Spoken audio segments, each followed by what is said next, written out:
everyone! Are we ready to start our stuff tonight? I hope you are. How is everyone doing? Hello, hello, hello. Oh, we got quite a crowd already. Hi, guys. How's everybody doing? I had a fantastic day today. It was super busy. But boy, oh boy. Yes, Ortho is here to greet us. And he's pretty in pink.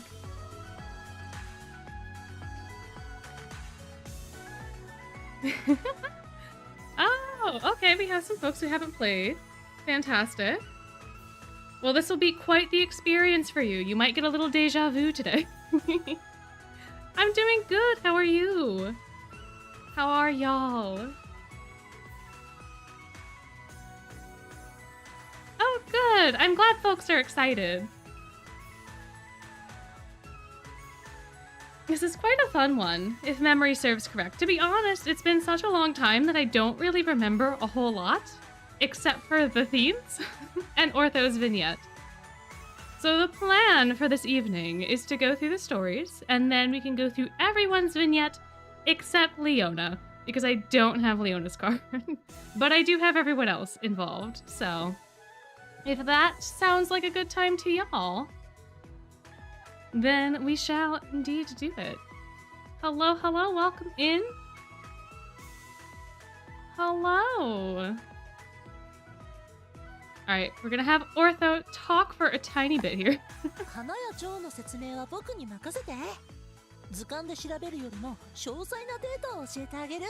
Oh, I'm so sorry. I don't have Leona's card. I tried to get it. I tried to get it during the first one because it's so pretty. And then he took all of my gems and ran.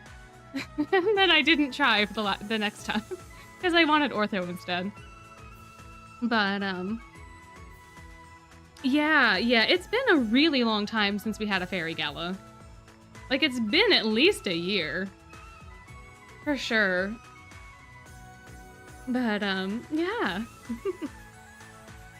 Gonna be quite a time. I just don't want the pretty music to go away, because as soon as I go to the archive, it's gonna change. But, we'll do them back to back. Maybe we'll stop in between for some vignettes, but let us begin. Hello, hello, welcome in. We are just about to start. You have not missed anything yet. And then I believe in sequential play, it'll also let me do the twist tunes when they're supposed to happen. So we'll see how that goes. But without further ado, let us begin.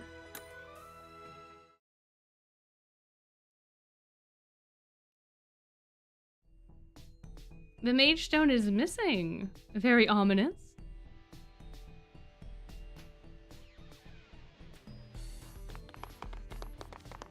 Excuse me, Head Mage. We've been looking for you.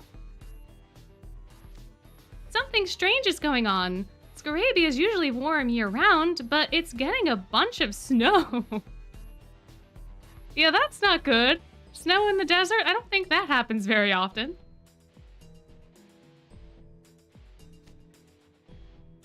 Well, okay. If you get tired, take a rest. Rest is important. Yeah. It's gonna get a little crazy. We shoveled enough to get out of the dorm, only to find the Hall of Mirrors as hot as an oven. That's a lot of snow. That is so much snow. Asim, Viper, it's happening at your dorm too? Yeah, Jamil is sassy. He's like, what the hell, guys? The temperature has been apparent in my office as well. It's so cold in there, why, my feathers could freeze over. Temperature control on this campus is handled by fairies, who draw power from a highly valuable mage stone this school maintains. Perhaps someone's vandalized it in some fashion? Flashbacks to our chandelier. Then we should go check on it, on the double. Bright idea, Kalim, bright idea. Oh, the mirror chamber is just so pretty. So this mage stone you mentioned is stored in the mirror chamber? Yes, it's strictly forbidden for anyone to enter without my permit. Wait a minute. Sweet merciful 7. Gone. Gone. Uh-oh. The precious mage stone that supplies the fairies with magical power is gone. Huh? It is? Ooh. Who could have seen that coming? Viper, summon every housewarden to the head mage's office at once. I like how he's relying on Jamil. I almost called him Jalim, combining the two names. Instead of Kalim. Like, hey, you go do this instead. Yeah, we literally just started. It's not even like, we're not even halfway through chapter 1, and we already have a problem. Yeah, he doesn't even try.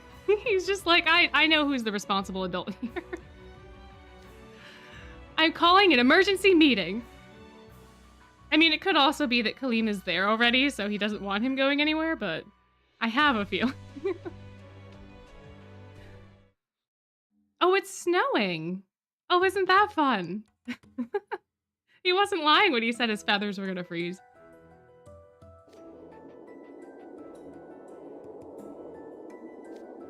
Brr, why is this room so cold? Oh, thank goodness. Octavanel's been so unbearably hot all day. I feared I was on the cusp of dehydrating into octo jerky. That'd be interesting. Can you make jerky? You can make fish jerky, right? You can make octopus jerky. Oh yeah, Kalim would get distracted very easily. That's also true. Yeah, we have Leona. His first appearance. It's a sauna and ignihide. Ooh, that's not good. All those little technologies are gonna go fry. Yeah, what if this fries our PCs? Requesting we shut the dorm down for emergency maintenance, sir. Oh yeah, Kalim would throw a party. He'd be like, oh hey, you know. Get everybody together. Yeah, I don't know about Ortho. If it's hot in there, he could not be doing so good. Quiet in the office. Order in the court. As you are no doubt aware, we are presently unable to regulate the temperature in buildings across campus. The cause, I'm afraid, is that the mage stone acting as fairy power supply is missing. That's the thing you were yelling about, right? Aw, Kalim. Just so.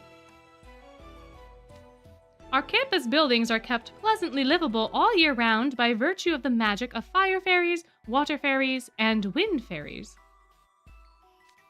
Just to name a few of our many fae benefactors.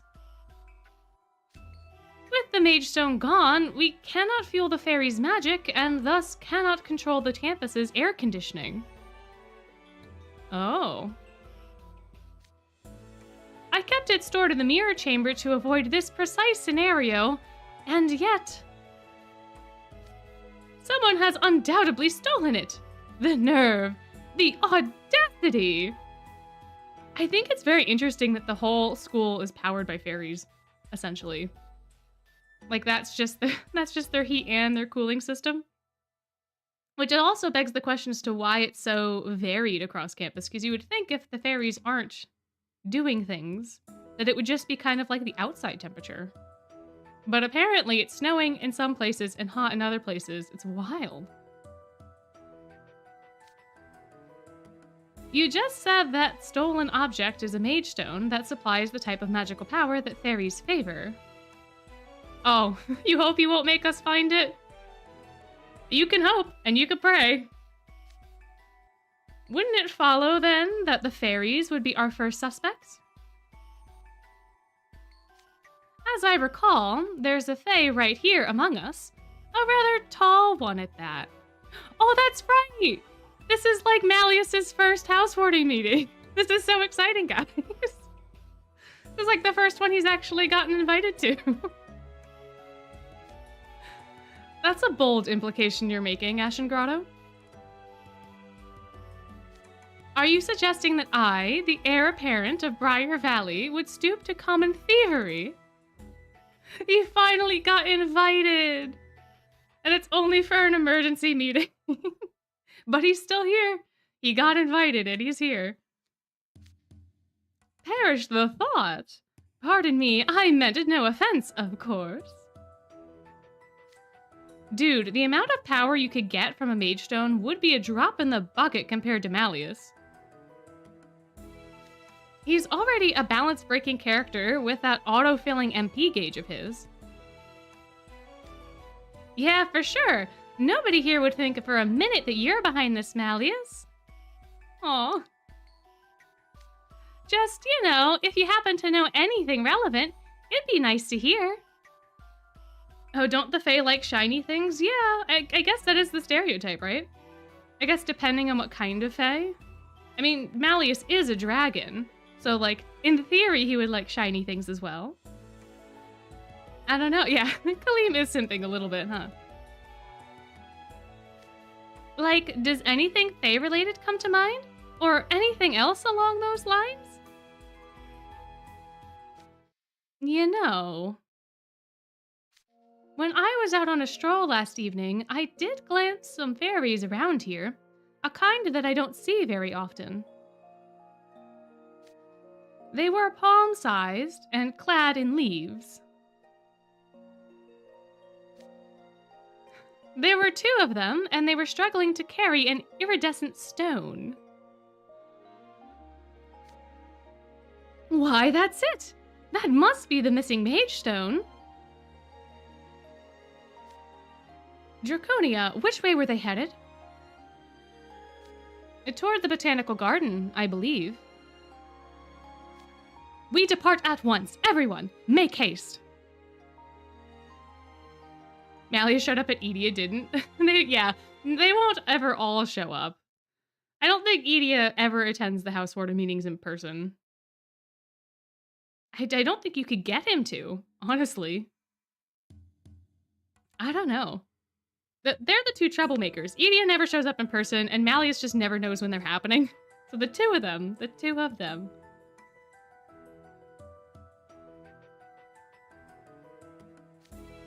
Let us take a discreet peek inside. We mustn't alert our fairy suspects. Yeah, true.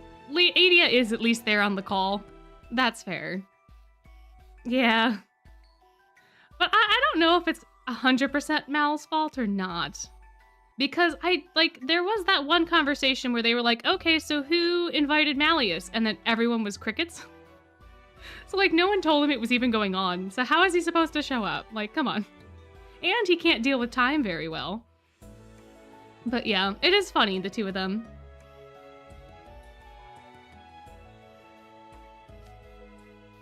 Ah, I see some tiny fairies grouped up. They're definitely carrying an iridescent stone.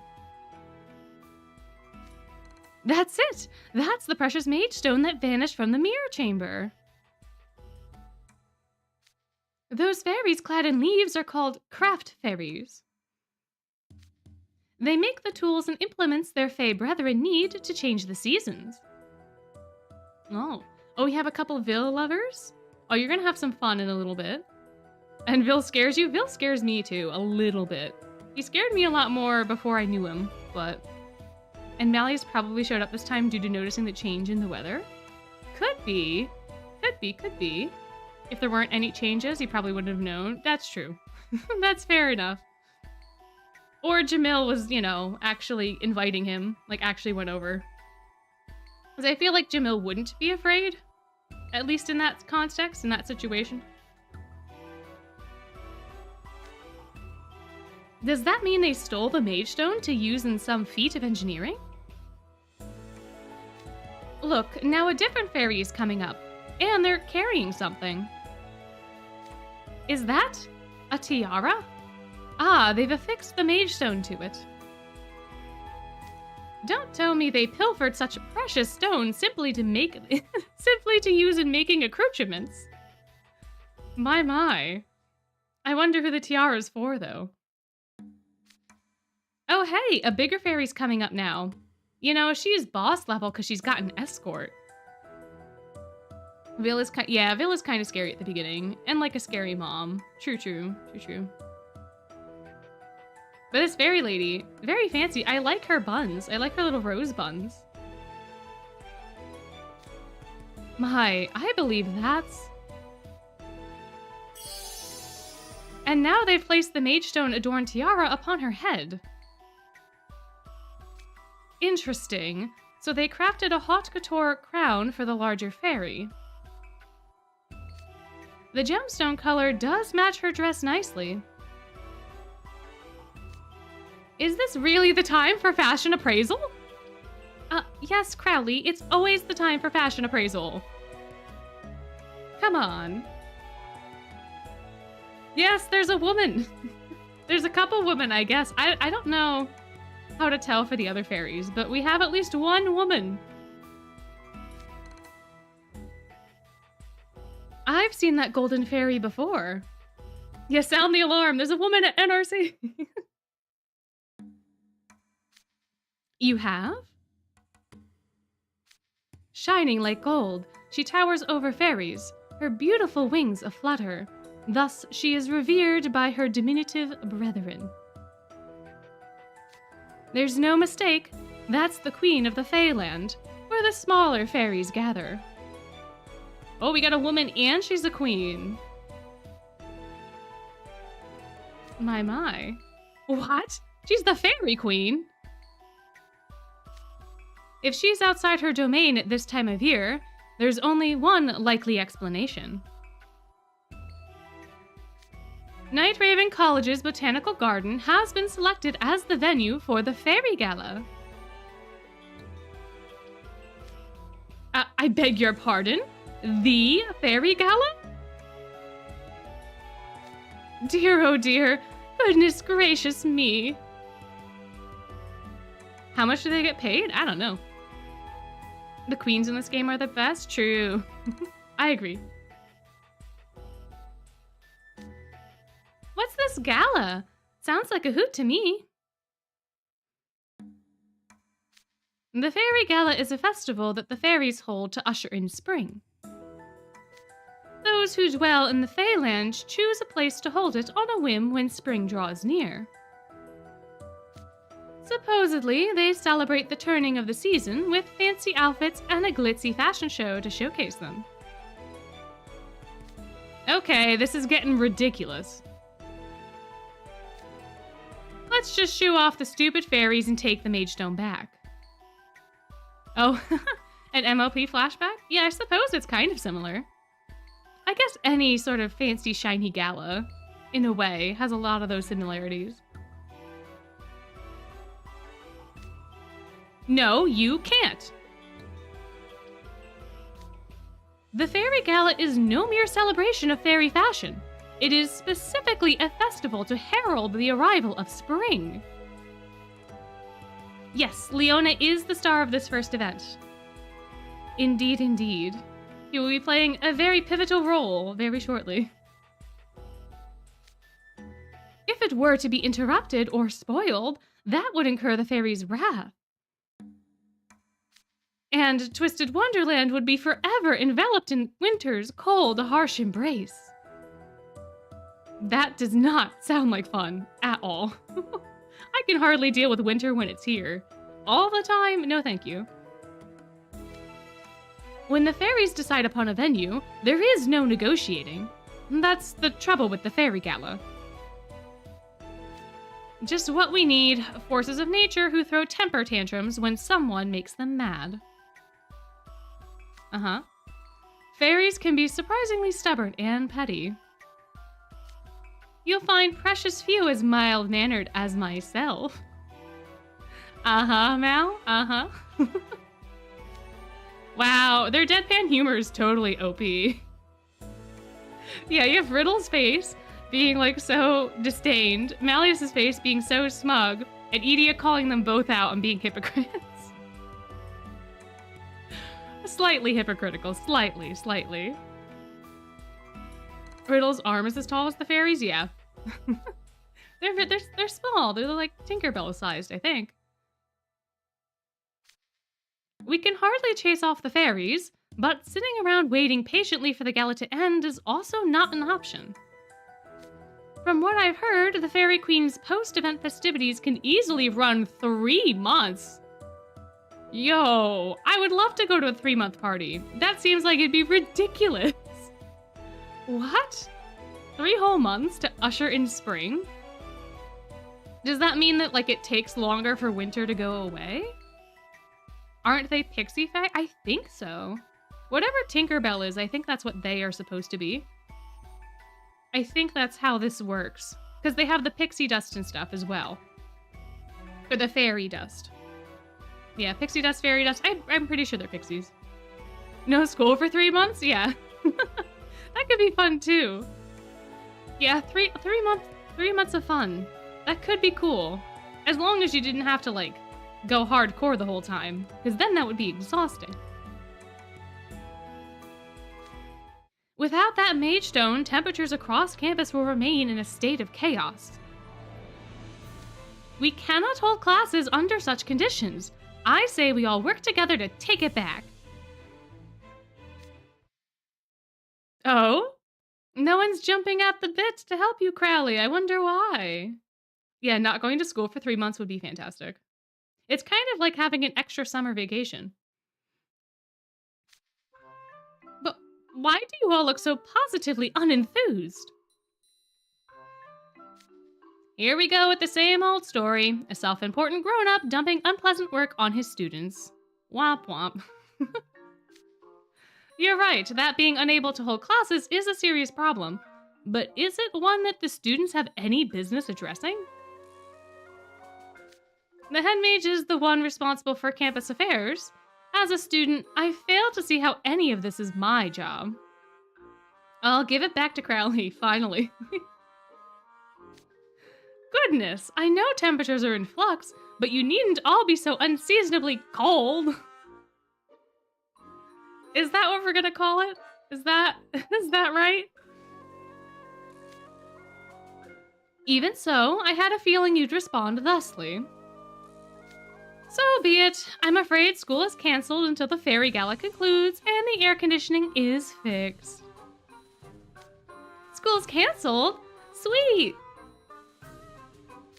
However, missing 3 months of classes means I won't be able to advance you to your next year of studies. Oh!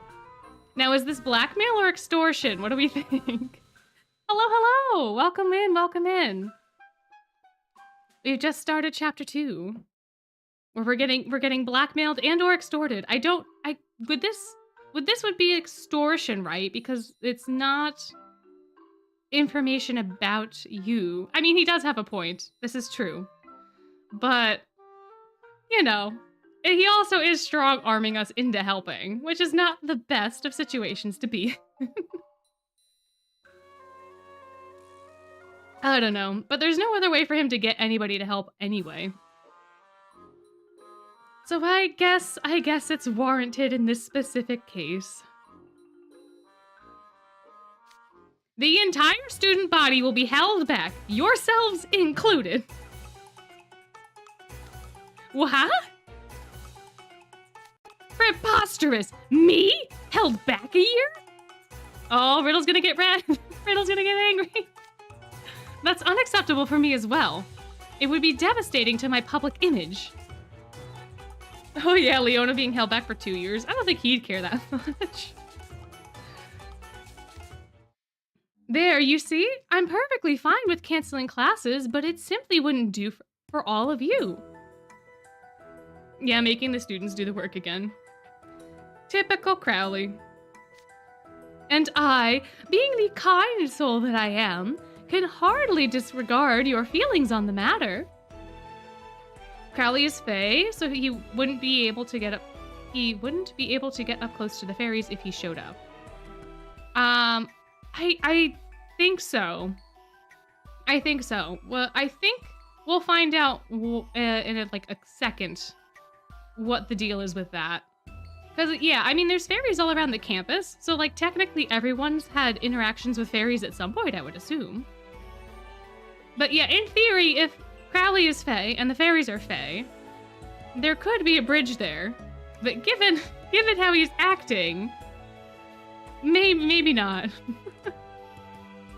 I don't know. I don't know. This still doesn't sit well with me, but I suppose we have no choice. This is absurd, but with our advancement effectively being held over our heads, our options are limited. Then we have an agreement? Wonderful! Let's all work to overcome this adversary together! Yeah, they could have beef, that's true.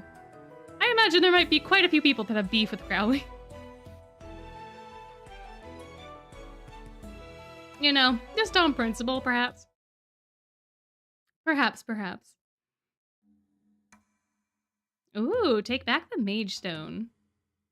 Yeah, together with these boys, you're asking for a miracle. Absolutely. Do we ever, ever cooperate with one another? No. Not unless we're from the same dorm, and that's not happening here. So, in review, you have 2 tasks. 1, see the Fairy Gala through to completion. 2, take back the Mage Stone. These objectives must be achieved in tandem. Yeah, we love these guys regardless. They're all so fun. Oh, yeah, that is true. That is also why he calls us the Monster Tamer. You're right. With that established, I open up the floor to discussion. Say, Malleus, you're a fae like the queen, right?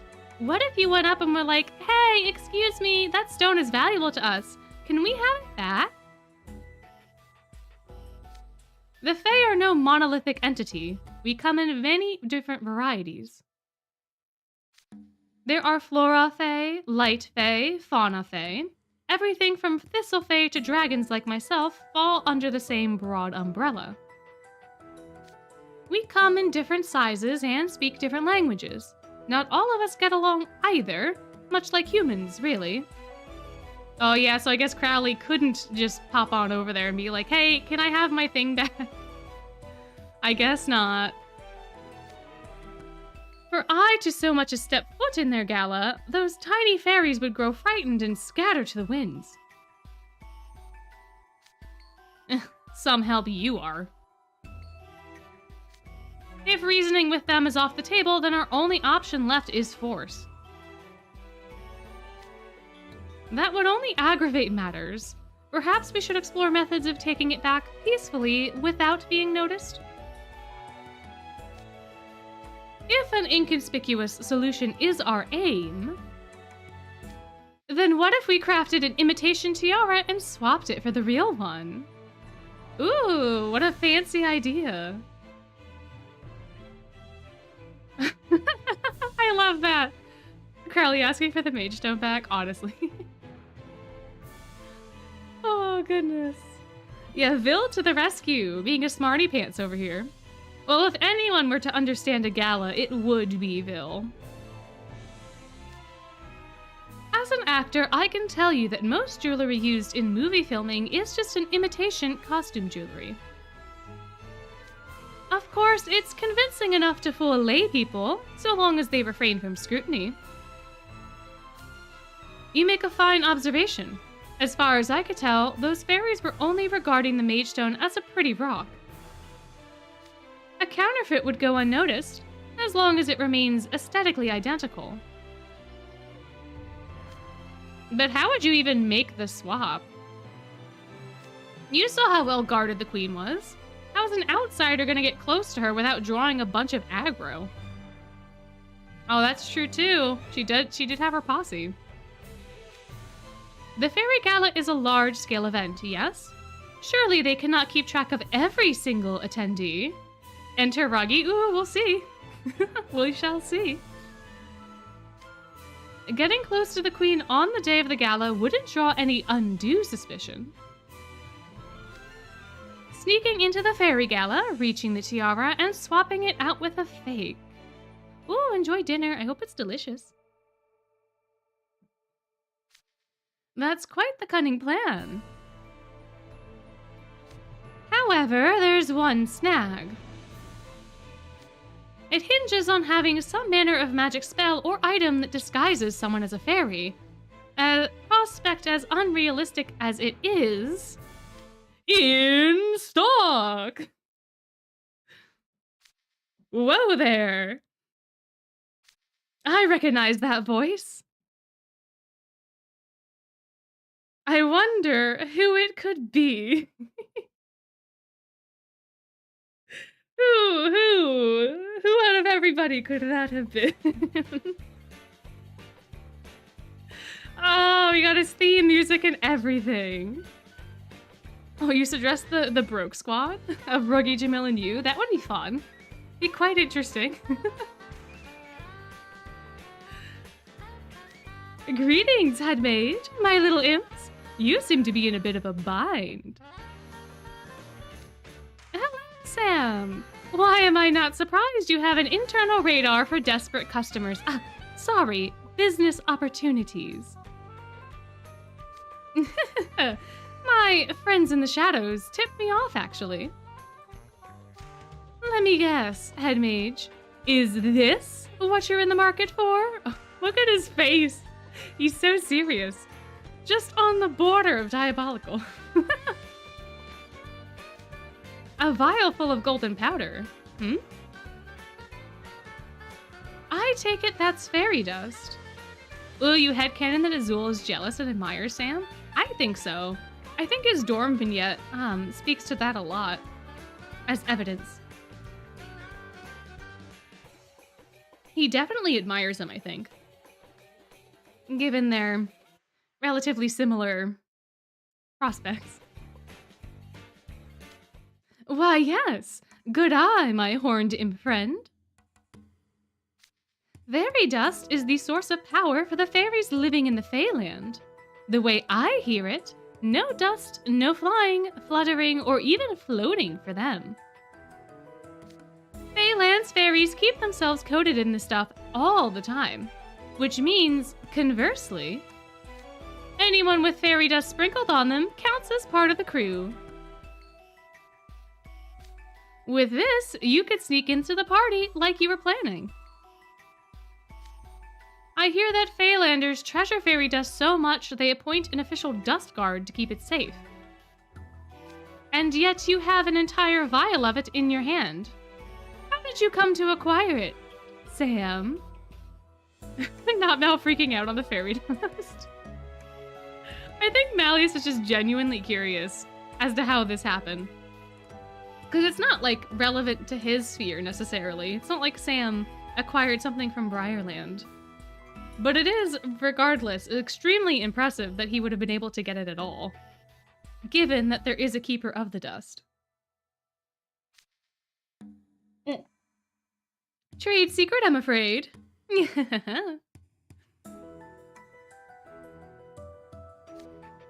Normally, I'd prefer to spare such expenses, but the Fairy Gala leaves me in no position to refuse. I'll be purchasing the fairy dust. Bill it to the school. Oh, did you mean kind of like fawning over? Yeah, absolutely. I misinterpreted your words. I'm sorry. Thanks. Pleasure doing business with you. A wink. I love Sam.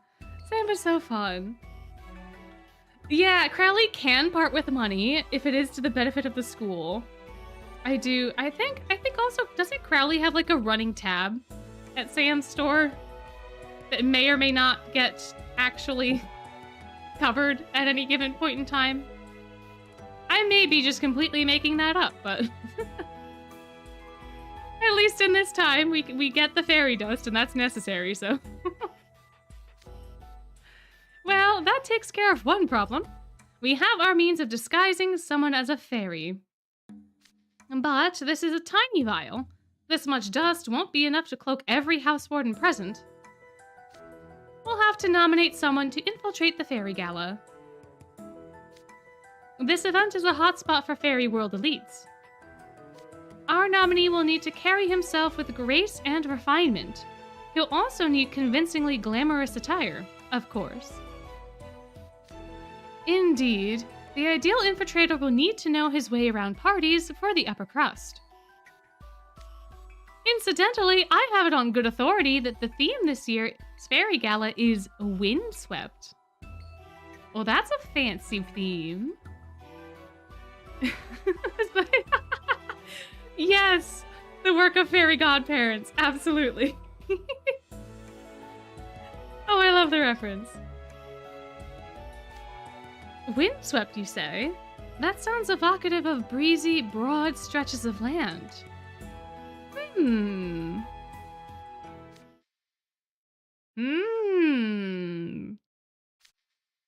I wonder... What? Do I have something on my face? Hey, don't look at me. In the Phalander's eyes, I believe you two would have the most windswept look. Agreed. Savannas and desert environments certainly qualify. As a poor excuse for nobility as he is, Leona is a royal, and Kalim's the heir to the most prominent and wealthy family in all of the Scalding Sands. Not Azul poking at Leona. Yeah, they did. They did indeed do that. However, I feel like it's more so because of, like, their countries, I'm assuming. But yeah, you're right. That is true. Yes, I should think they both know their way around a gala. They are also princes, to be fair. Jamil getting chills down his spine, yeah. His, like, ears are getting itchy or something. Leona and Kalim get my vote. Are we done here? Okay, GG.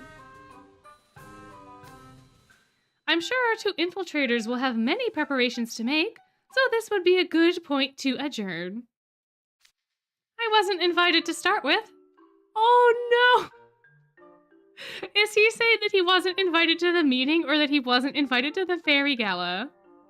Oh, POC is people of color, I believe.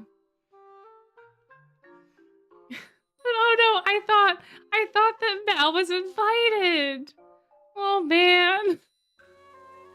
Poor baby boy just happened to show up, I guess. Oh well. Rip Mal. My, how quick everyone is when they want to get out of something. Says you? Uh-huh, sure. Oh, I thought he was invited because he was there. Man. Poor guy. The infiltration team.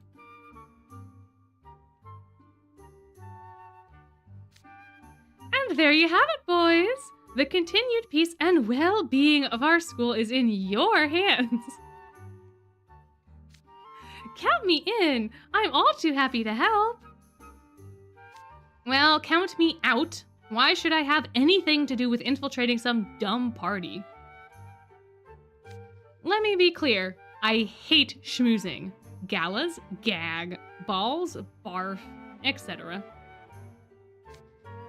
King Scholar, consider the possibility that Asim fails in his endeavors and spring is not forthcoming. We're whispering, getting real close. Uh-oh. Wouldn't you be among those most affected by that state of affairs? As a feline beastman? A perpetual winter would sap you of your drive. Oh, that does sound like it'd be a problem. My oh my. Know how to twist his arm, why don't you? Savannah Claw has many beastman students, and I imagine that temperature changes do them no favors. They'd have trouble staying active. Your dorm's performance and energy would plummet drastically. Are you willing to accept that risk? Ooh, twist his arm, huh? Fine, whatever. Woohoo! A fairy party! This is so exciting! Leave it to Kalim to just be such a sunshiny rainbow guy. He's like, there's a party. Any party. Kalim is on it. Say, is it okay if I bring Jamil along for this? I'd hate for him to miss out. You better. He's the only one gonna keep you in check. By all means. In fact, I insist you do. I'd certainly rest a lot easier that way. Yeah, Crowley asked Jamil to get everybody else before. He wants him to be there to make sure Kalim doesn't get in trouble. How caring, how kind. You could use an attendant yourself, King Scholar. Someone to keep you honest and prevent you from stealing away the moment I'm not watching. Oh, he also knows how to peg Leona, too. Leona would absolutely just, like, walk away and go take a nap. How about Howl, your fellow Savannah Claw student?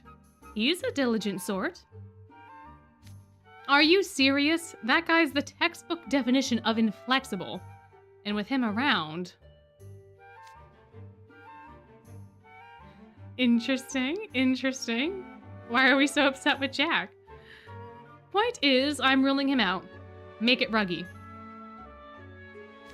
Bucci, are you sure your motive there isn't having someone who will follow your lead and enable you to skip out on your duties? Do you trust me or not? If you don't, take me off the infiltration team. Oh, Leona knows how to twist Crowley's arm back. These two, my goodness. How can a student of the school be so selfish when his home away from home is facing a crisis? Says you.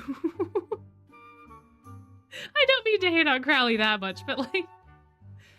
My, these two. I'll assign you a gopher, a mediator, who will report back to me in a timely manner. I've already called them over, in fact. Oh hey, a gopher, huh? I wonder who that could be. I wonder who Crowley considers his gopher. I wonder. Could it be who I think it is? Hi guys! It's us!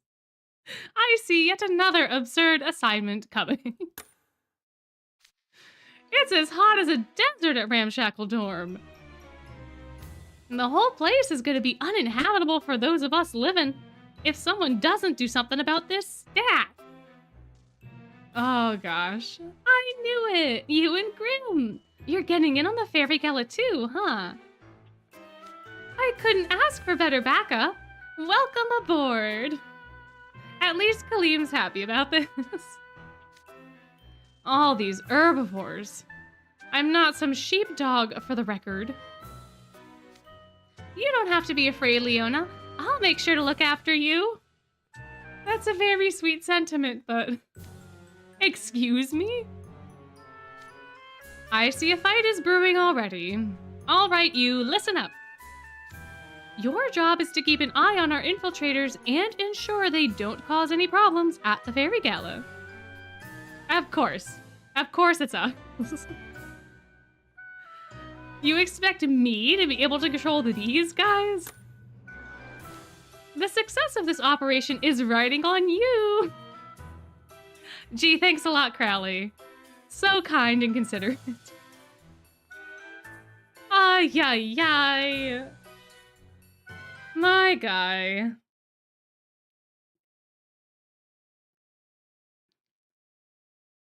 A plan. Interesting. Kathleen, why? Why must you always sign up for trouble on the spot? How many times have I told you to say, I'd like some time to consider it before agreeing? Oh, Jamil is so angry. Oh, he's so done already. Leona, you have got to stop dragging me into these messes. You just want to dump all your dirty work on me. Oh, Ruggy too. Oh no. But everybody needs our help. I'm sure if we all put our heads together, we'll do just fine. Pardon me. Oh, get over it. It's not like I wanted to be here either. Jamil let him fly. For sure. But it's the Fairy Festival. Don't you want to see that at least once? Do you even understand what's at stake here? We're not going to sit bubbly and discuss the weather. Actually, we kind of are, but no matter. If you want me in, give me at least 10 thaw marks an hour for my time. Then we can talk. That seems awfully cheap. That seems like really cheap. You gotta at least get 12. Like, come on. Sheesh, all they do is bicker, bicker, bicker. Oh, I hope you guys are all ready to get held back, or are you guys all okay with letting Yeah. You guys are ready to get held back? No, that would be unacceptable. If Kalim got held back a year, it would be an embarrassment to the Asim family name. Ruggy will steal the rest, yeah. True enough, he does have pretty much full control over Leona's belongings. In a way. Which includes his money. Unlike another royal family I shan't name, House Asim is a family of merchants that can't afford to have their heir get labeled as indolent. Oh. What an underhanded little, insult. Hey, I heard that. Good grief. You're right that we're just wasting time here. We're not in a position to say no at this point regardless. Let's do as you suggest and get on to work on a plan. All we have to do is swap out the tiara, right? Sounds like enough of a plan to me. Oh. Yes, the guy whose plan for 3 different scenarios was to just have a party. We do need a little bit more detail. That's a goal, not a plan. The tiara is sitting on the queen's head, right? We need to work out how to make the actual switch. Can't we just use magic to levitate it all sneaky-like off her head? Fae are much more sensitive to magic than humans are. Can't you tell that much from Malleus? This is the queen of the Fae land we're talking about. We should assume they will immediately notice even the slightest use of magic. Yep, you're right about that. A bunch of mages that can't use magic at all. Cool. That's a tight constraint right out the gate. Don't be thick. That's where you come in, Ruggy. How do you figure? Ruggy's getting nervous. You'll swap the tiara the queen's wearing for the fake. Oh, directly, by hand. That's right, because Ruggy is he's very good with the pickpocketing, right?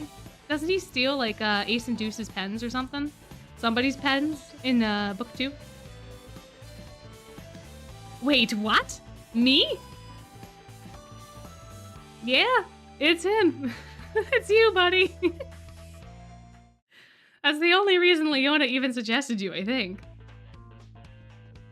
Oh yeah, Riddle and Cater's pens. Yeah, thank you.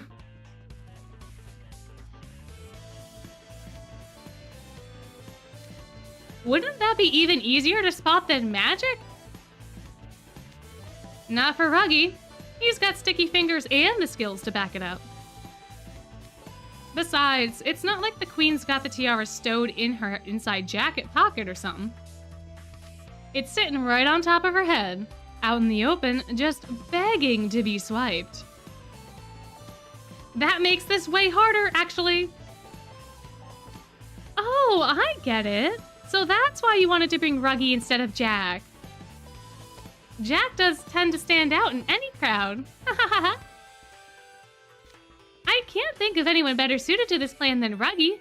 I'm on board with your idea, Leona. Aw, geez, are you guys serious?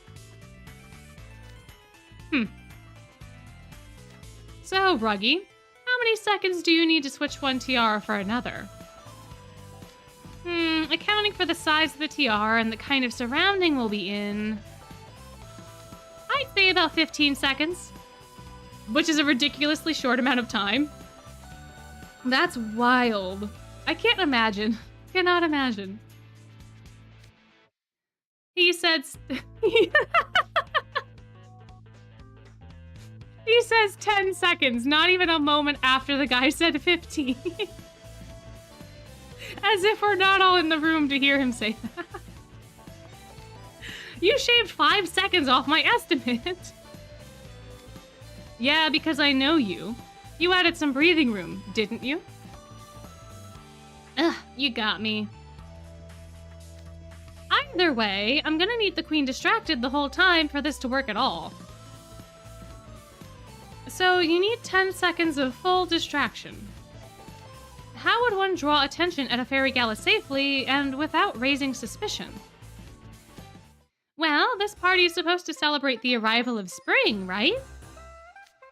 What better way to celebrate than with a parade? Always with the parades. We could throw a big, fancy one that leaves the queen totally starstruck. Oh my gosh. Golly. Oh, thank you. Thank you. Yeah, if y'all ever want other events too, just let me know. I've played through quite a bit. The only event I don't think I have is the first Bean Fest. Like the one where Azul got like his card was featured. I don't have that one. But yeah, just let me know. And if there's stuff you want me to make videos on, let me know. I will I have a list, but I will add it to my list. For sure. 100%.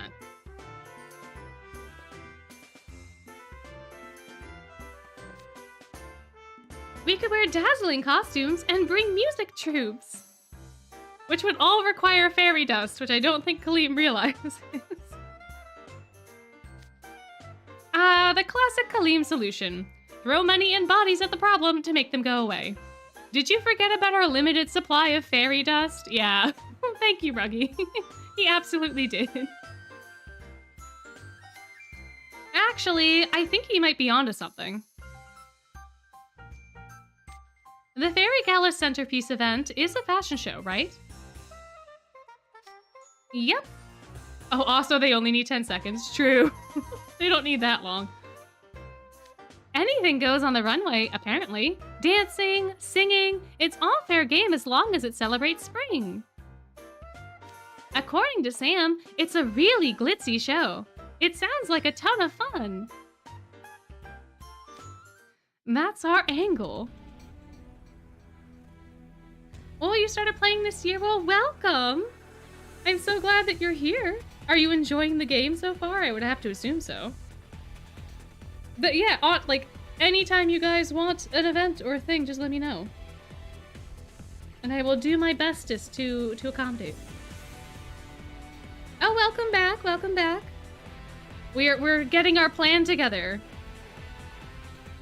Oh, and you also started this year. Well, welcome to Twist, everybody. Oh, that's so exciting. I'm so glad that y'all are here. Myself and Kalim and Leona will draw the whole venue's attention at the fashion show. Oh, the game took over your whole life? Yeah. That'll happen.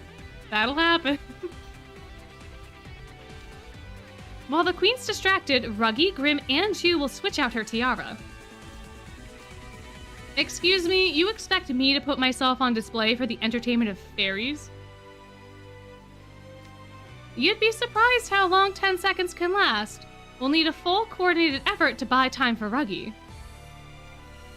Oh, you're also new. Well, welcome in, everybody. Oh, I'm so excited.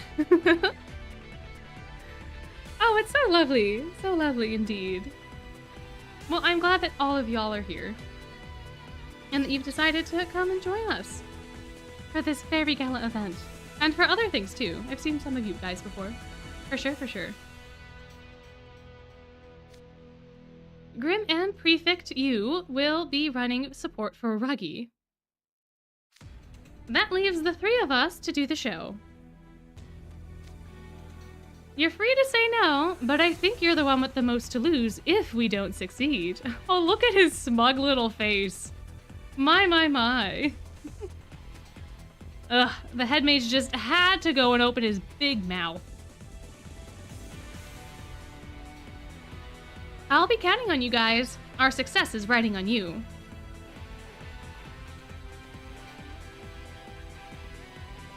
Ooh. You know what? Let's make this fashion show a smash hit. Let's be positive. Bah, what's this group of amateurs even supposed to accomplish? Don't worry about that part. I have an idea. Oh? And here they are. Our secret weapon to ensure success. Really? A fashion show with this group? More like a potato parade. Hey! Potato Man is back!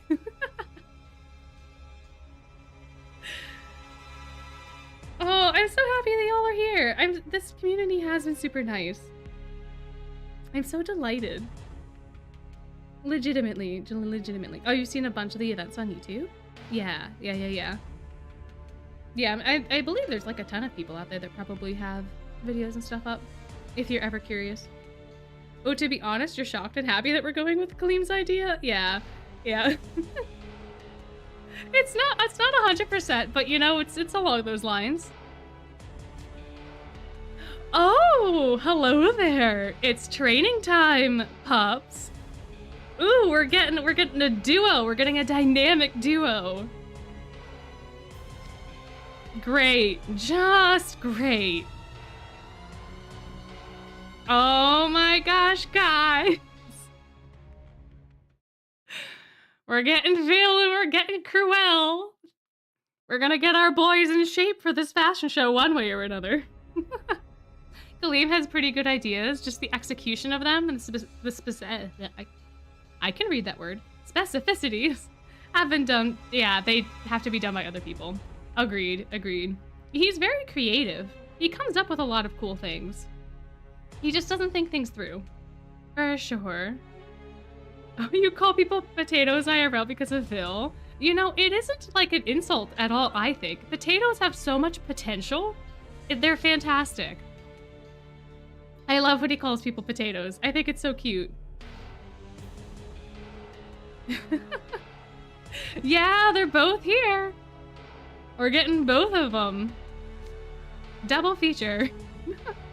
Great, just great. Hey, there they are. Fantastic. Vil and Professor Cruel. You'll be the stars of the fashion show with our support. Isn't that right, Professor Cruel? But of course, Schoenheit. Oh, they both are laughing at the same time. Man, they have such an energy. Oh my. Oh boy, what a pair to bring.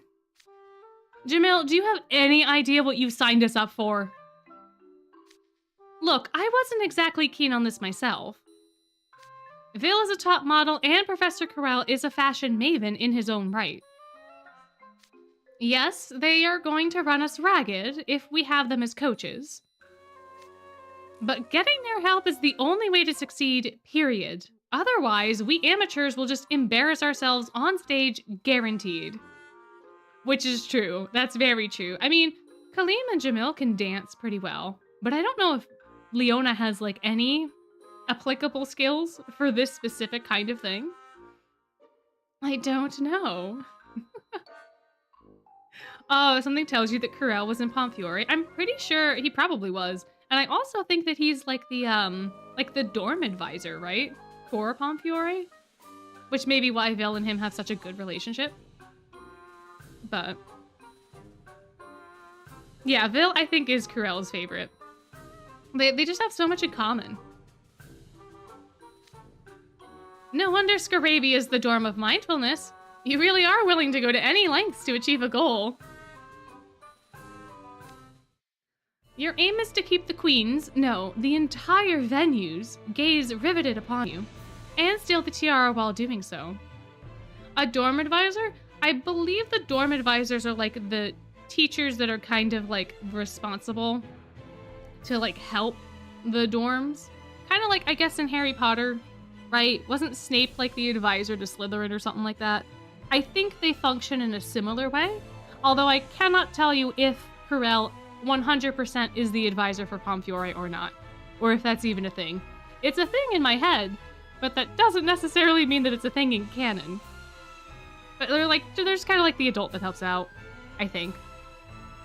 And like if something went seriously, seriously wrong and they like needed an adult's help, I would believe that that is how that goes. You know what? He might actually just be the advisor for the film club, and I could be making this up. Like the faculty advisor for the club. I don't remember, but I do know he has something to do with film. It's something to do with the two of them. They have like a little bit deeper of a relationship, I think, besides just like professor and student. Like they have like a different tie somewhere. But don't take my word for it, because I don't fully remember. I call it Operation Steal the Show. And steal you shall, or my name isn't Vil Schoenheit.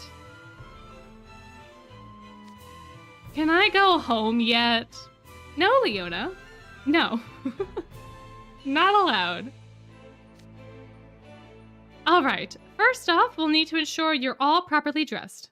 Everybody's getting a fitting. Really? Even the ones not in the show? You still have to blend in with the fairies at the gala. I'm not about to let my pup show up to a formal affair dirty and ungroomed. Rejoice, for the most fitting attire you could wear to this party will be selected by yours truly. Yeah, they have such a good vibe together, these two. They're so fun. Ooh, I think we're gonna be getting outfits. Oh, look at them. Look at how fancy. Oh, how exciting. What do you think? Are they looking sufficiently well groomed? I have to hand it to you, Professor Carell. The outfits have deliberately muted colors to better highlight the beauty of the wearers, giving them a stoic, mysterious look. Yet the loose sleeves and untucked shirts retain a certain rugged air. Windswept indeed. Huh. It's nice having a proper fashionista here to save me a lengthy breakdown. They are just so on the same page. You threw more outfits on us than I could count. Put something on, take something off, repeat ad nauseum. That was more tiring than spell drive training. Oh, yikes. Yeah, they just ain't used to it, that's for sure. Yeah, the Fairy Gala cards are super pretty. I hope that they do have an encore at some point. Like another encore, because it's been forever, honestly. You think that? Oh, you think? This is a pretty normal when having outfits tailored, right, Leona? Says the rich kid. Pretty much. Yeah, I don't think Ruggy or Jamil's really gone through that before. Well, I'm glad we've settled on our attire, at least. Oh, congrats on getting silver. I missed that part, sorry. Don't relax just yet. Even a silk shirt can look like a paper bag if the one wearing it doesn't move with beauty and grace. If you want to achieve an attention-grabbing performance at a fashion show, you'll need two things: a beautiful walk and a beautiful performance. Let's see how well the lot of you can strut. Oh, he looks devious. My. You just want us to walk? I can do that in my sleep. I feel like walking is a lot harder to figure out when trying to do it as a conscious action. Don't psych yourself out. Just relax and put one foot ahead of the other. Ooh, twist tune time. Oh, let me put it over here. Oh no! Oh! It skipped the actual twist tune part. All right, hold on. Y'all want to play the twist tune now, or do you want to go through the rest of the story? Because we can come back to the story after playing the twist tune. But that is up to y'all. I thought it was going to let me play them. It did that for Apple Palm. I don't know why it didn't do it here.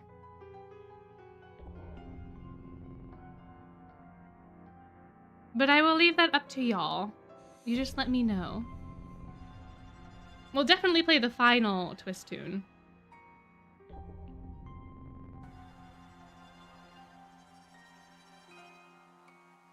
But the first two are a little boring. But if no one objects, we're just going to keep on heading through the story. You want to see the twist tune? Okie dokie. How do I... Ah, there we go. Perfect. I was like, I'm not sure how to get off of the sequential play. Okay. In that case, let us do the twist tune. Now, I will not be able to speak because of the way I have things set up, but you will get to see them strut. Do I want to do hard or do I want to do normal? I can't ever do them perfectly on stream. I get too anxious, but I'll try the hard one. I'll try the hard one. All right, and I'll make sure to put the volume up.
I always still feel so bad when I miss a note because then they trip. Poor Kalim. But they are adorable. I agree. Yeah, it's fast on hard.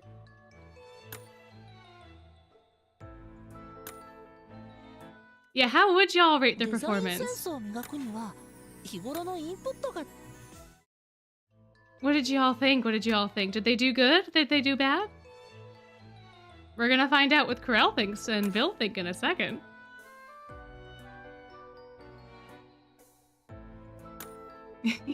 Yes, Ortho's gonna continue to make guest appearances. For sure, for sure.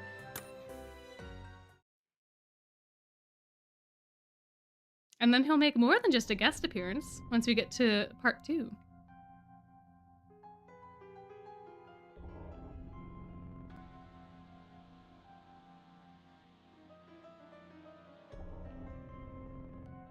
You think it needs some adjustments? I don't think you're gonna be alone in that thought. I must say, I'm surprised. I wasn't expecting you to be half this graceful.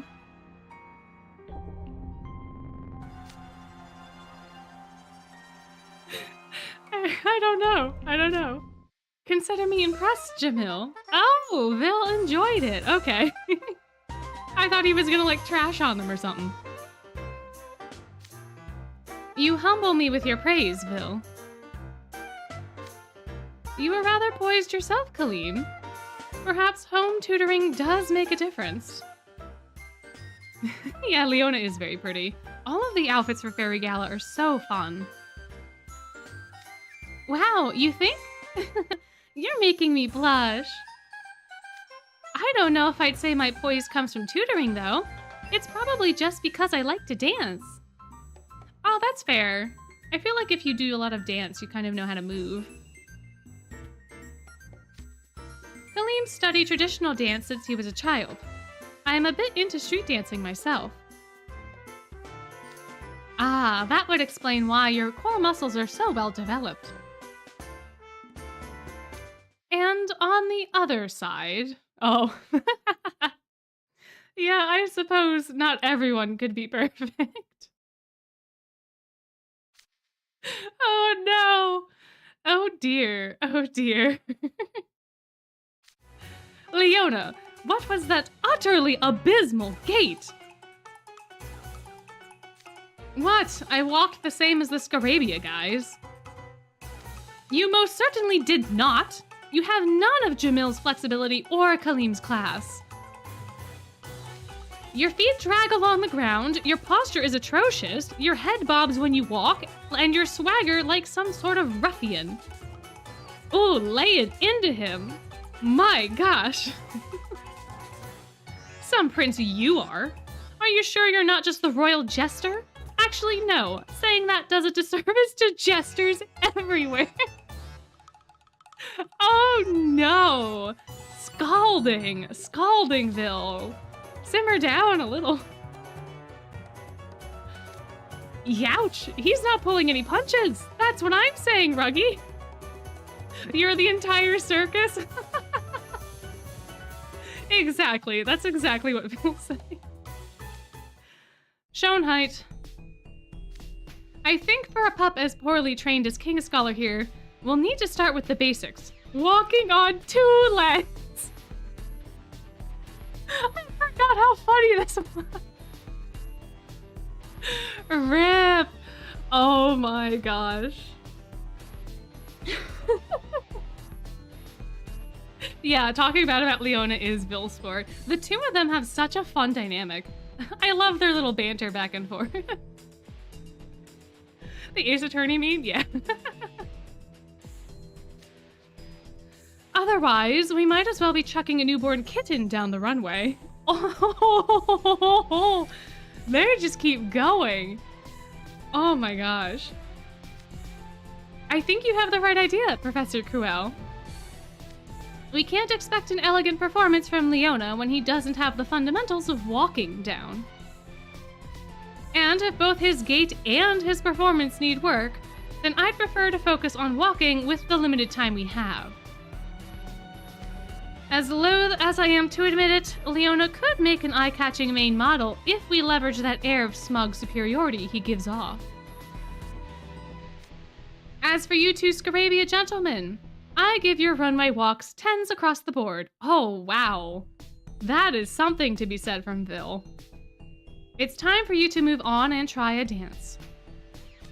Your job will be to deliver a dance performance that livens up the venue and gives your sorely lacking main model some much-needed punch-up. Taking everyone's talents, or lack thereof, into account, this is the only solution. Agreed, Schoenheit. Your plan is the one and only that can even out King Scholar's...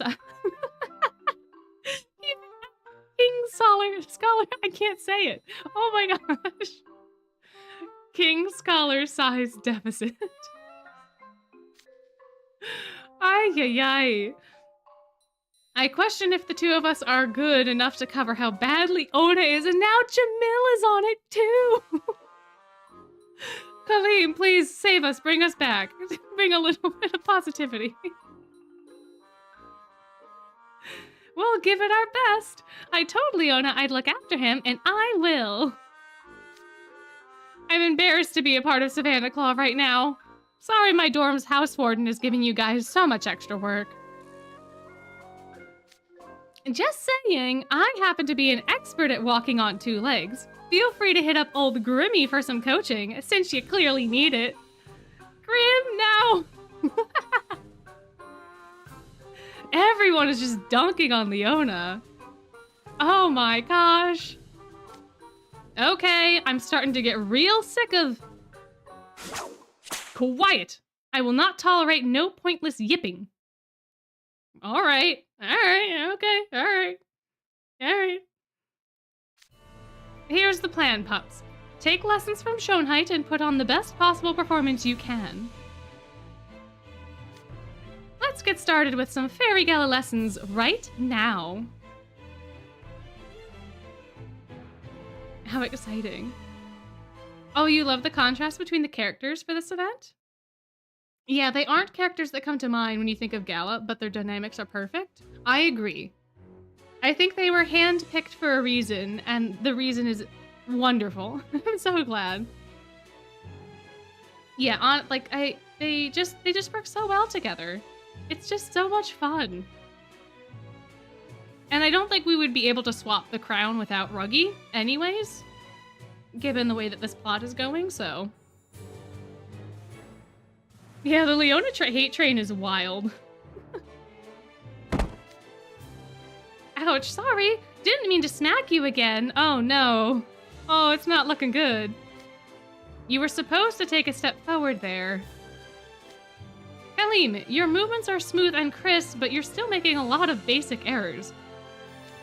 Yeah, when I get into the groove, sometimes I just kind of wind up letting my body do its own thing. Conversely, Jamil, your steps are technically beyond reproach, but remember that a dance that's too perfect can appear lifeless. Oh man, they had the walking down, but the dancing is proving to be a bit difficult. Thank you, Vil. Hey, Vil, you, Grim, and I are just dropping in and seeing how practice is going. Oh yeah, because if we're on Team Steal the Crown, so we don't have to dance. Is our house warden pulling his weight? Hey! Oh, hey, Leona. Hope you're not skipping out on... Whoa, what's the deal there? He's got vases sitting on his head and shoulders. They're forcing him to have good posture, huh? Vil, take these stupid things off of me, now. This is an essential step in fixing your posture. Keep going until you walk a full lap around the room without spilling any water. Oh my gosh. Ugh, you little... Oh, you spilled some water. Now you gotta start over. Well, Leona's soaked. Guys, looks like he went for a swim. It is the Barbie training, you're right. Oh my goodness. Yeah, Vil's passion just makes him so fun.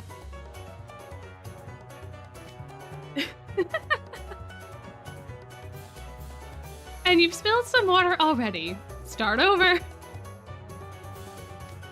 Oh, and don't worry.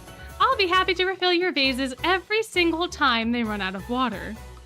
I'm surprised that he hasn't, like, crashed a vase yet. Like, a vase hasn't fallen off of him. Ugh. Nope, that's it. I'm done. I could stay winter the rest of my life for all I care. Anything beats all this clowning around. Leona's in shabby shape, and Kalim and Jamil's dancing is all stilted. Are you guys gonna be ready in time for the Fairy Gala? If you guys don't steal the show, we're not gonna be stealing much of anything else. Oh, Grim is so sad. I am a little worried. I think it's too late to change the plan. There's nothing for you to worry about. I will ensure the success of Operation Steal the Show. My professional pride demands nothing less. But how are you gonna pull that off? There's only one surefire way to succeed. Drilling until your muscle memory couldn't forget even if it wanted to.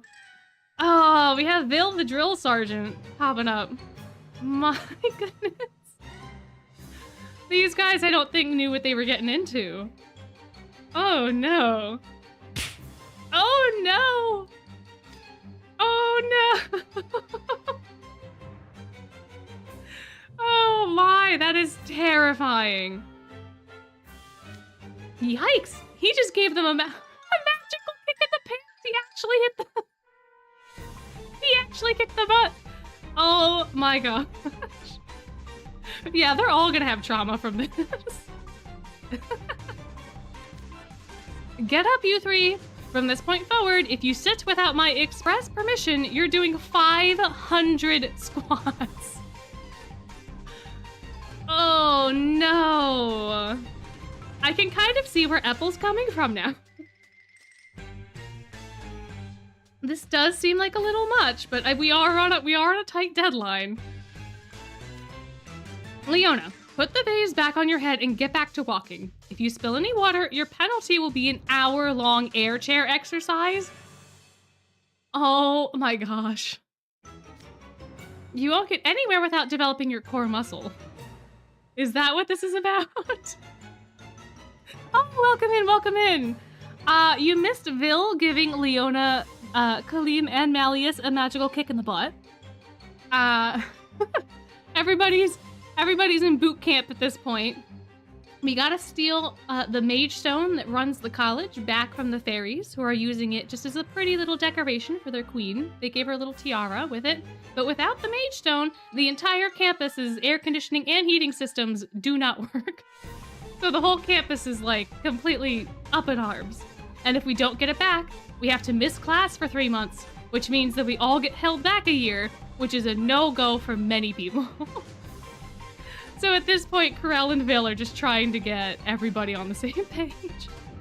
But it's been quite hilarious. Vil is not holding back any punches. Kalim and Jamil, if either of you slip up, run a 3-legged lap around the school. You'll be held jointly responsible until you're in sync. But that's not... Who are you to order me to do anything? Vil Schoenheit, world-class supermodel, that's who. Oh, he hit them again! Oh, no!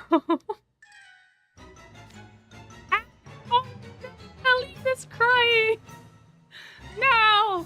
Don't make the boy cry. Really glad I got those guys right about now. Oh my gosh, oops. Well, we shall play this one in a second. Okay, hold on. Perfect. Alright, so we'll be on number 11. After our little breaky break. And Fairy Gala. Perfect.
I just barely got that double S. Oh. Oy, oy, oy. Oh, your Vil for love just gets bigger. Or your love for Vil just gets bigger. Fair enough. The Palm Fury students can probably hear them. Yeah. Yeah. I can't imagine being in that dorm and just hearing shouting. Really happening all the time. Oh my goodness. Oh, thank you! Thank you. I'd be much better if my phone wasn't at such an awkward angle during streams for me to hit the notes, but thank you, I try. Yeah, the songs are super pretty. The songs in this one and the other one are really good. I like the final song for sure. Yeah, Ortho's coming. He'll have his moment to shine.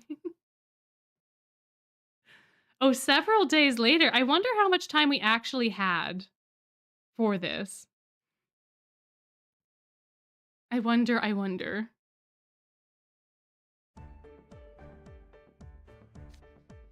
At last, the day of the Fairy Gala is upon us. Yeah, the early events are really fast. Like, I was looking and I was like, oh no, I don't know if we can do both of them. And then I saw there was only like 10 chapters. Like, oh, okay. We could do that for sure. Yeah, the ortho card is really cool. How do I put on this sash again? Here, let me. You drape it over your shoulders like so. There, done. Gotta say, wearing these fancy duds makes me feel kinda antsy. And itchy, now that I think about it. You could make it look convincing if you just chilled out. Stop fidgeting. You guys all look like a million thaw marks. Like you literally sparkling. The embroidery problem probably helps there, but I'm guessing that's mostly the fairy dust at work. Honestly, they all look fabulous. Fabulous. I guess you don't look half bad yourself, for an herbivore. Because we can't give a genuine compliment. It's good coming from Leona, though. Yes, you're certainly going to fit right in at the fairy engagement. Are you all completely prepared? If you get sloppy at the last minute, you'll be letting all your hard training go to waste. Check your makeup in the mirror thoroughly. You started out as poorly washed spuds, and frankly, I had my doubts about you. But today, you're looking positively presentable. Aww.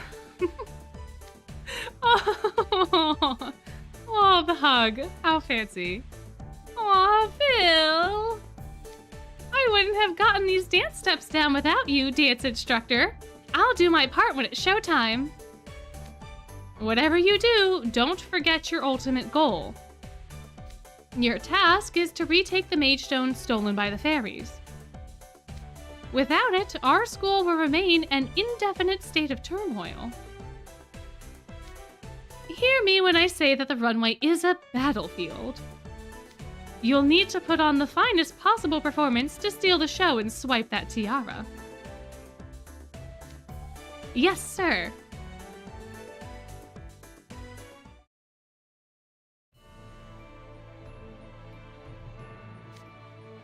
The botanical garden serving as Fairy Gala venue is just through these doors. From this point forward, everyone we encounter will be Fae. No one must find out that we're human. Exercise all due caution. That goes double for... Wait, where's Kalim? Oh no! No, don't tell me he got distracted. Oh, you have the design notes? That's awesome. Yeah, and Vil did have way more doubts. They're way taller, too? Are they way taller, though? Oh, well, yes, but as long as they have the pixie dust, it doesn't matter. Because like Malia said before, there's all types of fae, and as long as they have the fairyland dust, I'm sure the fairyland fairies will be like, oh, well, maybe they're the bigger ones, I don't know. Because the fairy queen didn't look that tiny. So maybe they won't notice that bad.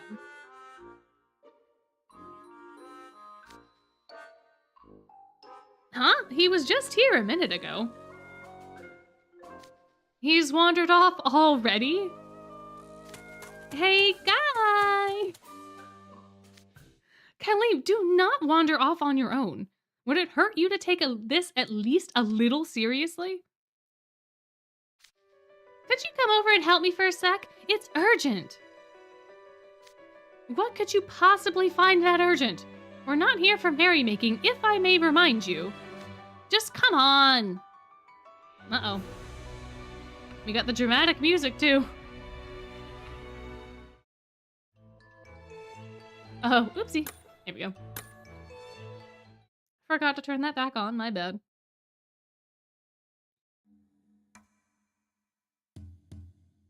It pays to be kind, guys. It does, it does. All right, what are we here for? Look, over here. Ding-a-ling. Ding-a-ding-a-ding-ding. Whoa, a teeny little human is doubled over by the side of the walkway.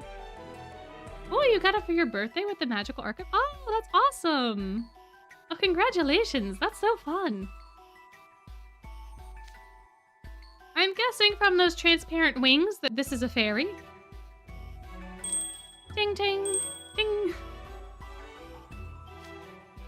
I found them on my way in. I think they're feeling sick. But I don't understand them, so I'm not sure what I can do to help. Wow, Kalim. You're an honest-to-goodness nice guy. More like a time waster. Whenever I'm feeling under the weather, Jamil gives me the perfect meds to make it better. So I was wondering if he might be able to figure out where the fairy's hurting. Aw, that's sweet. I'm not exactly an expert on fairy biology, but let's see. They're clutching their stomach in pain. Does your stomach hurt? Oh, that sounds like a yes. A tummy ache, huh? I think I might have... Ah, I do. I always keep a stomach-soothing potion on hand in case of emergency. Oh, that's also kind of sad, though. Does he keep it on him because of, the incident? When he was but a boy? I mean, it's good that he has one, but also, oh, well, that's sad. Jamil brewed it with medicinal herbs. Here, try some. I'm sure it'll help in no time.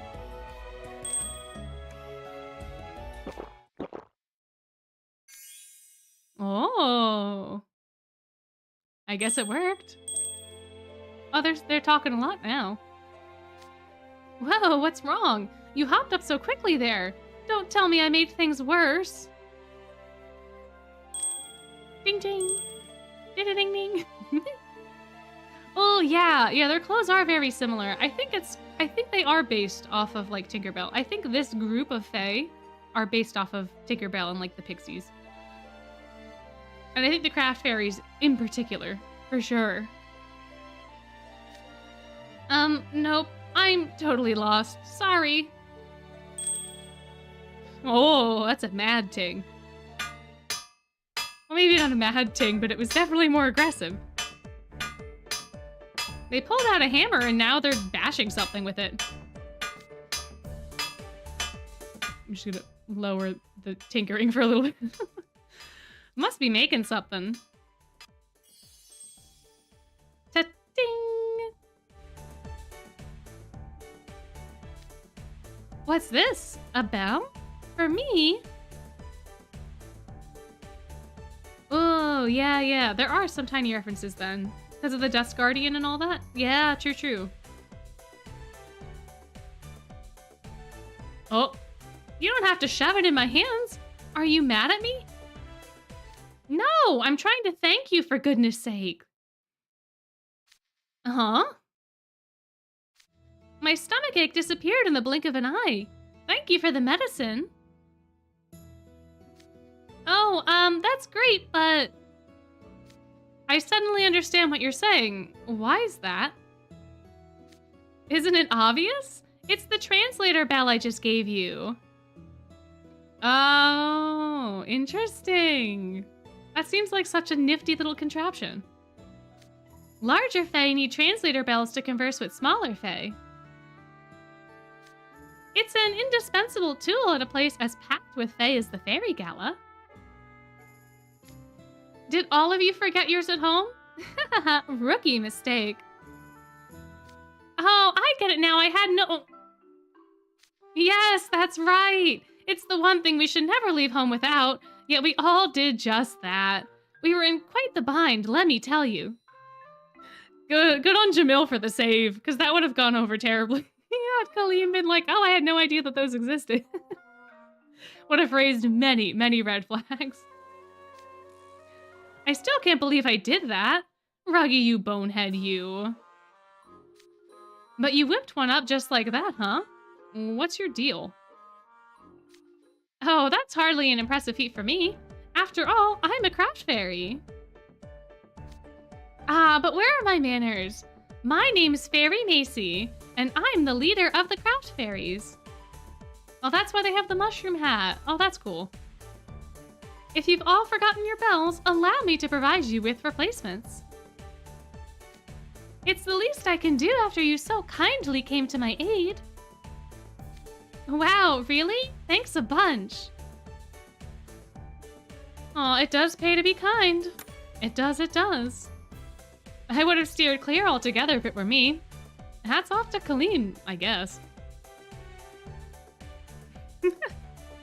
If it wasn't for him, we probably would have been screwed, right? Because then we would have never been able to talk to anybody. And that would have been so sad. Yeah, Jamil saving the day again is right.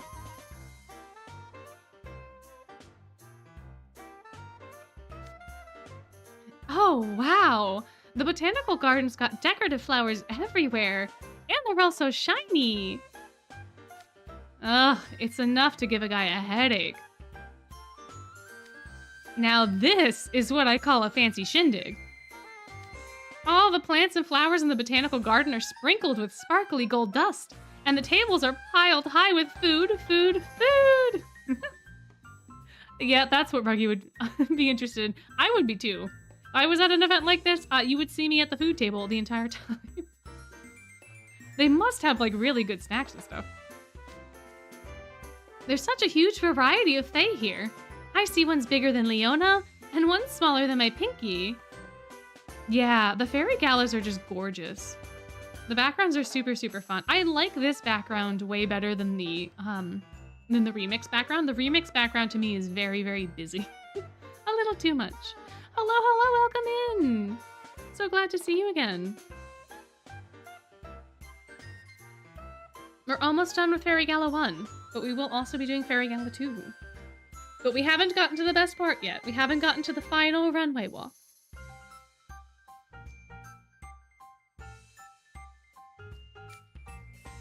Hey, if you're all done gawking, check out the spot farthest in the back.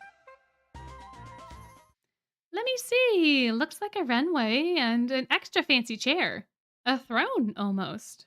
Oh, I wonder who that could belong to. That's a reserved seat for the fashion show. Yes, we can still watch Phil create a toxic work environment. Absolutely. I forgot just how mean he was. Honestly. Kicking people in the butt, making them do squats. Ay, ay, ay. It's probably where the queen's gonna be sitting, since she's the one in charge here. Agreed, which means it's where Ruggy's group will be swapping the tiara. Gah, it's smack dab in the front of the runway. There's gonna be more fairies on both sides of the seats, too. The only place we can hide is behind it. If I grabbed the tiara there, we'd be caught by the fairies in no time. Now, come on. The subtropical zone is right nearby. Once you've got all the goods, you can just hightail it over there. That'll take you straight to the back door. Oh yeah, I agree. I don't think I would make it in Pomfiore. I think I would get like a day in and then I would just disintegrate. I don't think I could do it. I don't know how Apple does it, honestly. I have no idea. Easy for you to say. You're not the one doing the swiping. If anything goes wrong, it'll be me, Grim, and you that get caught and bound hand and foot. The Apple is a survivor. Quit yapping about what-ifs already. I'm there to keep that from happening, remember? Ah, fine. But you'd better not forget it. You can count on us for sure. It's time we split up then. Good luck, everybody. Ooh, the subtropical zone. The whole botanical garden is so pretty. Okay, you, Grim, here's the deal. Since I've got the most manual dexterity out of the three of us, I'll be the one to swap out the queen's tiara for a fake while she's wearing it. Grim, you're on lookout duty. Your job is to make sure no guards are coming. Your job is to keep an eye on the show and signal for me when it's time to make the swap. Give my phone a 1-second call. Here's my number, and don't worry, it's on silent mode. We won't be able to see the show from our spot behind the queen. So, it's on you to identify the moment when the queen is most distracted, when the whole place is swept up in the moment. Remember, everything hinges on that single moment. Stay sharp. Will do. Yeah, I agree with both of y'all. All of y'all. This group is awesome. They have such a fantastic energy for this event. We do, yeah, that's true too. We do end up having the hardest job. I don't know. I feel like it's on par with like Ruggy's job. Grim, I think, has it the easiest out of the three of us, for sure. Being the lookout.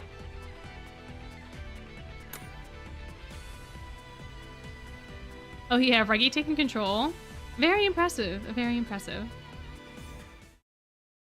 Oh, you got Scarabia in your little dorm quest? Oh, that's fun. I forget who I got first. I've done it a couple times for various different reasons. But I got Kalim once, I got Azul once, and then I think I got Leona, maybe? Don't remember.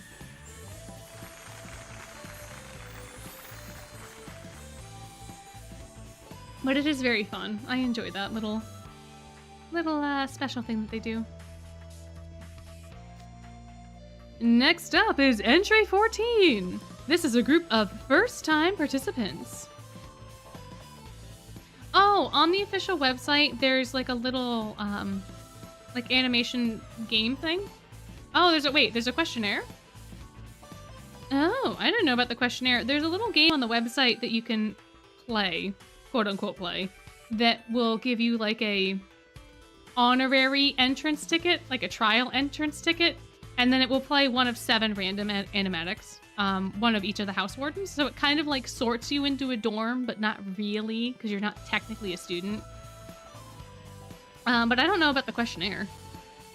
That is something I am unaware of. Another website. Oh, okay.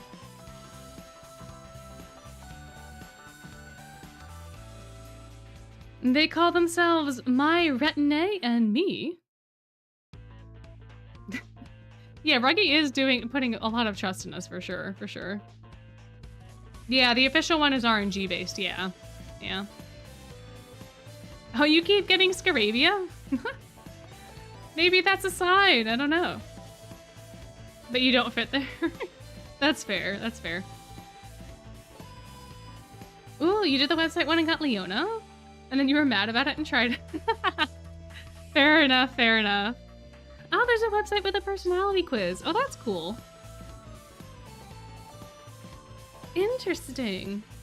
I feel like it would have been a little more fun if like the official website did have like a tiny bit of a quiz and was not just RNG based. Or at least if they had a quiz to make it like an illusion of you actually doing stuff and not having it be RNG based, but interesting, interesting. I wonder if there's like more than one personality quiz then.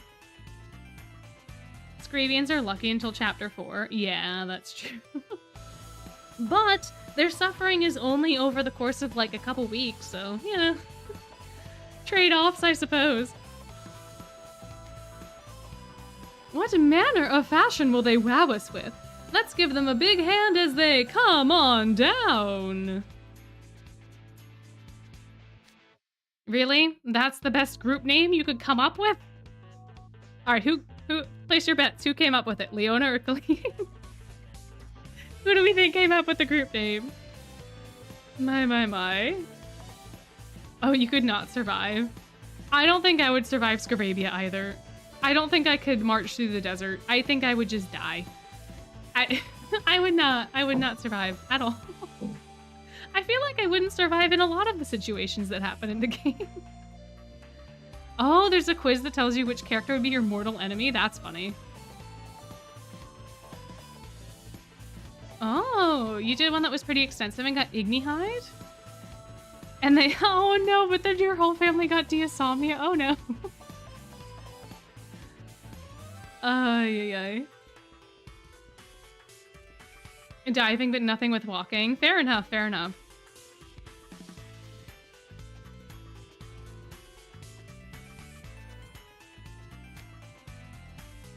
Look, what are you? It was Leona.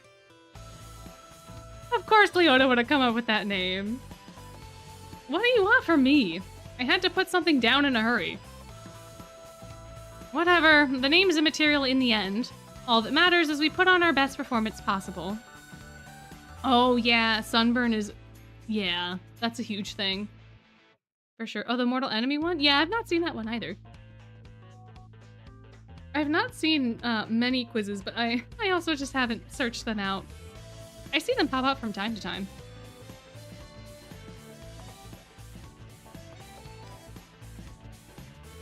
We'll give this everything we have, so it won't matter if Leona messes up.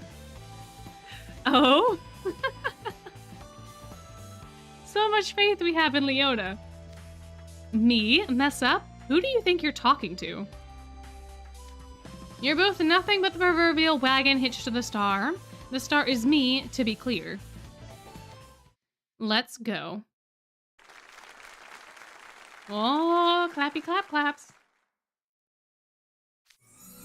I've never seen those Fae before. Where do you think they're from? I've never seen makeup like that either, but it is a good fit for the Windswept theme.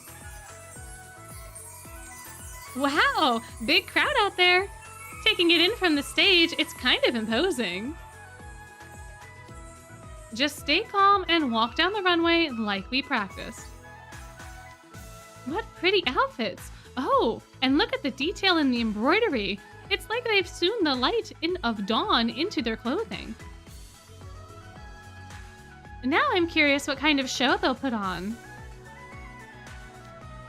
The outfits seem well received. Guess Corel acts like a know-it-all for a reason. His fashion sense even goes over well with the Fae.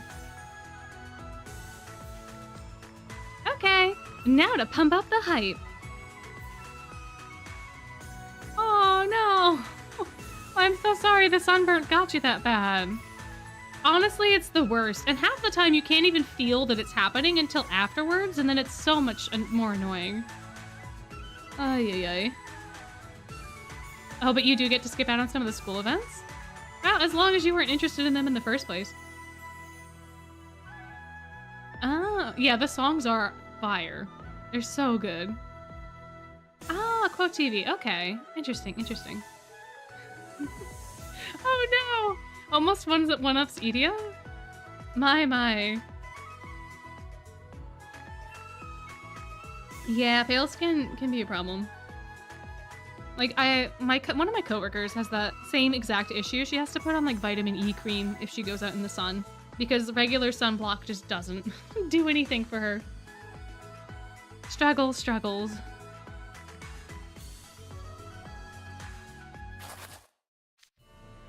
Well, alright, I guess Jamil and Kalim are up front and Leona's in the back. It's time to show what Instructor Vil has been training us for. Let's do it, Jamil! Don't get too carried away, Kalim. Wow, it's like that one's dancing on air. Is he a wind fairy? So far, so good. Now for something bold. Going from a windmill to a 90. He's spinning while barely touching the ground. I've never seen such tempestuous choreography before. This is intense. Let's go get a closer look. Ah, that's Kalim's group. Oh yeah, they borrow the, the Eat Me cakes? Is it the Eat Me cakes or the Drink Me potions that make you big? They borrowed one of them, for sure. I think it's the Eat Me, right? I think the Eat Me makes you big. You're acquainted? Yes, Your Majesty. They're lovely people. Isn't their performance magnificent? Oh, yes. It certainly is a spectacle. The Queen's turned her attention our way. Okay, one more push. Step aside, boys. Let me show you how it's done. Oh, all right. Oh, and I forgot to, okay. We're gonna stun at the Fairy Gala. Are you guys ready? Are you ready for the climactic twist tune? Oh, bye-bye. Enjoy the rest of your evening and or day.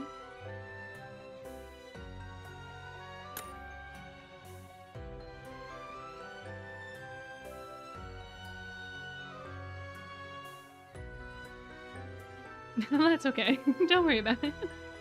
You're good, you're good.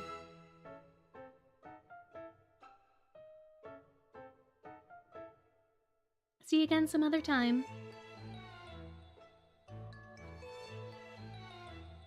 All right, are we ready? Are we ready to see them stretch their stuff? I sure hope so.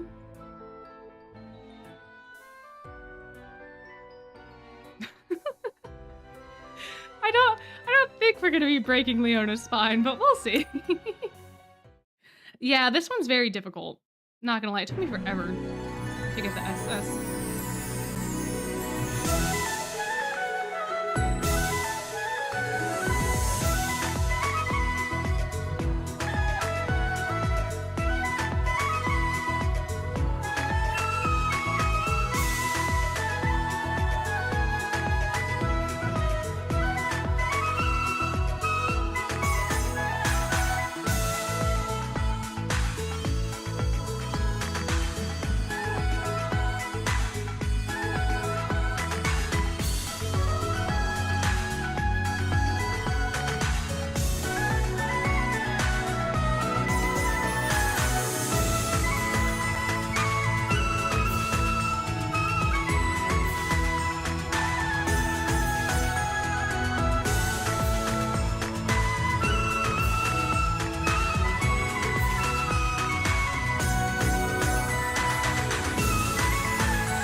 Those runs got me.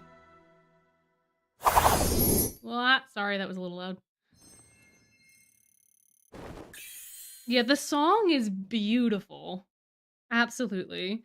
And like the little flower petals that they throw out are so fun. But yeah, the note pattern is a little it's a little much. It's a little much. Oh yeah, you're right. Leona does Jamil does kind of do that, huh?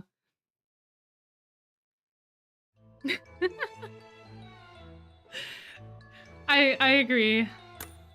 All right, are we ready to say hi to Ortho again? Hi, Ortho.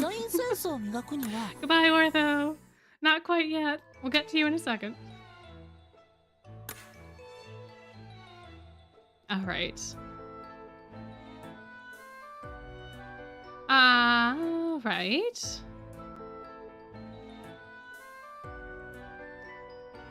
I don't remember which chapter we were on. I don't remember. Does anyone remember which chapter? I got so focused I completely forgot where we were at. I don't remember what the title was, that's the problem.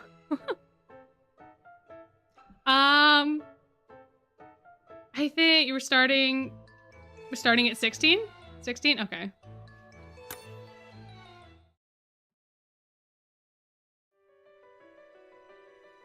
If it's not... Okay, nope. No one saw that. No one saw Ruggy. Who's Ruggy? We didn't see that at all. No. We didn't see that. It's fine.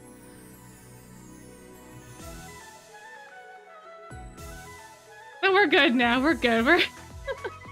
We just went one ahead. That's all. We're back. We're back. All right, fairies, feast your eyes on this. My word, the fairy in the middle has a downright overwhelming presence. What a bold stride, so refined and self-possessed. Nobody would guess you just barely learned how to walk properly on 2 legs. Now is not the time. Ah, shut up. I'm standing out. And that's what matters. Goodness, what land is that fae from? Even his couture has such a lovely design. The queen is fangirl and she's simping. The queen's watching us. We just need one more push to get her undivided attention. You want a pièce de résistance? As galling as this is, I'll show him the dramatic pose that Vil told me to keep in my pocket. I want to see this dramatic pose, please, Leona. This should ensure success for Operation Steal the Show. Let's throw in our best moves too. Come on, everybody, dance with us. Come, get out of your seat. Let's all sing and clap our hands and celebrate the spring. I can feel my body moving already. Let's all celebrate the spring together. How can nobody hear the monologue? It's just gotta be anime logic. Because they were all talking about their plans out in the open before, too. Like, anyone could have overheard them wanting to steal the crown, but nobody did. I guess. Woohoo! To see such unfettered jubilee coursing through my people, it does my heart good. It smiles and flowers everywhere I look. What a marvelous show this is.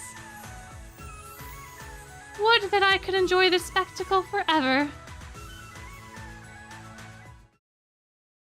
Oh. Take it away. Buzz buzz. That's the signal. Oh yeah, they could have been whispering to themselves. That's true. Oh yeah, and like before battle when they talk. Yeah, absolutely. It's anime. You know, it gets excused. Phew, the swap's been made. What in the world? I barely had time to look and you're done already? That was so quick I didn't see a thing. Removing and replacing the pins holding the tiara in place took about 6 seconds. Who needs 10 seconds? You insult me, Leona. Hey you, welcome back. That was some perfect timing. The queen didn't notice at all. Did you think I'd get attention? Please, I'm not an amateur. Oh yeah, true. Yeah, they talked so much in Playful Land. The puppets must have just been so patient. Okay, let's get out of here.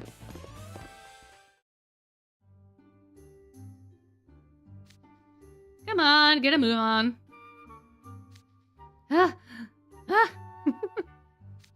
Could you slow down for 5 seconds, Ruggy? You're going too fast for me to keep up. Uh-oh. Why is it raining? Gah! Cold. Why is it raining all of a sudden? That's not rain. It's the botanical garden sprinkler system. Crud, I forgot that the subtropical zone has simulated squalls. If we don't act fast, the water's gonna wash off our fairy dust. No! Uh-oh, someone's coming. Quick, let's hide for now. What's this? There's an awful human stench around here. Did a human infiltrate our event? The audacity! Interesting how they can just, like, smell humans. I wonder what that's like. Huh. Interesting. The smell's close by. Hey, where are you hiding? Come out this instant. Yeah, it is a human school. You're right. Like, ay, ay, ay. Oh, you're going to an exhibition. That sounds like fun. What kind of exhibition? I mean, you still have time for Playful Land. I don't think it ends till next Tuesday, right? Oh yeah, you're right. It's a beastman, a weasel cat, and a magicless human. You're right. It's not just human. Uh-oh. I think we're about to be busted. Over here. Uh-oh. Not good. Not good at all. Oh yeah, it does sound like a punchline to a joke. You're right. A beastman, a weasel cat thing, and a magicless human walk into the botanical garden.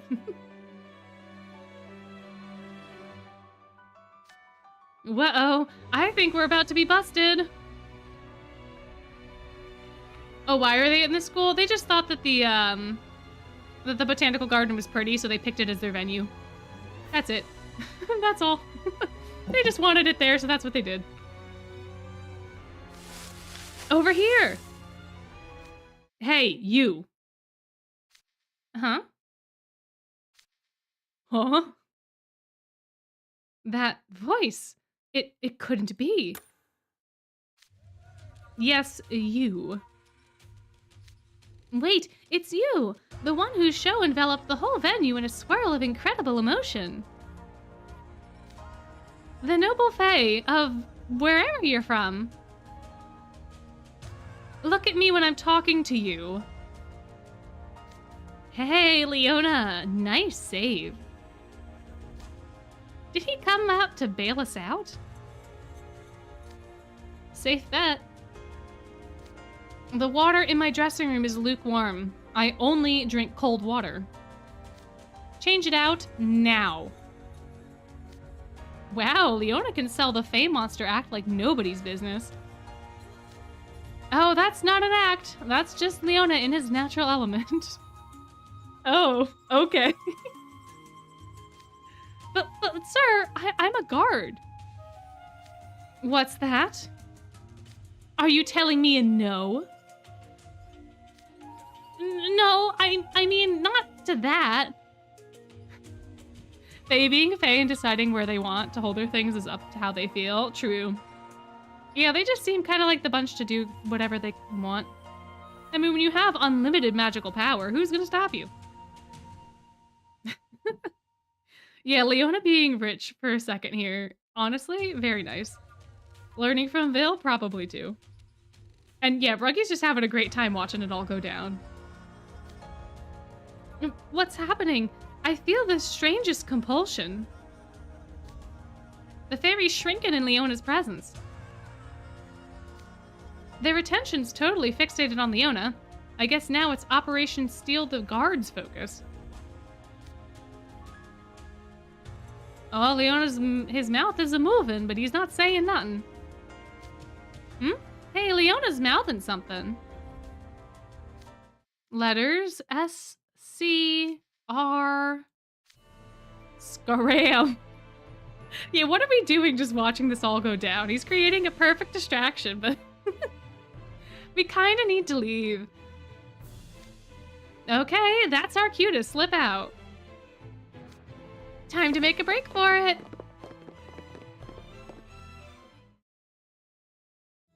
Oh, we did it, guys. We got out of the garden. Oh, we made it out of the Fairy Gala and out of the botanical garden. We should be in the clear. Anyone behind us? Nope. We're good. Operation successful. And now we can get back to the good old student life. Oh, yay! High fives all around.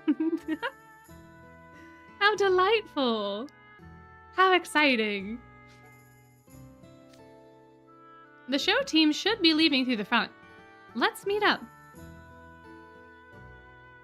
Da-da, dun, da-da. We did it! Oh, you can't wait to see that one line? Okie dokie. You nearly botched the whole thing, Ruggy. Hey, don't blame me. If you want to blame someone, submit a complaint to whoever's bright idea it was to be all authentic with the botanical garden squalls on a timer. It was a fabulous show, though. It was so much fun. Oh, yeah? What, are you starstruck now? Ruggy and I didn't get to see your act, but I'd bet thaw marks on to tuna cans that Kalim and Jamil carried the whole thing. So much confidence we have in Leona, huh, Grim? That's not true at all. Leona was so dazzling back there, he outshone the whole rest of the gala. I was floored. It's okay, Kalim. You don't have to sugarcoat it for us. You're a real kind soul, though. Oh, Ruggy, too. Oh, no. I think they just like teasing him. I don't much appreciate your attitude. Is that how you talk about someone who saved your tails? Are you sure that wasn't just you doing your normal thing? Man, the amount of hate Leona has received in this event. I didn't remember it being like this. Either way, we've got the Mage Stone back, and the school's back to normal. The day is saved. Hello there. Ugh, cue buzzkills. Oh, are we getting another guest appearance? Ah, they're both here. I see it's over. Yeah, Operation Give Leona a Mental Breakdown Ernesto style. Exactly. Absolutely. Oh my goodness. That's really kind of what it's been, huh? Professor Carell, Vil, you certainly have good timing. We were watching the whole affair via a drone feed that Shroud set up. And what do you think of our show? Uh-oh. Uh-oh. Oh. Ooh. Heh. You pass. You see how you managed to bring out your best and then some? Be grateful you had me for a coach. Instructor Bill! Oh, Kalim is too precious. Do you really have to make a whole production out of it? I kind of get it. Those were some really demanding lessons. Since you've all been such good boys, I have a treat for you. Ooh. Oh, Carell and Vil do make a very terrifyingly effective duo. I agree. Yeah, I think Apple would be shocked. Vil? Compliments? Never. You do? Gimme, gimme. I present to you your next ensembles. Custom made by yours truly, of course. Wait, what do you mean next? After watching that stream, I'm convinced with my coaching, your team can reach even greater heights than ever. Oh no! They can't escape. They can't escape. That's it. They're in the fashion world now. You're models now, guys. You can't get away from it.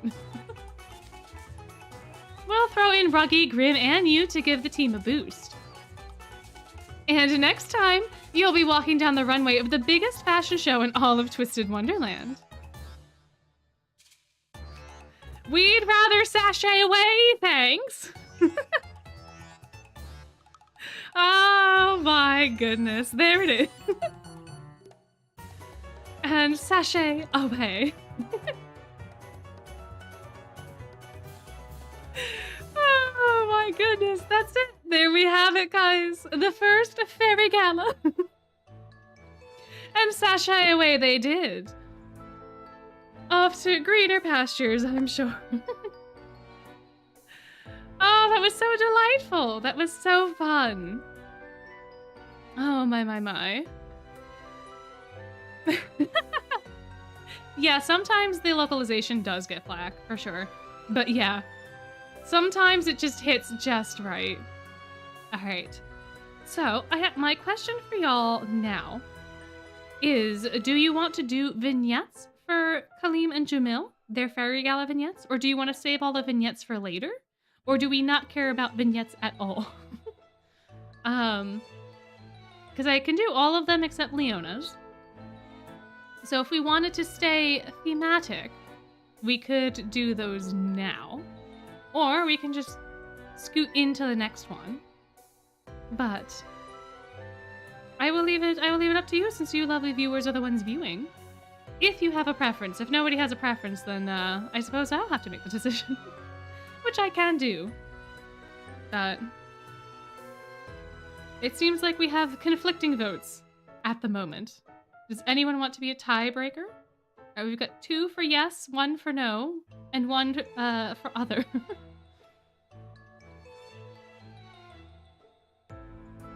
Okie dokie.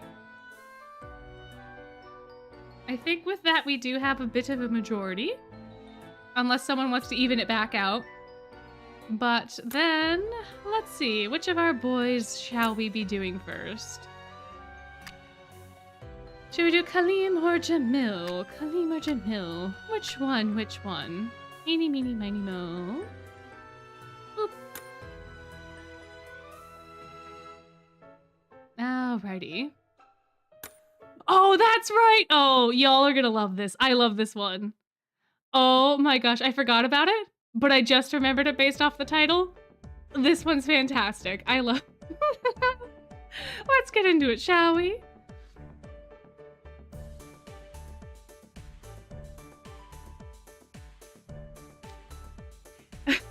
Hey! Oh, hey, you, Grim. Since the Fairy Gala's tomorrow, we came to see how things were shaping up. How are things going for our runway walkers? Oh, Jamil finally won something? I mean, you're not wrong. The poor guy doesn't get enough credit. He really doesn't. See for yourself.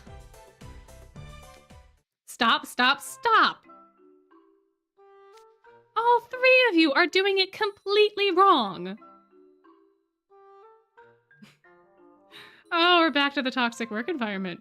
Leona, you're supposed to be the front runner here. Show a little motivation. I'll even accept faking. Ha, not like I volunteered to take the lead. That was your call, remember? You should be grateful I'm playing along with this little song and dance at all. Hey, Vil, how was our dancing? It was super cool, right? Just the opposite, actually. Huh? It was completely unpolished. You might as well be a pair of dirty burdock roots pulled straight up from the soil. Oh no! Oh, that's unfortunate. They're not even potatoes anymore. The plan was for a dance routine from 2 experienced dancers to act as a highlight for the rest of for the more stationary Leona. But it's certainly not shaping up that way. Gosh, was it that bad? Have you no self-awareness at all? Kalim, you haven't gotten through the entire dance without a misstep, not once. Yikes, right through the heart. Oh, burdock is medicinal? Oh, then that fits. Interesting, okay. The show's tomorrow, Kalim. Are you ready to give this your full focus yet? Those in glass houses ought not to cast stones, Jamil. In fact, I dare say you're the worst of the 3. Ooh, oh no. Are you kidding me? You think I'm the worst? Oh, did you assume you were doing your part without issue? Well, yes. I've been dancing for years and I've got this choreography completely memorized. That's not good enough. When you saw Jamil dancing, what was your takeaway? Oh no, you're gonna bring me into this? He didn't seem like he was having fun. That's exactly it. Your performance lacks charisma. Do you know what it takes? Whoa, do you know what... I can't read. Sorry. Whoopsie. Do you know what it is that you're missing? Uh-oh. Uh-oh. It's kind of late in the game to touch up on your routine now, no? You could always switch to helping me swipe the tiara, if the performance part is too much for you. Absolutely not. I'm dancing, and that's final. That said, what am I supposed to do to draw attention if a perfect routine is insufficient? Phil, could you give me some time? I'd like to piece this together on my own. Fine, on one condition. Shape up by tomorrow. Understood. Is he just digging his heels in at this point? We really want Leona's spine to be broken today, huh? Jamil's loved dancing since we were kids. I don't think he'll ever give this one up. Oh my, but how? How will Jamil get a breakthrough, I wonder? How is he going to shape up? I don't know. The courtyard should be deserted this time of night. I might as well get some exercise while pondering the issue. All right, let's see.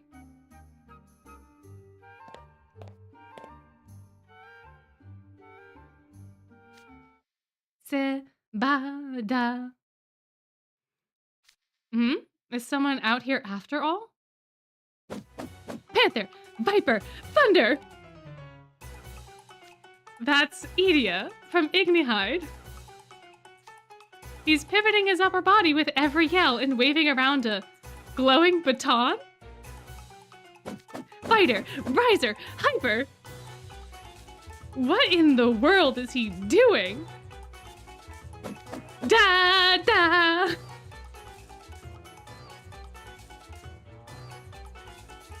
I can't.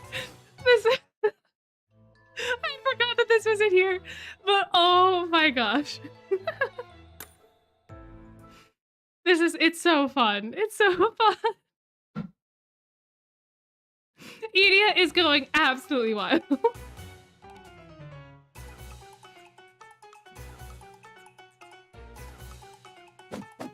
Panther, Viper, Thunder, Fighter, Riser, Hyper! Da-da! What a bizarre dance. But his motions are so crisp and clean. Just watching is making me want to get moving myself. Is that a tablet sitting at Idia's feet? It looks like he's watching the screen while he's dancing. Phew! Primo concerts are lit! Primo? Let me look that up on my phone real quick. Let's see. Short for Precipice Moirai? I don't know if I'm pronouncing that right, but... A three-girl idol group bound by the threads of fate. Their performances bring delight to all who watch them, not just their fans. Fun fact, all members' ages are undisclosed. The fandom pretends not to see anything that would suggest they're older than they look. I've got no interest in idol groups, but that dance is fascinating. This might be worth looking into. Alright, here goes nothing. Yeah. Idia attending the idol concert from his tablet in the middle of the night. is fantastic. I'm pretty sure he's here because nobody else he presumed would be here. Because, yeah, it is kind of embarrassing, I think, for sure. But yeah, it's inspired by the Three Fates. It's also super, super fun. Excuse me, Idia. What? You're, Jamil, right? With, Scarabia? Look, this is just, calisthenics. Or, PE. Yeah, that's it. None of those moves remotely resembled any routines we've been over in class. Curses. I was banking on nobody coming through here this late. Boy, did I ever miscalculate. None among the ignorant masses would have any appreciation for my sublime taste in music anyway. Great, just great. Now you're gonna blab about this to everyone, and soon the whole school will be talking about me behind my back. So much for my... I know how that is said in my head, but I don't know how to pronounce it out loud. Halcyon? School life. Oh, wait. I never had that to start with. Still.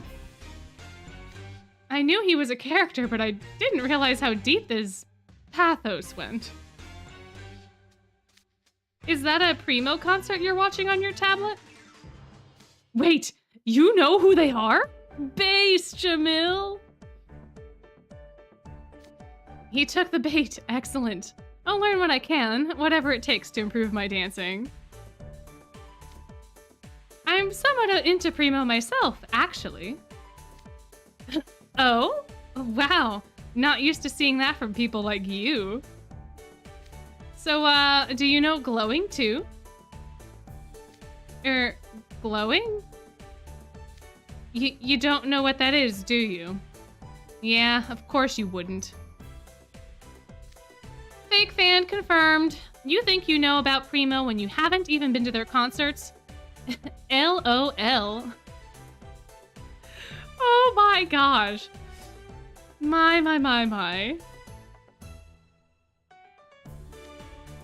Glowing at Primo gives us this incredible sense of unity that nothing can top. You have no idea what you're missing out on. Not to gatekeep, but to gatekeep, casuals really do ruin everything. Oh, Idia is a trip. Yeah, he does think he's the protagonist of a Disney movie. Oh, welcome back! Welcome. We're going through Jamil's, Fairy Gala vignette. And catching Idia on his glowing streak. And unfortunately, Jamil is getting called out pretty hardcore for being a fake fan. Why is he suddenly looking at me with scorn? I hardly know what he's even upset about, so I'll let it go. What I'm getting out of this is that he was doing a dance routine called Glowing, designed to show support to idols. Yeah. Yep. I'm still lost as to why anyone would even do that, but regardless. The fact remains that Idia's ardent glowing conveyed a discernible enthusiasm to me. Maybe this is it. Idia, if I may... What? Could you teach me this glowing? Huh? What kind of third act twist?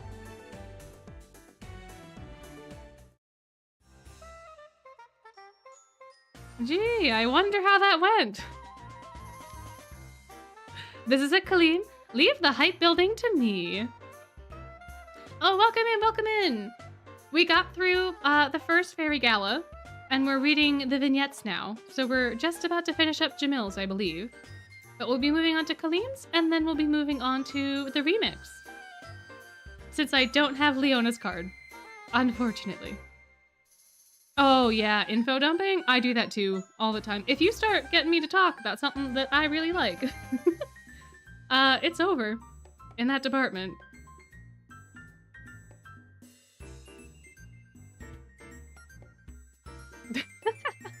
Jamil's better at gaslighting and gatekeeping and girlbossing than Edie. True, true. Yeah, you're right, you're right.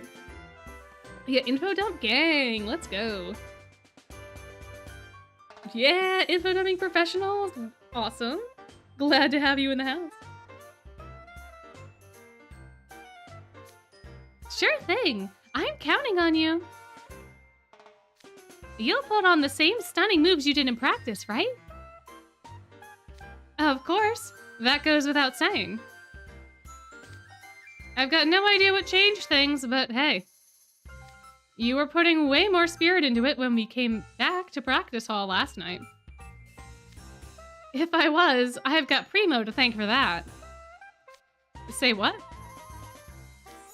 Our turn is coming up. Let's move. Right. After doing enough glowing with Edia, I finally figured it out. A perfect dance alone doesn't bring a show together. What does is something that draws people in. And that's passion. Come on, people. Feel the beat and let my dancing bring us all together.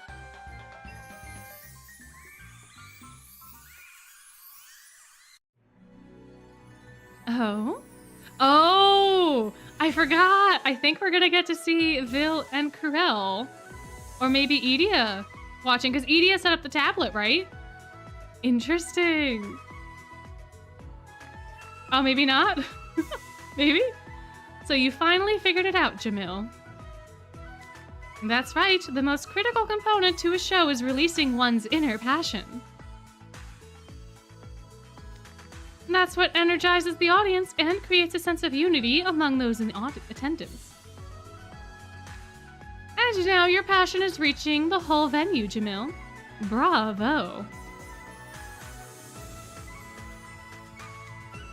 I have to wonder, though, what experience could have spurred that much personal growth in a single night? Care to venture a guess, Edia? Beats me. Sure, buddy. GG, Jamil. The way you're sweating together with the whole audience, now that's what I call glowing. What high praise. What absolutely fantastic praise.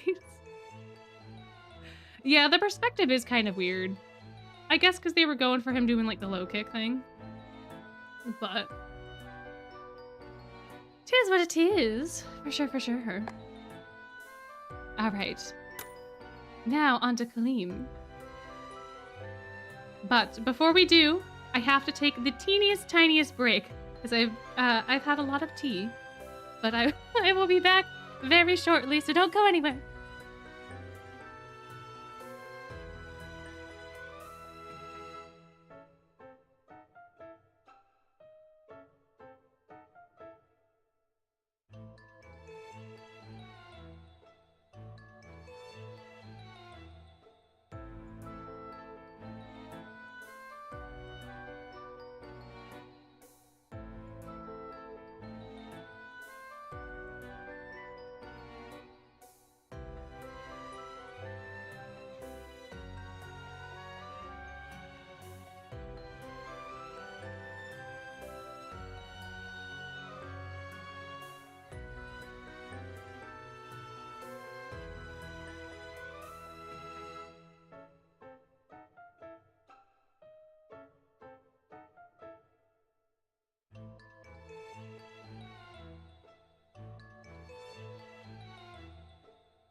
Okay, I am back.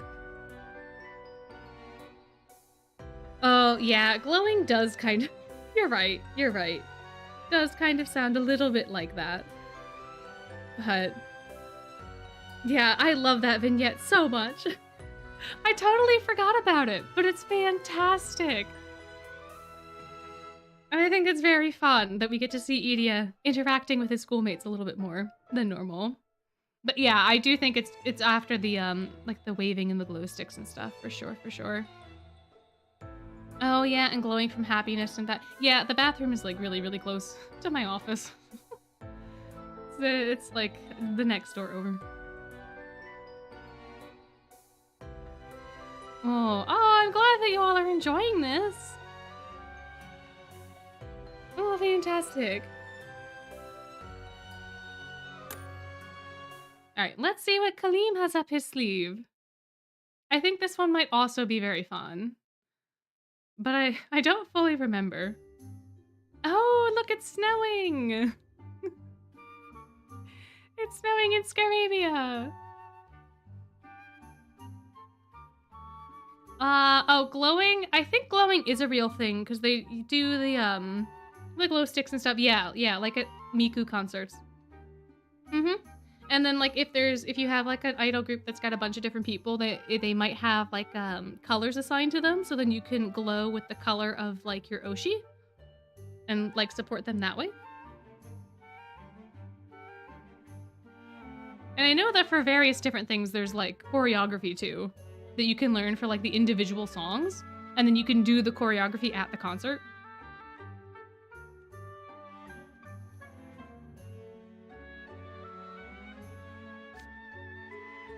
Oh, he's snoring away. Honk shoe, honk shoe.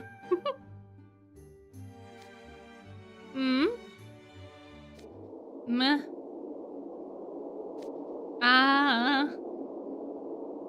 Achoo! Oh, it got cold. Wow, it's cold. Why is it so frigid in here? The heat isn't working. Did someone set the system to cool instead? I better get it changed back quick. Oh, wait. The head mage controls the dorm temperature with magic. All of these blankets still aren't enough to keep me from shivering. How am I supposed to get sleep? Oh, you're right. I think Jamil did get summoned from the steeds. There he is. Kalim, are you awake? Jamil. The room's temperature is all messed up. Brr. Then try dressing appropriately. Here, at least put on an overcoat. Thanks. So, the house warden's room isn't faring any better. This is quite odd. Wait, you mean your room's just as bad? Come with me if you would. Yeah, it is very weird for Scarabia to be snowing. Oh, everybody's up. Everybody's concerned. Whoa. Why is the whole dorm gathered in the lounge in the middle of the night? Gee, it couldn't have anything to do with the snow. It was so cold, it woke me up. We're all huddling together under our blankets to stay warm. It would appear the climate control is broken throughout the entire dorm building. What? Well, that's not good. Our dorm is situated in the middle of the desert. It gets super chilly at night. Without proper heating, catching a cold would be the least of our problems. We can't just wait this out. Let's go find the head mage. House warden! Vice house warden! More bad news. Yeah, Scarabia, student A and student B. Now we got student C. And D, wow. The front door to the dorm building is buried in snow and won't budge. I could get out through the window if I take the magic carpet. I'll fly over to the main campus real quick. Kalim, wait, don't go off on your own. It's too darn frigid. The house warden's back already. Even the magic carpet's all icy and frozen over. I can't reach the mirror like this. It should get much warmer once the sun rises in the morning. I say we wait until dawn to leave. Yeah, sounds like that's the best plan we've got. Oh, but everyone's freezing. Not Scarabia student A. Not student B. I'm still worried about everybody getting sick from this. Is there anything we can do to warm things up? We've gathered all the blankets we have. Fire magic is an option, but we won't be able to sustain that non-stop for a whole night.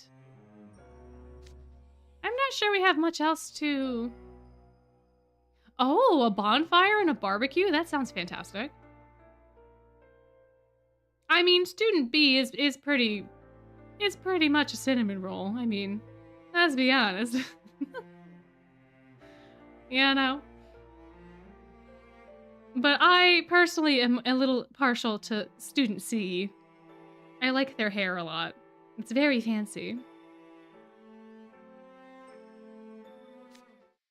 Oh, I know. Jamil, you make that one soup a bunch in the winter, right? Oh, hey, we are gonna have a barbecue, kind of. We're gonna have food at the very least. Hmm? Oh, yes, the one with cinnamon, ginger, and black pepper, right? Yeah, that always makes me feel nice and toasty. Let's make some for the whole dorm. I suppose it beats doing nothing. All right, I'll head to the kitchen. You sit tight and... No, I'm coming with you.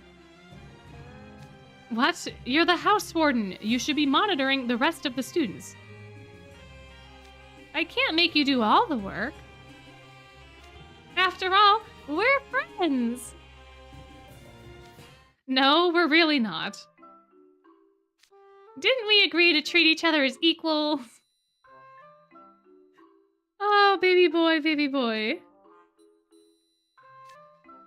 That has nothing to do with being friends. Come on, this is no time to be shy. Let's work together as friends to get our dorm through this. I keep telling you, are you listening to a word I say? Confound it, stop following me, Kalim. Oh, baby boy, baby. He just doesn't understand. It's getting lighter outside. At least with that soup, we got through the night without turning into Scarabeusicles. What a fun little choice of words. Thank you, House Warden Asim, Vice House Warden Viper. See, what did I tell you? Jamil's soup is the best. Honestly, it sounded delicious. The sun's up now. Okay, let's get to campus and ask the head mage for help fixing the climate control. And thus we get our event. All right. Here we are on campus. But oh, the cicadas. Oh my, it must be summer. It's so hot. How could it be sweltering in here? It's hotter than the desert at noon. Every breath I take is burning my throat. Is the air conditioning broken in the Hall of Mirrors, too? It's hard to say. All we know right now is that room temperatures are going haywire. Let's find the head mage. Quick.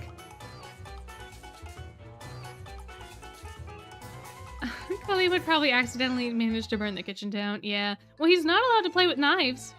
He can't use knives per Jamil, from what I remember. Oh, but he did cook before with Ruggy, and he was fine. True. Doesn't he also help out in book 4 when Octave and Elle show up to cook, like, breakfast and things, and he does okay? So I feel like he can cook, he just needs guidance. And I feel like for Jamil, it just would have been a little bit more convenient if he didn't have to also guide him. Maybe. Maybe, maybe.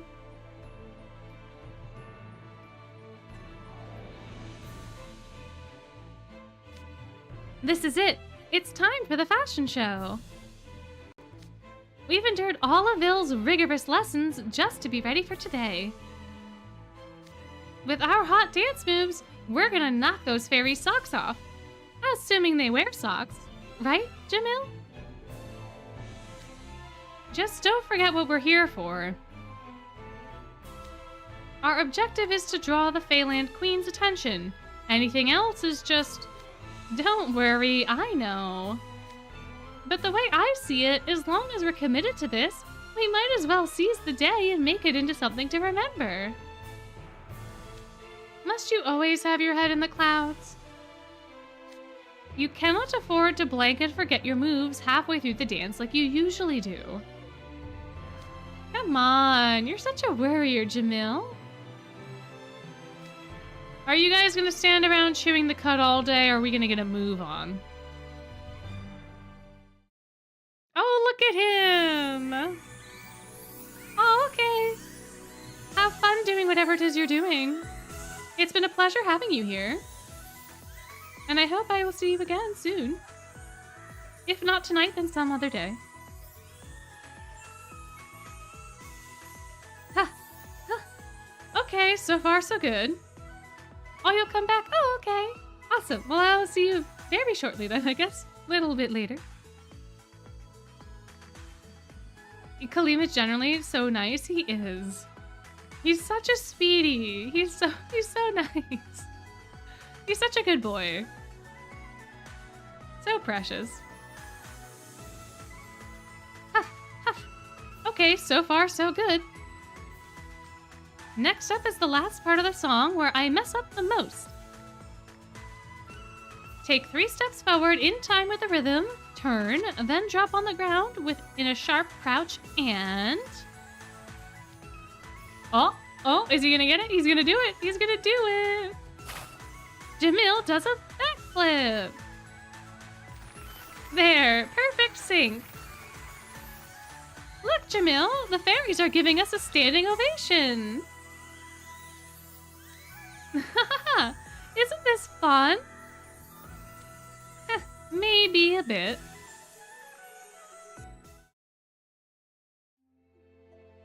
Aww. After the Fairy Gala. I must say, Kalim, you put on a nice performance back there. I could tell you were really enjoying it. Your attention to detail was a bit lacking, but Jamil covered you in spades. Yeah, huh? We're in perfect sync. But man, I'm still disappointed. I can't believe you all said no to being in another fashion show. Of course, Kalim was the only one ready to sign on the dotted line. He was like, oh yeah, I'll do this again. Absolutely. Of course we did. And that means we don't get to take any more lessons together. I'm gonna miss being on a team with you guys. Oh, you're so sweet. It was a rough time, but it was still a lot of fun. Right? I'm glad you agree, you. I'll be reporting back to the head mage now, so... Jamil! Huh? Thanks for doing this with me. It reminded me of the old days when we used to play together. It was a lot of fun. Let's dance together again sometime. Oh, sweetie. So sweet. We got like 2 very different moods from the 2 different events. Or for the 2 different vignettes, rather.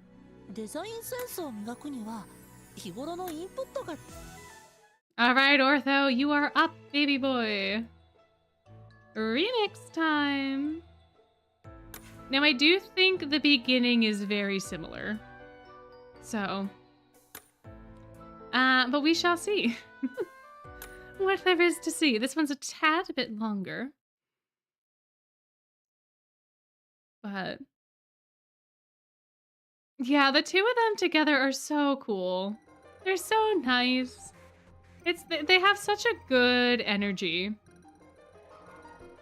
And they play off of each other very, very well. Isn't NRC like the first time Kalim has real friends? It could be. I don't really know. Cause I don't know if he hangs out with other rich kids or not. But I guess it is like the one place where he can be like completely untethered. Well, not completely, but he's more untethered than at home.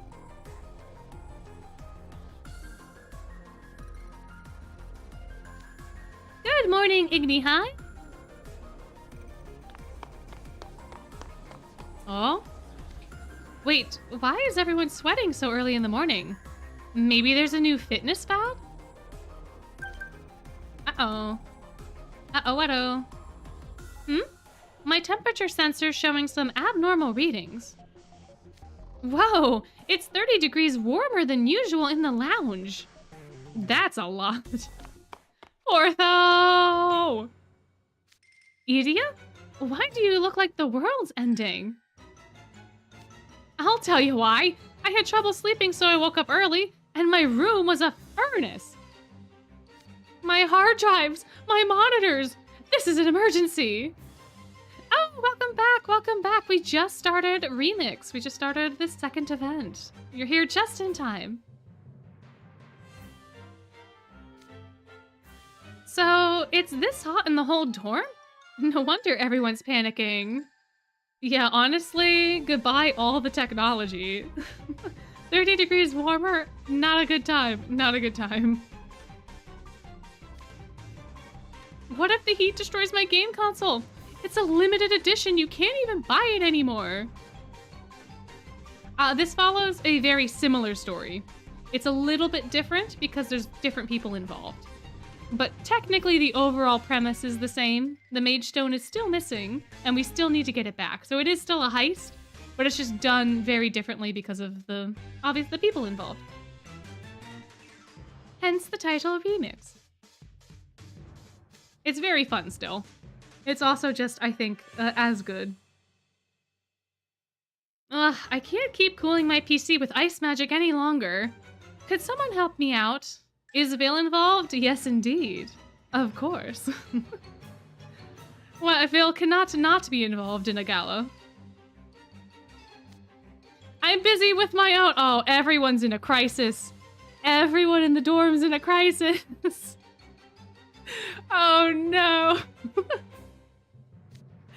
If your electronics are that important to you, shouldn't you power them down? Yeah, so I don't know which of the two is supposed to be canon. If either are. Because this one came out right after book 6. So it highlighted Ortho, but it only came out after book 6 because of what happens in book 6. So who knows which of the two is real? Maybe there's a third one that we don't know about that is the canon one. I don't know. Yeah, it's every man for themselves, honestly. But no one's gonna power down their electronics. They need their electronics to survive. They can't do that. How can you expect us to cut off our lifeline, Ortho? Called it. There's no way. There's no way. Ay. Yeah, it is a little confusing. I guess the first Fairy Gala came out like the first year on the EN server, and then this one came out after book 6, which I think was like year 2 or 3. So they had a lot of time in between. But like technically all of the Halloween events happen at the same exact Halloween because everyone's in the same grades. So like, who knows which Halloween is canon? I don't know. Yeah, some of the other events are like this, for sure. You know, you can just believe whichever one you want to believe is canon, I think. But yeah, I think, like you're saying, yeah, they're probably more so to see the different characters and how they interact. Yeah, because like even in Playful Land, Ortho's part of Playful Land, but technically at Halloween time in the main story, Ortho would not have had his consciousness yet. Because that doesn't happen until after the SDC, which is in the spring, but Halloween is in the fall. But technically everyone's in the same year as they always are during Playful. Like it's a little, the timeline's a little wishy-washy. Yeah, time travel theory, probably. Yeah. But, yeah, the timey-wimey stuff. Yeah. It's a little up for interpretation as far as the events are concerned. For sure. Although there's some that fit a lot better. They fit like a little bit more easily. Like Clocktown and like, whatchamacallit? Appleton. Like those events, because they happen over a weekend, so like feasibly they could just happen at any point in time. Yeah.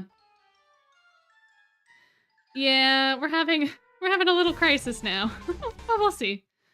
Lifeline? Wow, Igni Heights students really are tech dependent. But there's a serious risk they'll suffer heat stroke if this goes on. I wonder if something happened to our air conditioning. Okay, I'll be right back. I'm gonna visit the head mage and ask him to fix it. Please do. Dun dun. Ah, there he is. Head mage. We've got trouble in Ignihide.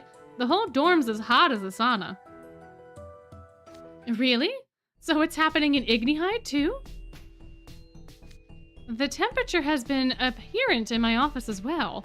It's so cold in there, why, my feathers could freeze over. A little bit of deja vu. Temperature control on this campus is handled by fairies who draw power from a highly valuable mage stone this school maintains. Perhaps someone's vandalized it in some fashion. I'm heading to check on it now. Yeah, these are the same lines. I'll join you. Yeah, there's gonna be a couple things that are the same. At least in the setup, and then after that it's different.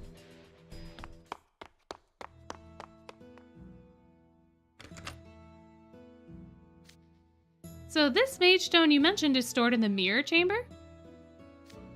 Yes, it's strictly forbidden for anyone to enter without my Wait a minute. Sweet merciful 7. Gone. The precious mage stone that supplies the fairies with magical power is gone. Is it? Shroud, summon every house warden to the head mage's office at once. I'm calling an emergency meeting. For the second time today. Yeah, here we are again. And it's snowing again, how pretty. Brr, why is this room so cold? Oh, thank goodness! Octave and L's been so unbearably hot all day, I feared I was on the cusp of dehydrating into Octo Jerky. It's still fair warmer than here than it was in Diasomnia this morning. Quiet in the office! As you are no doubt aware, we are presently unable to regulate the temperature in buildings across campus. The cause, I'm afraid, is that the mage stone acting as a fairy power supply is missing. Oh yeah, Ortho mentioned you were yelling about something going missing. Just so. Our campus buildings are kept pleasantly livable all year round by virtue of the magic of fire fairies, water fairies, and wind fairies. Welcome back. We are on part 2 now, in the remix, and we are reliving our beautiful, beautiful opening. Just to name a few of our many Fae benefactors. With the mage stone gone, we cannot fuel the fairies' magic, and thus cannot control the campus's air conditioning.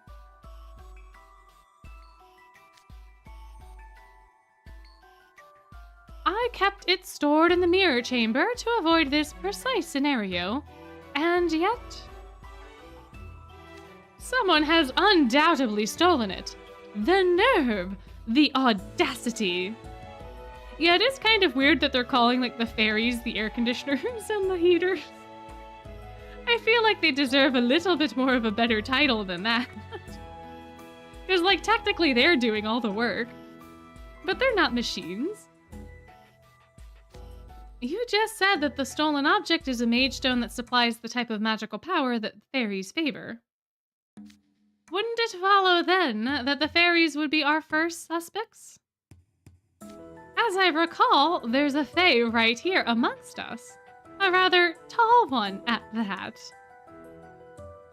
Azul, sometimes clocks are right twice a day. They're broken, but, you know. Maybe campus's climate? True. Probably.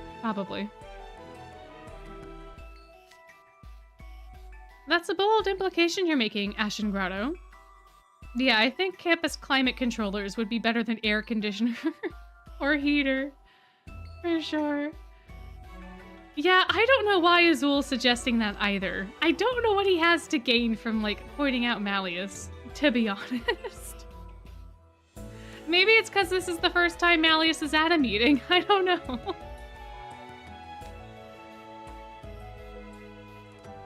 Are you suggesting that I, the heir apparent of Briar Valley, would stoop to common thievery?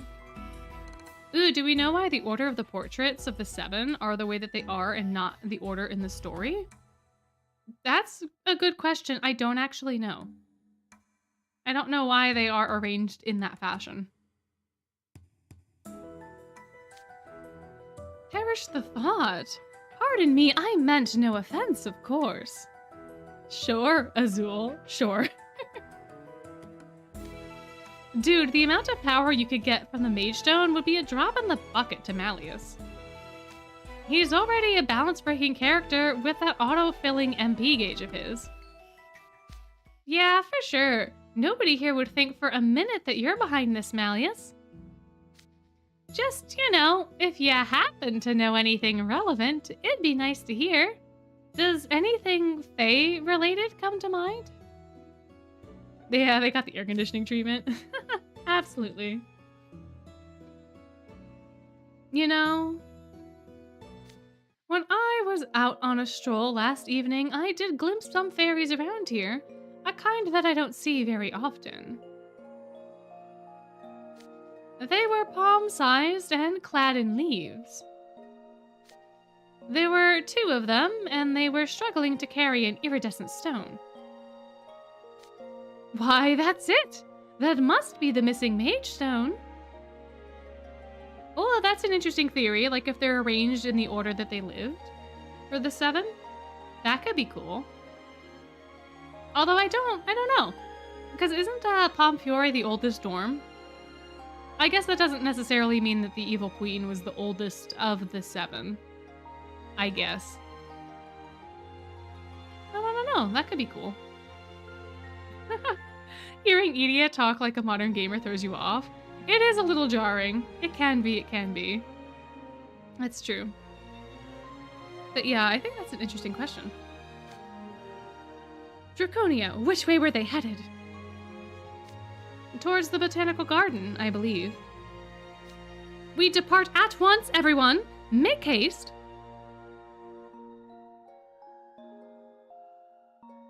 And we will get to see the fairies yet again. In the botanical garden.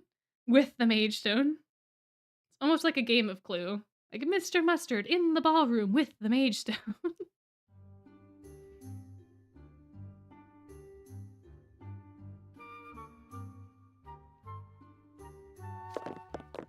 Oh, in JP, Edea talks normally, but throws in some slang occasionally and stutters? Interesting. Yeah, I guess that must be just the way that they localized it then. To make it more, I don't know, gamery? Maybe make him seem more nerdy to, I guess, maybe the Western audience? I don't know. Let us take a discreet peek inside. We mustn't alert our fairy suspects. Ah, I see some tiny fairies grouped up. They're definitely carrying an iridescent stone. That's it! That's the precious Mage Stone that vanished from the mirror chamber. Those fairies clad in leaves are called craft fairies. They make the tools and implements their fae brethren need to change the seasons. Does that mean they stole the Mage Stone to use in some feat of engineering? Look now, a different fairy is coming up, and they're carrying something. Tinkerbell? Yeah. We think that these fairies are based off the pixies. Like, the craft fairies seem to be, like, very Tinkerbell-esque. And, some of the other ones, too. Is that a staff? Now they've affixed the Mage Stone to the tip of the staff. Don't tell me they pilfered such a precious stone simply to use it in making accoutrements. Oh hey, a bigger fairy's coming up now. You know she's boss level because she's got an escort. My, I believe that's... They've handed the staff to her. Yeah, it's a staff instead of a crown now. It's very fancy indeed. It's too tall for the other fairies. It must have been specifically made for her. Yeah, she's super pretty. 100%. I've seen that golden fairy before. You have? Shining like gold, she towers over other fairies, her beautiful wings aflutter. Thus, she is revered by her diminutive brethren. There's no mistake, that's the queen of the Feyland, where the smaller fairies gather. Yeah, you're right, the staff is going to be 10 times more difficult to get. Absolutely. How old is Alice in Wonderland compared to Lion King? What year did they come out? Lion King was 90-something? I think Alice in Wonderland was earlier than that. I don't remember. I don't remember. Alice in Wonderland was written in the Victorian era. Oh, that's true. If they are talking source material, then that could be why they're arranged. Could be.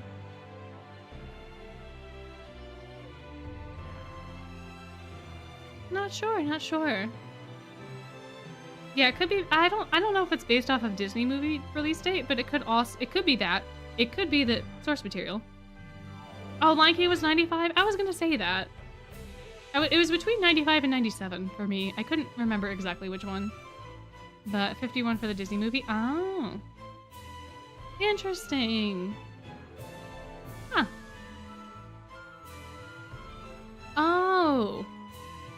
Oh, okay. I've not seen the Tinkerbell movies. I don't know the lore, but that's interesting to know. That the stone was also in those. Then that makes perfect sense as to why it's here.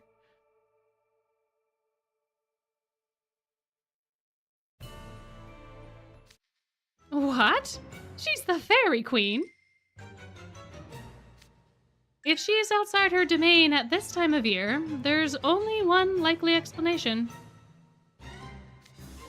Night Raven College's Botanical Garden has been selected as the venue for the Fairy Gala. I beg your pardon? The Fairy Gala? Dear, oh dear, goodness gracious me. What's this gala? Sounds like a hoot to me. The Fairy Gala is a festival that the fairies hold to usher in spring. Those who dwell in Feyland choose a place to hold it on a whim when spring draws near. Supposedly, they celebrate the turning of the season with fancy outfits and a glitzy fashion show to showcase them. Okay, this is getting ridiculous. Oh yeah, interesting. Sleeping Beauty and Snow White being the earliest Disney movie and Grimm Tales? Yeah. So then I have no idea what the heck the Portraits of the Seven are based off of then. If that's the case. Like their order. I don't know. Yeah, Crowley acting like he doesn't know. He is Fae, but like Mally has said, there are different kinds of Fae. They're not all the same. They don't all, have the same traditions. So he could just be, ignorant to the Feyland fairies and not quite know what their stuff's all about. Although once it's mentioned, he does know about it. So I don't know, because I'm pretty sure Crowley's the one that tells us it can last for 3 months. So, like, he's aware. It's very, very interesting. Interesting indeed. Let's just shoo off the stupid fairies and take the Mage Stone back. No, you can't. The Fairy Gala is no mere celebration of fairy fashion. It is specifically a festival to herald the arrival of spring. If it were to be interrupted or spoiled, that would incur the fairies' wrath. And Twisted Wonderland would be forever enveloped in winter's cold, harsh embrace. When the fairies decide upon a venue, there is no negotiating. That's the trouble with the Fairy Gala. Just what we need, forces of nature who throw temper tantrums when someone makes them mad. Says Riddle, of all people. Fairies can be surprisingly stubborn and petty, says Malleus. Oh, yeah, Hercules technically would be the oldest, like, primary source script. But it did, yeah, and technically in Disney movie order, it's not the oldest. Yeah, it's very confusing. I don't know how they decided those things. Because I think the actual dorms were founded at NRC in the Disney movie order. Because Pomfiore is first. But I don't know that we actually get confirmation on any of the other ones, but we do know that Pomfiore was the first. So, like, I assume that's because of the movie order. But I could also be wrong. Yeah, Riddle and Malleus acting like they're not just like that. Uh-huh. Yep. Yep. You'll find precious few as mild-mannered as myself. So he claims. Ay, these two. Wow, their deadpan humor is totally OP. We can hardly chase off the fairies, but sitting around waiting patiently for the gala to end is also not an option. From what I've heard, the Fairy Gala's post-event festivities can easily run 3 months. Without that Mage Stone, temperatures across campus will remain in a state of total chaos. We cannot hold classes under such conditions. I say we all work together to take it back. Cue the crickets. Nobody's gonna do that, Crowley. Why would they? Why do you all look so positively unenthused? Here we go with the same old story. A self-important grown-up dumping unpleasant work on his students. You're right, that being unable to hold classes is a serious problem. But is it one that students have any business addressing? The head mage is the one responsible for campus affairs. As a student, I fail to see how any of this is my job. Goodness, I know temperatures are in flux, but you needn't all be so unseasonably cold. Yeah, Crowley does it all the time, right? He's like, we, but then he doesn't actually do anything. True. Even so, I had a feeling you'd respond thusly. So be it. I am afraid school is cancelled until the Fairy Gala concludes and the air conditioning is fixed. School's cancelled? Sweet. However, missing 3 months of classes means I won't be able to advance you to your next year of studies. The entire student body will be held back, yourselves included. What? Preposterous, me held back a year? That's unacceptable for me as well. It would be devastating to my public image. There, you see? I'm perfectly fine with canceling classes, but it simply wouldn't do at all for you. And I, being the kind soul that I am, can hardly disregard your feelings on the matter. This still doesn't sit well with me, but I suppose we have no choice. This is absurd, but with our advancement effectively being held over our heads, our options are limited. Then we have an agreement? Ah, wonderful. Let's all work to overcome this adversary. Together.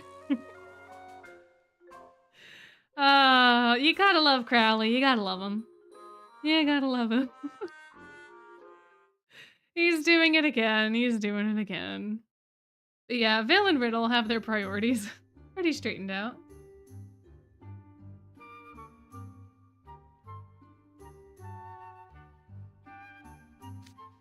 Yeah, it is very rude of him to dump his responsibilities on the minors.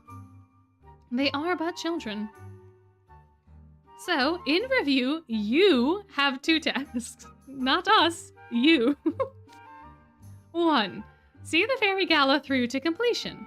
2. Take back the Mage Stone. These objectives must be achieved in tandem. With that established, I open the floor to discussion. Say, Malleus, you're Fae like the Queen, right? What if you went up and were like, hey, excuse me, that stone is valuable to us. Can we have it back? The Fae are no monolithic entity. We come in many different varieties. There are Flora Fae, Light Fae, Fauna Fae. Everything from Thistle Fae to dragons like myself fall under the same broad umbrella. We come in different sizes and speak different languages. Not all of us get along either. Much like humans, really. Were I to so much as step foot in their gala, those tiny fairies would grow frightened and scatter to the winds. Some help you are. Yeah, Mal coming in clutch with the info dump. If reasoning with them is off the table, then our only option left is force.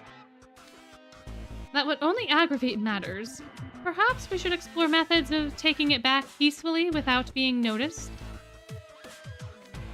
If an inconspicuous solution is our aim, then what if we crafted an imitation staff and swapped it for the real one? Here's a little inside secret. Most things in movies are just props. Of course, they're convincing enough to fool lay people, so long as no one looks too closely. You make a fine observation. As far as I could tell, those fairies were only regarding the Mage Stone as a pretty rock. A counterfeit would go unnoticed as long as it remains aesthetically identical. But how would you even make the swap? You saw how well guarded the Queen was. How's an outsider gonna get close to her without drawing a bunch of aggro? The Fairy Gala is a large-scale event, yes. Surely they cannot keep track of every single attendee. Getting close to the Queen on the day of the gala wouldn't draw any undue suspicion. Sneaking into the Fairy Gala, getting a hold of the staff, and swapping it out with a fake. That's quite the cunning plan. Yeah, Vale's coming in clutch here too. However, there's one snag. It hinges on having some manner of magical spell or item that disguises someone as a fairy, a prospect as unrealistic as it is. Are you ready? In stock! Whoa there! I recognize that voice. You know him, you love him. And we'll see him in just a moment. Oh my. We gotta have our boy in here, huh? And here comes his theme, yet again. I love the mystery shop theme.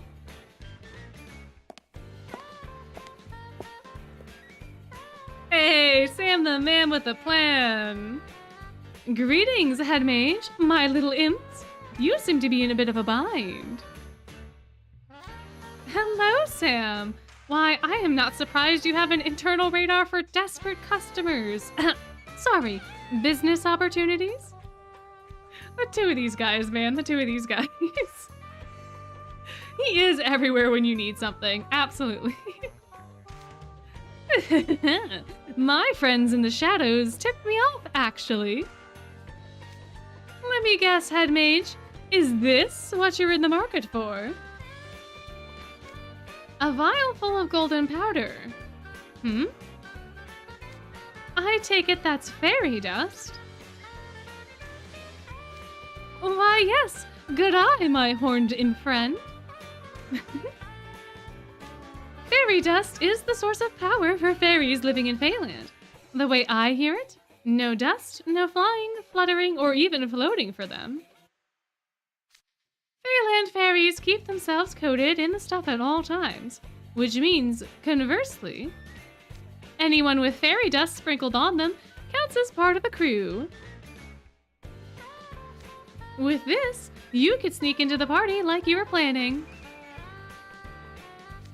I hear the Fairylanders treat fairy dust so much that they appoint an official dust guard to keep it safe.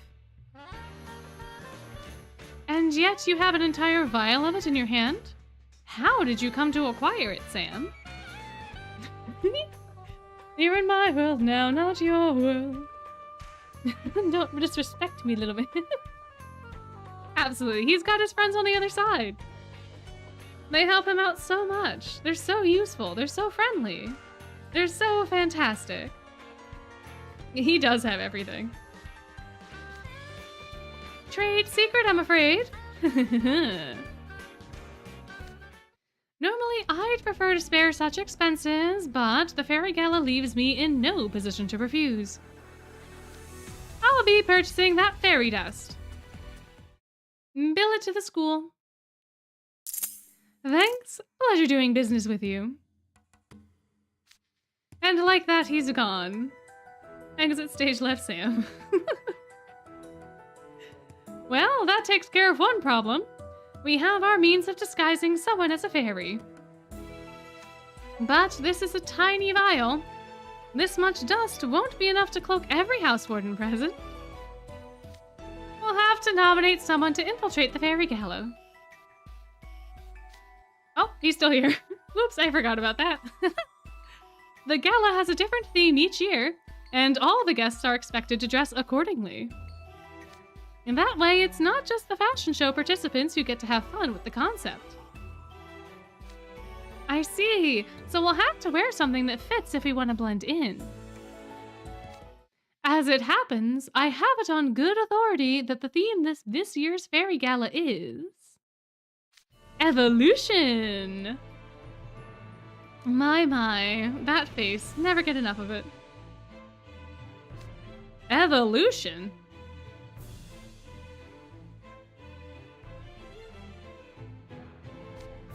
Going by the textbook definition, that would mean something like change or successive developments.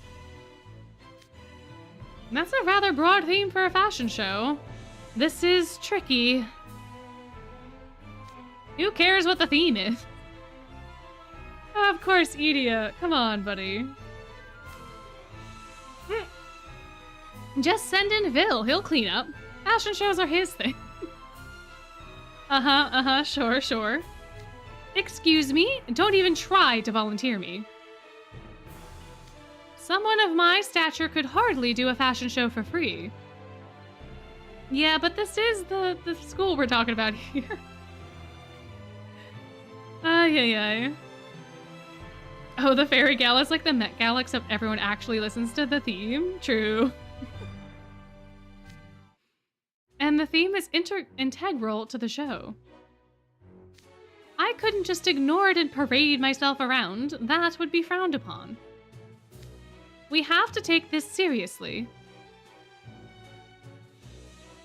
Yeah, now is when the timeline starts to differ. Yep. Different theme, different item to steal, different motivations. Yes, all of them should nominate Edia. That would be hilarious. What's he gonna do? Everyone nominated you. You'd have to go. Come on, buddy. It'd be like the star sending all over again. From my perspective, you are all seeds who have yet to sprout. Nothing could be fresher. Okay, Mal. What I mean is that you're evolving every day. Any one of you could fit the theme. Oh, the fairies could also recognize Bill. That's true. They might. Who knows? Who knows how widespread he is? That's not exactly convincing from someone who's clearly gunning to sit this out. Ever consider getting off your tail and cleaning up your fellow fae's messes?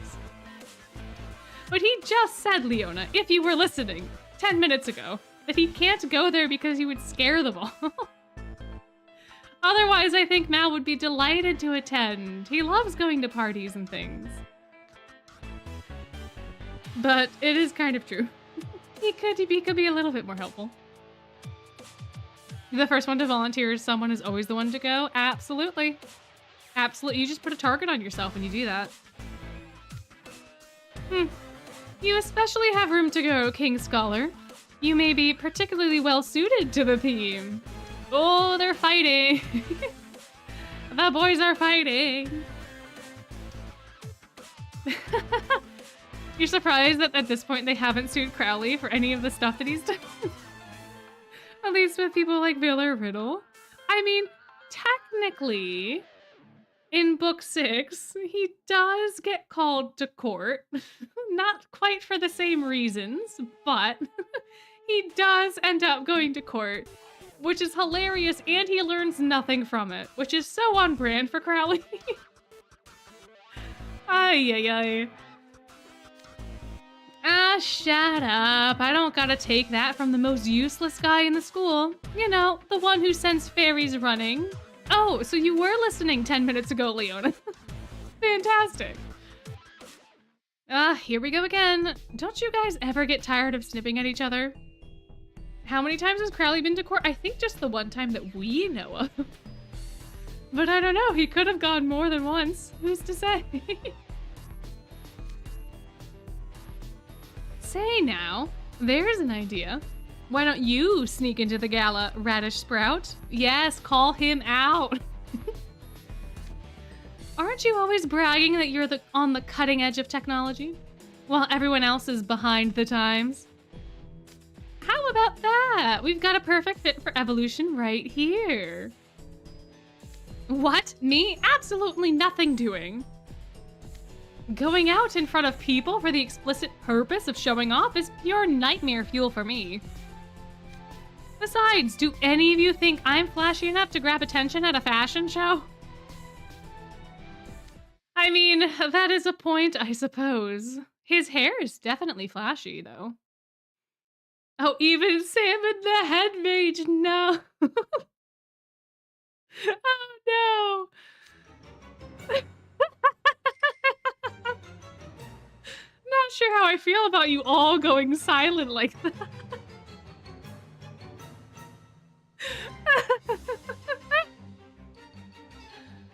Oh my.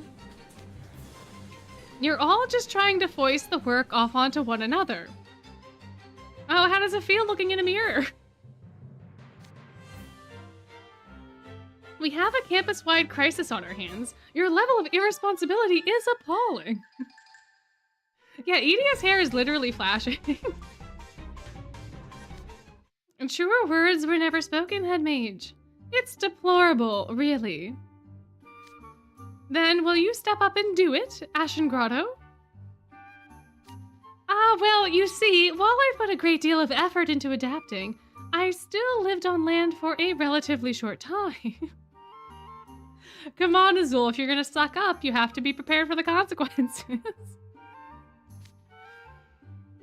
And when I get nervous, I sometimes have trouble walking. Oh dear, I'm feeling a bit weak-kneed even now. I couldn't bear it if one inopportune stumble caused all our hard work to go down the drain. Therefore, I must regretfully refrain from participating this time. What about you, Rose Hearts? I cannot do it. It wouldn't do for a house warden to be absent from their dorm during an emergency. I must safeguard my dorm mates. All right then. Oh, Asim, you'll go, won't you? Oh, guys, is he gonna say the thing that Jamil told him to say?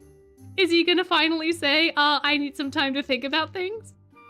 Is he gonna do it? Is he gonna do it? Is he gonna do it? Oh my gosh.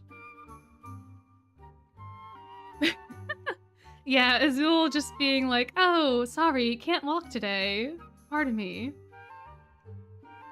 Yeah, and then, oh yeah, Riddle's card would be really, really cool. Riddle's card would be very fun indeed.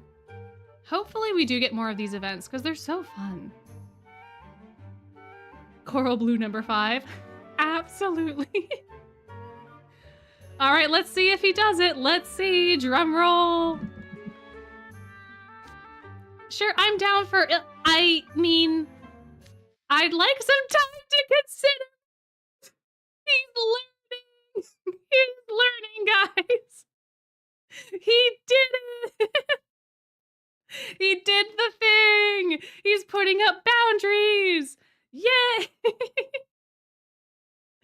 Oh, I'm so proud. So proud. Oh my gosh. Fantastic. Ah, my heart. Pardon? Those are the last words I ever expected you to say. He's threw everybody off. Jamil told me to say that the next time you asked me to do something. He remembered. Oh, I'm so happy. So I'll go back to my dorm and discuss it with Jamil. There's no way Jamil will let him go. So this group's a bust. We're getting nowhere. Wait a minute. If none of us are suited to the theme, why not pick someone else? What do you mean? Just dump the job on some freshman? Of course. Okay.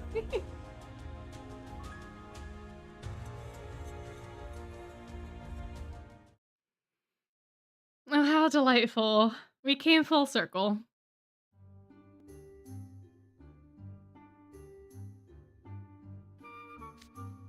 Freshmen, they're certainly green, or to put a positive spin on it, they possess ample evolutionary potential.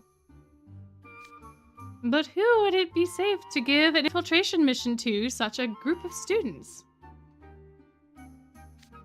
Relax, we'll just get one of those super active freshmen from my dorm to handle it. Like Jack or someone. You make it sound so simple. For him, it's simple. He doesn't have to do anything. How inconsiderate to his students. Yeah, this really is a Leona attitude. Absolutely. And everyone is being very petty. No one wants to go dancing on stage. I don't know. It seems like it'd be a fun time. Inconsiderate? How about you not assume our Frosh can't handle it? Oh, I know what's going on. You're jealous.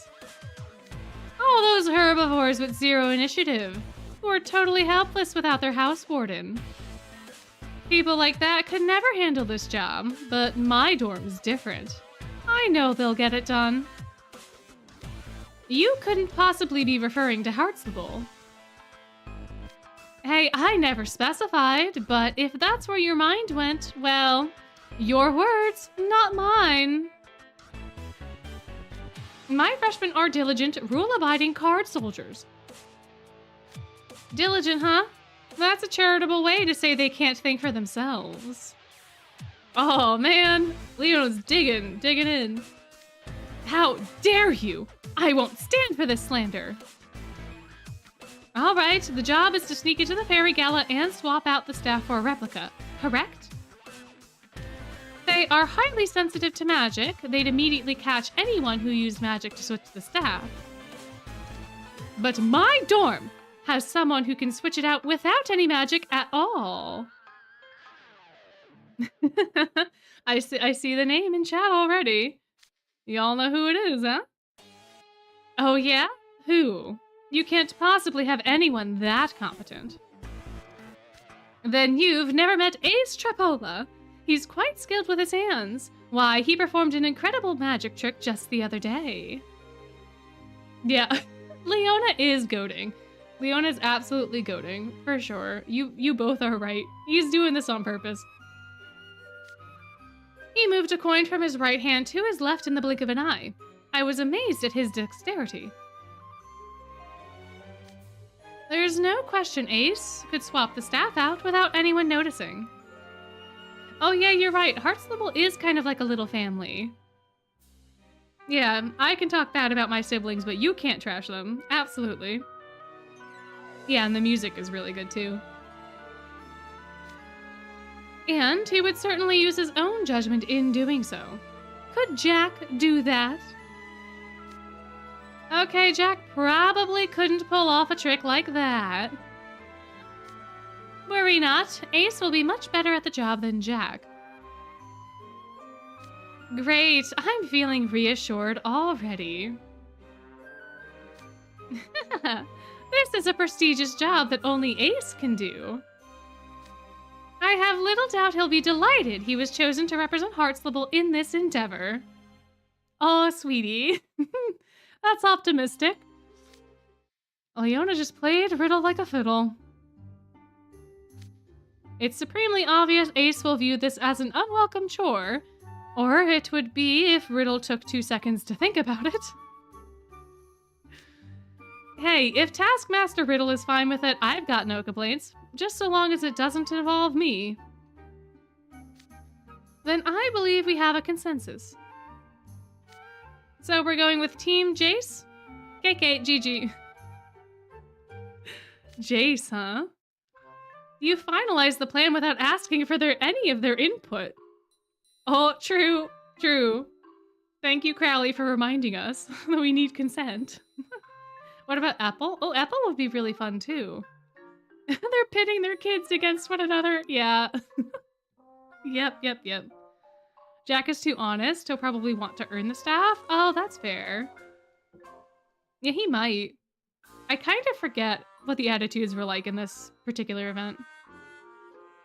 Ace genuinely cares and looks up to Riddle while also simultaneously disliking Riddle, while Riddle genuinely cares for his younger classmen. That's very true. Yeah, the Heartslibble dynamic is very, very nice. It's very wholesome at the end of the day. Like, there are times where it's not, but on the whole, pretty wholesome. But yeah, Crowley has no right to talk about this, given everything else that he does. What a blatant trial in absentia. Oh yeah? Well, if you've got a problem with it, you're free to go instead. Ahem, I never said I had a problem with it. Uh-huh, okay. I have faith in each and every Night Raven college student. Sure. You're all tremendously talented. I trust any of you with this task. Truly. Oh, you may have to go? Well, thank you for hanging out. It was a pleasure having you here. I hope you enjoyed it.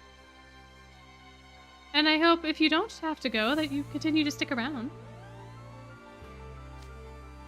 Wow, head mage. It is certainly not because I can't be bothered to expend any more brain power on this, I assure you. You could have just kept your mouth closed. Yes, the live is going to be saved. It will be on my channel, so you can go back and watch it whenever you want. And catch up on all the things that you may have missed.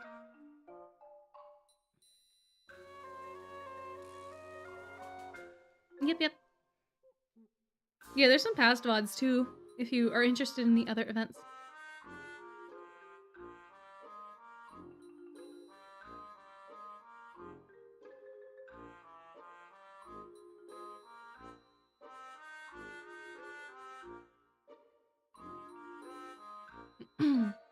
Okay. Everyone's like, what? But as you bestowed this job upon the chosen freshman, I hold you responsible for the outcome. This House Warden meeting is hereby adjourned.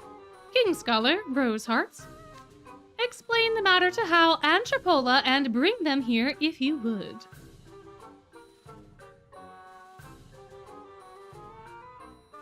Yeah. Someone's gonna teach the head mage about things, I think. I think. Talk about shallow. I have to sneak into the fairy's party to save the school? This is ridiculous, Leona. You can't just volunteer me for an important job without asking first. What a vehement opposition. I trust you explained the matter properly? Cut the yapping. You could learn a thing or two from the herbivore next to you. Ace is not as pleased. Look at him, as quiet, still as a tortoise. Oh, quiet and still as a tortoise. Real talk, I'm not a fan of this either, but the house warden was all like, I selected you for this critical mission because I hold you in such high esteem. Surely you wouldn't refuse. Isn't that right, Ace? Well. We're gonna be nice to a point. Good cop, bad cop, all in one. Jack thinks he has a choice. Yeah, it's unfortunate for him that he thinks he has a choice. Yes, house warden. Did you have a dispute before coming here? Yeah, I tried to say no, and he just got so mad that he nearly had my head. I should have suspected he was gonna drop some lousy job on me when I saw what a good mood he was in. Oh no.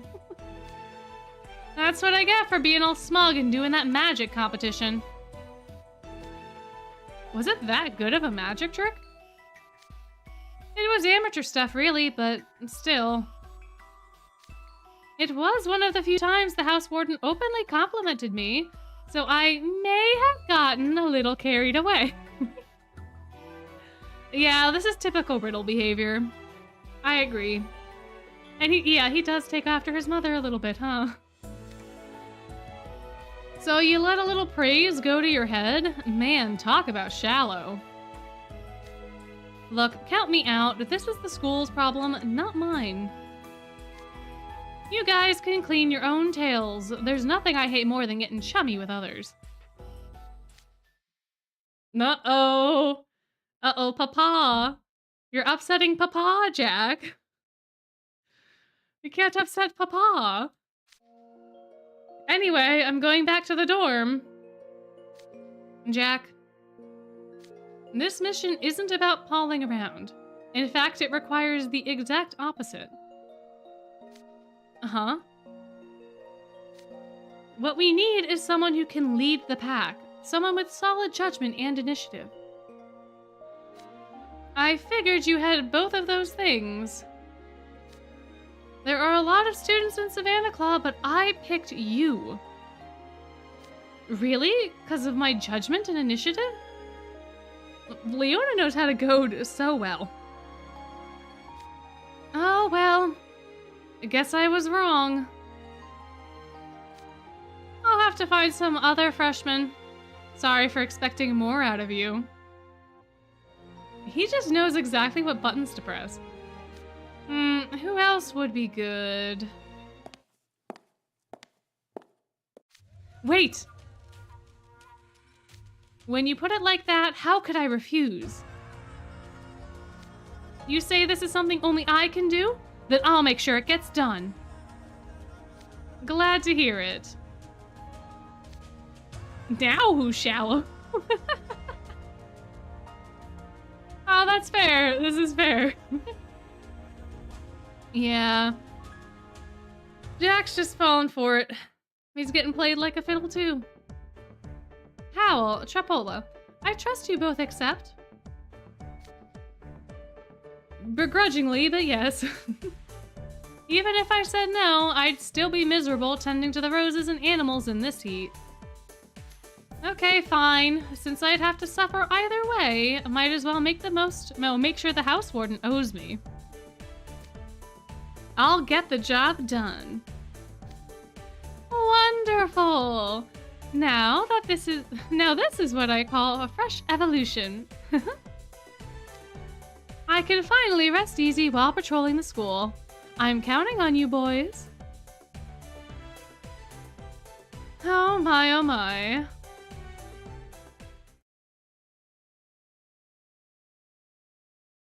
What a fun time. Ooh, don't worry. Classroom. I have to use a magic trick to swap out the staff at the Fairy Gala? Huh. And a fairy's gonna be holding it to boot. That's way easier said than done. How am I supposed to pull this off? If some rando walked up to her all like, "Pardon me, but I have a cracking good magic trick I'd like to show you," she'd immediately suspect something. Plus, she's the fairy queen, right? Could we even get close enough to someone that important? Good question. This isn't that hard. Just make the queen want to meet you. Huh? How would we do that? Oh, sort of off topic, but yes. Yes, I do. I have Ghost Bride. So if y'all ever want to do a Ghost Bride stream, we absolutely can.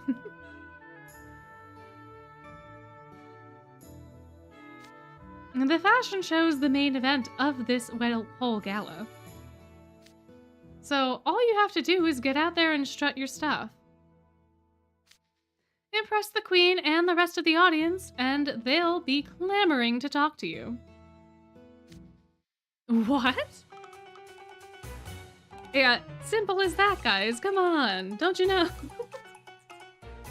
thought we were going as regular attendees. Why would you be doing that? Ay, ay, ay. Y'all down for whatever? Yeah, the Ghost Bride is a trip. It is quite a time indeed. I have so many thoughts. I've been writing a script that may or may not involve a certain person from the Ghost Bride. And, ay, ay, ay.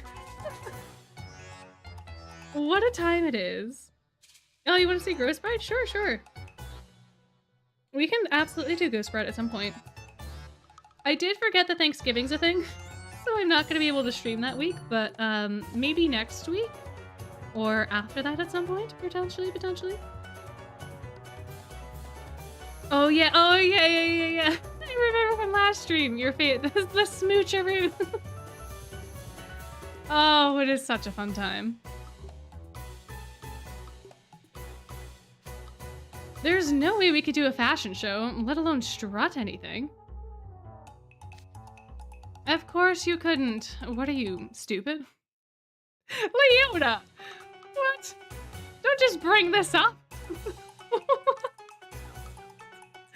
Oh, is Leona gonna bring in Vil? Is this where we get Vil? Did you think we expected you to do it all on your own? Arrogant much?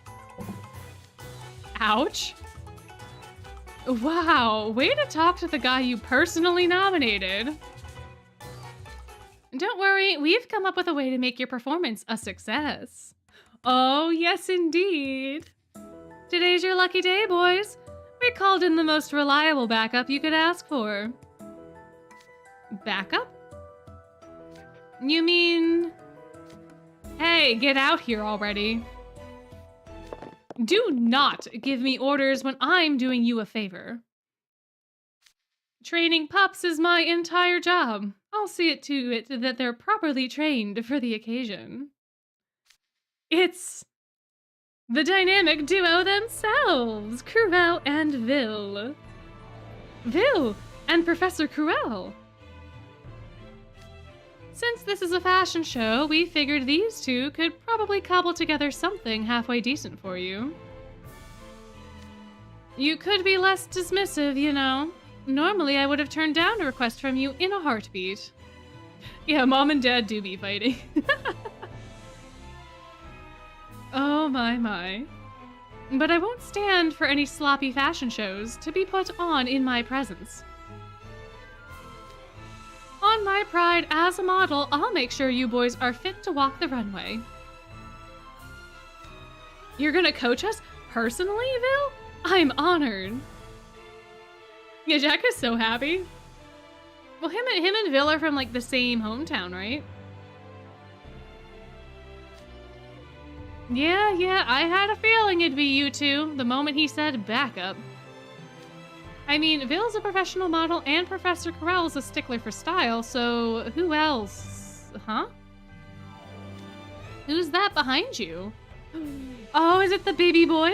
Is it baby boy baby? Is it the other baby boy baby? I thought it was just two of you. Oh, they are all cooking something up. That is the expression of people who are cooking up a storm. Coming in now. I'll give this my very best. Dude, for real? Oh, I wonder who it could be. I wonder who it could be. Yeah, Jack grew up with Vil and Jack protected Vil. Oh, I didn't know that Jack protected Vil from bullies. Oh, that's so cute. Oh, that's so sweet. I love that. Oh, that's so fun.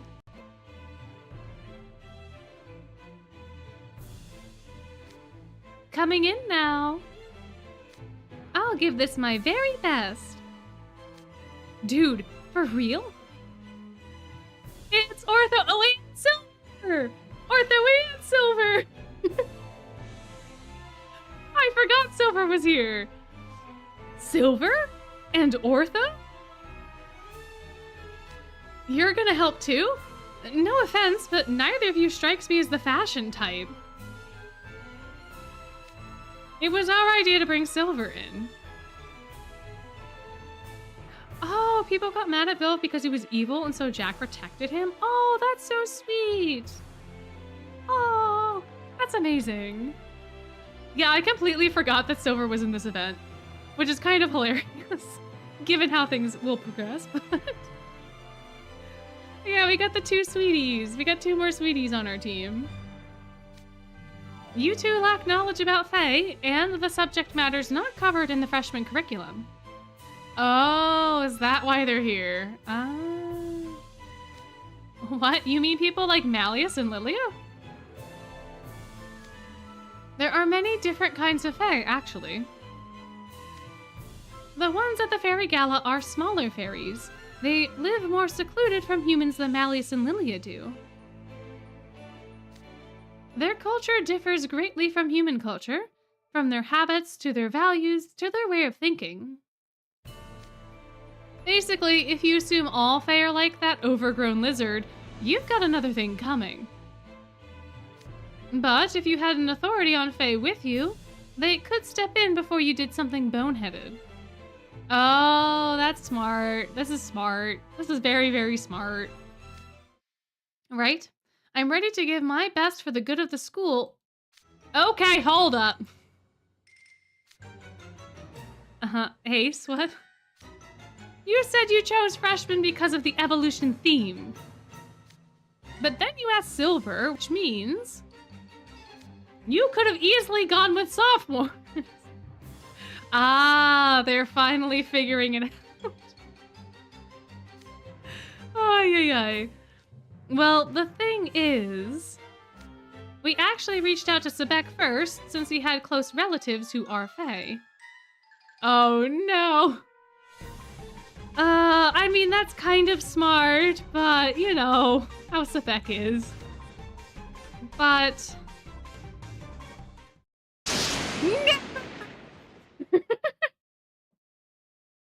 Oh, what else did you expect?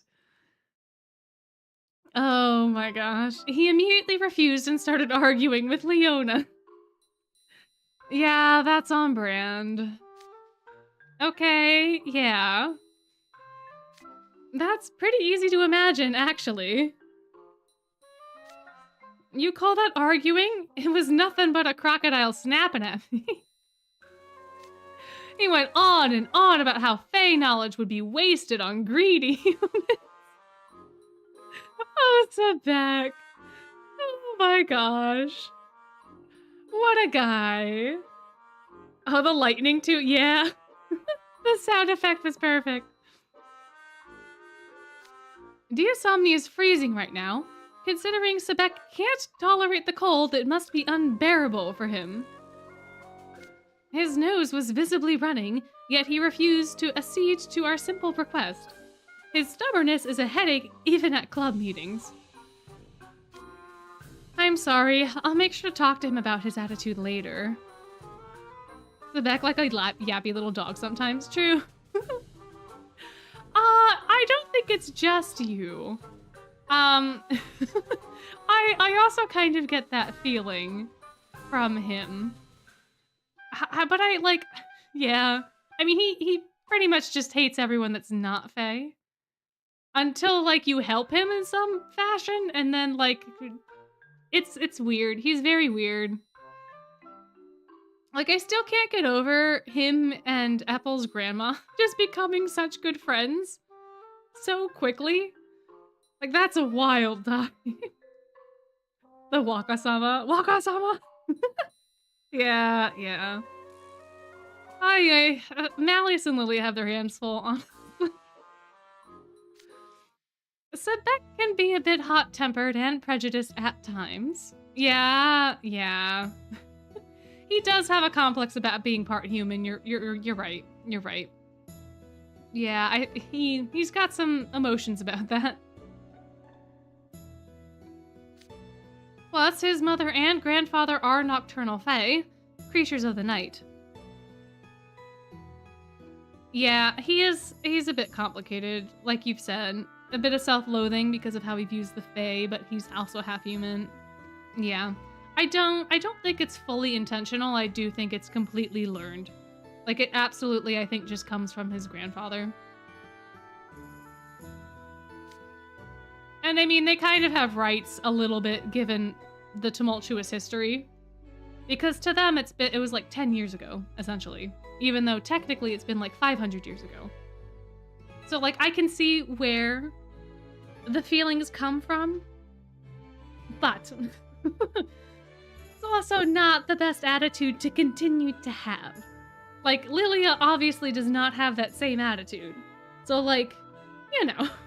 And he was in the same exact situation. Probably had it a little bit worse, too. All things considered. But yeah. The fairies who throw the gala are diurnal, and they fear nocturnal fae.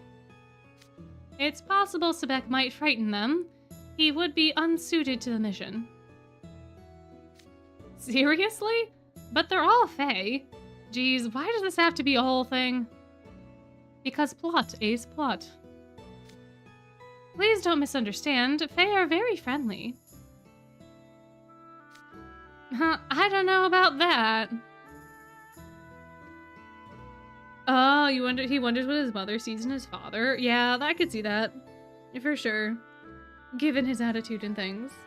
Oh, his dad might be a pushover? He might be. I don't actually know that much about his parents. But it'd be fun to meet them. I think it would be cool.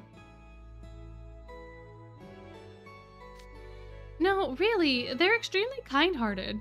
Once you befriend one, they'll protect you to the very last. They're just a bit skittish and wary of strangers, so they're harsh with outsiders. Is that not what Ace would call a whole thing? Oh, yeah. Yeah, the human race is pretty similar, to be honest. Oh yeah, and his dad is a dentist, you're right. Because that's how his dad and his mom met, right?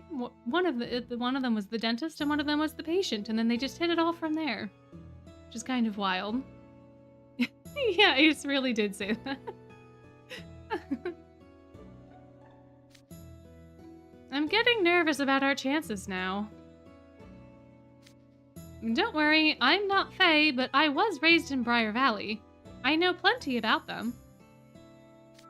I'm sorry for not being a freshman, but I implore you to let me join you regardless. Are you sure? You'd be signing up for trouble. I don't mind. It's to help the school. Besides, it would be a good opportunity to improve human and Fae relations. I'd like to facilitate that.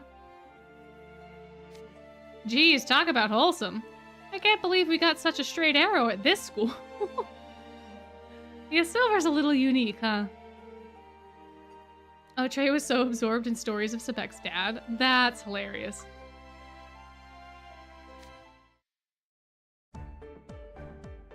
You know, I'm starting to think you'll be way better than that stubborn loudmouth. I'd be glad to have you. Welcome aboard. Aw, we're getting the crew together, guys.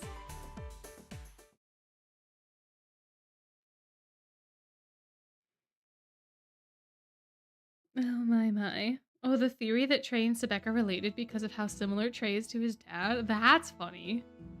That'd be interesting.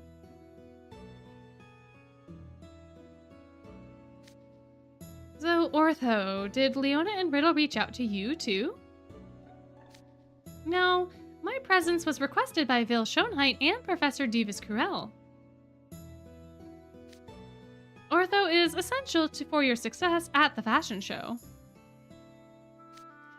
Do you recall the theme? Evolution, right? Yes, I've been pondering that concept ever since Sam shared it with us. What does the host wish to express with this theme? And what do the guests hope to see? Can't we just wear something that works and call it good? Ace, that would be too simple, darling. We're talking about fashionistas here. Oh, you wouldn't do that for your school? I think if I was back in high school, I wouldn't do it for my school either. If I'm being honest. Did not enjoy that place that much. Foolish pup. You cannot simply don a flashy outfit and showboat around. The most significant part for dressing for a fashion show is how you construct and deconstruct the theme. Yes, how you interpret the concept is key, which brings me to my inspiration. A being who is constantly evolving, clad in the latest technology. And more to the point, one who underwent a splendid rebirth, more emblematic of change than any living person. No one is more fitting for the theme of evolution than Ortho Shroud. Ooh, why couldn't they just wear their ceremonial robes, or would that call too much attention to them, since they probably weren't invited? I think the ceremonial robes don't fit either of the themes that well. They don't necessarily fit Windswept, and I guess you could try to fit them into evolution, but I feel like the fairies would know. Maybe? But I think it's more to do with the theme. You can imagine my surprise when they showed up at my dorm talking about a fashion show. Oh? That pointless house warden meeting is finally over. Good work, Edia. Sure, if the theme was cult, yeah, true. If the theme was cult, they'd fit right in. I only managed to make it through because you were running cold air. Thanks for that. You're welcome. Still, a fairy gala at our school? Things are getting pretty wild. No kidding. They even asked me to take part in the fashion show. The sheer lack of consideration is mind-boggling. Wow, they did? Yeah, I guess you're right. I can't imagine what they expected, but I kind of would have liked to see you do it. Aww. Ortho just wants Edia to get out of the house. He just wants him to live life. Yeah. Oh, you're right. They are probably the white light color to show potential. That's very, very true. Me? Dude, are you kidding? Who would have voluntarily signed up to parade themselves in front of a crowd? If anything, I feel bad for Jack and Ace getting stuck with such a garbage job. R.I.P. to those guys. You think? It sounds really neat to me. It's not every day we get to see the Fairy Gala. Oh, it does kind of look like stripes. You're not wrong. The little flag next to his bed, or like whatever that is, the tapestry. And a fashion show sounds like fun. Knock knock. Hey, someone's at the door. Coming! Just getting the lock. That was slow. I expected my dogs to come immediately when I called them. Can you imagine just chilling in your room, finally getting stuff over with, being like, oh, I can finally rest, and then your professor just barges. Well, I guess not barges, but, you know. What a time. Oh, hello, Professor Davis Cruel. What brings you here? We have something important to discuss with you, Ortho. Vil Schoenheit, you're here as well, and you both want to speak with me? Oh no, I've got an extremely bad feeling about this. Danger, Ortho! Danger! Run! Where's he gonna go? Where's he gonna go, buddy? Oh. Edie was very opposed to the idea. He said it was far too dangerous. Oh yeah, especially one with the dog terms. Yeah. Yeah. But I really wanted to go to the gala, so he eventually caved after I pleaded enough. Your fake crying was rather impressive, I must say. Thank you, Vil Schoenheit. Hearing you say that makes me feel better about my acting. Now that I think about it, Ortho does fit the evolution theme perfectly. You'll be a huge help for sure. I'm happy to be here. You won't regret bringing me along. Glad to have you with us. Now that we've settled the roster, we haven't a moment to lose. We need to start preparing for the show straight away. We'll begin by getting the four of you proper outfits. Right. All right. Are we gonna get the fancy fancies next? Oh. We've done all we can to help. The future of our school lies in your hands.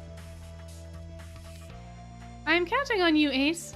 I give you my word that when you return, you'll find not a single rose has wilted in your absence.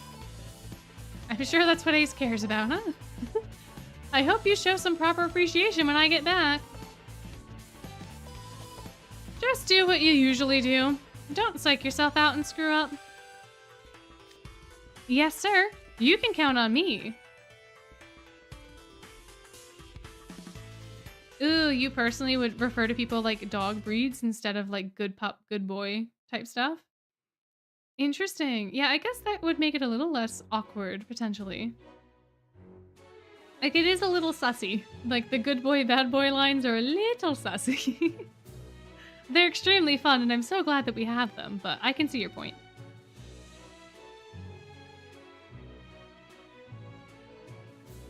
Yeah, especially given the ages. You're right. Suitable attire is essential if you want to attend the Fairy Gala. And more importantly, no pups of mine will be looking unkempt at a formal affair. Ooh, yeah, you're right. Like Brooke and Floyd's personalized nicknames. That could be fun. You're right. I agree wholeheartedly with that. The theme is a challenge, but they'll have to evolution written all over them once I'm through with them. I look forward to seeing your work, Professor Carell. And I just remembered that we didn't read Rocky's vignette. I forgot about it. We'll do that later. Get back by calling him a pimp? Yeah. I think you know what it means. But I also have a feeling that that would not go over very well for you. At all. That's gonna be remedials forever. If you're done changing, come on out, pups. Oh, that's fun. Like referring to his favorite students as Dalmatians? I like that idea too. Yes, sir. All right, let's see the fit. Give us the fit, Jack. Oh, stunning, as always. Oh, look at the flower. Oh, my. Well, does my outfit fly or what? Personally, I'd say it's a slam dunk. Oh, here he comes. Oh, beautiful, beautiful. Oh, I like the little moth. That's cute. Yeah, I don't know why they didn't do this in the first one. Did I put everything on right?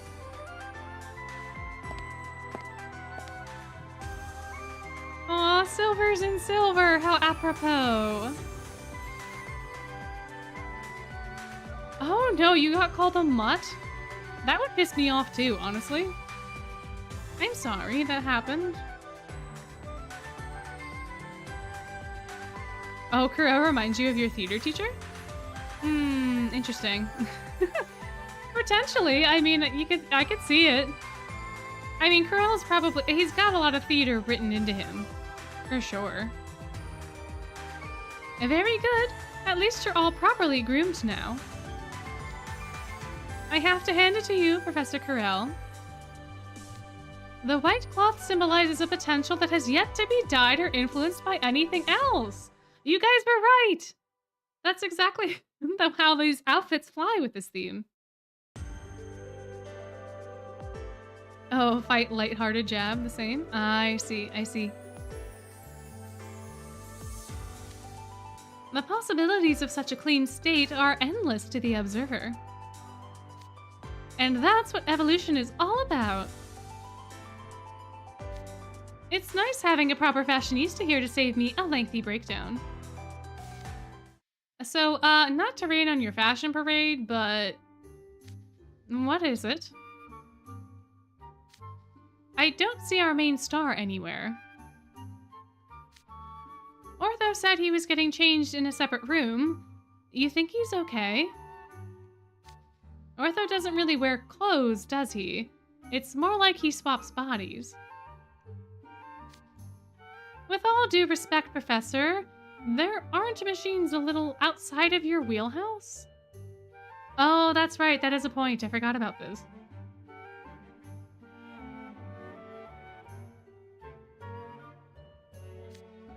What's this? A mere pup concerned about me?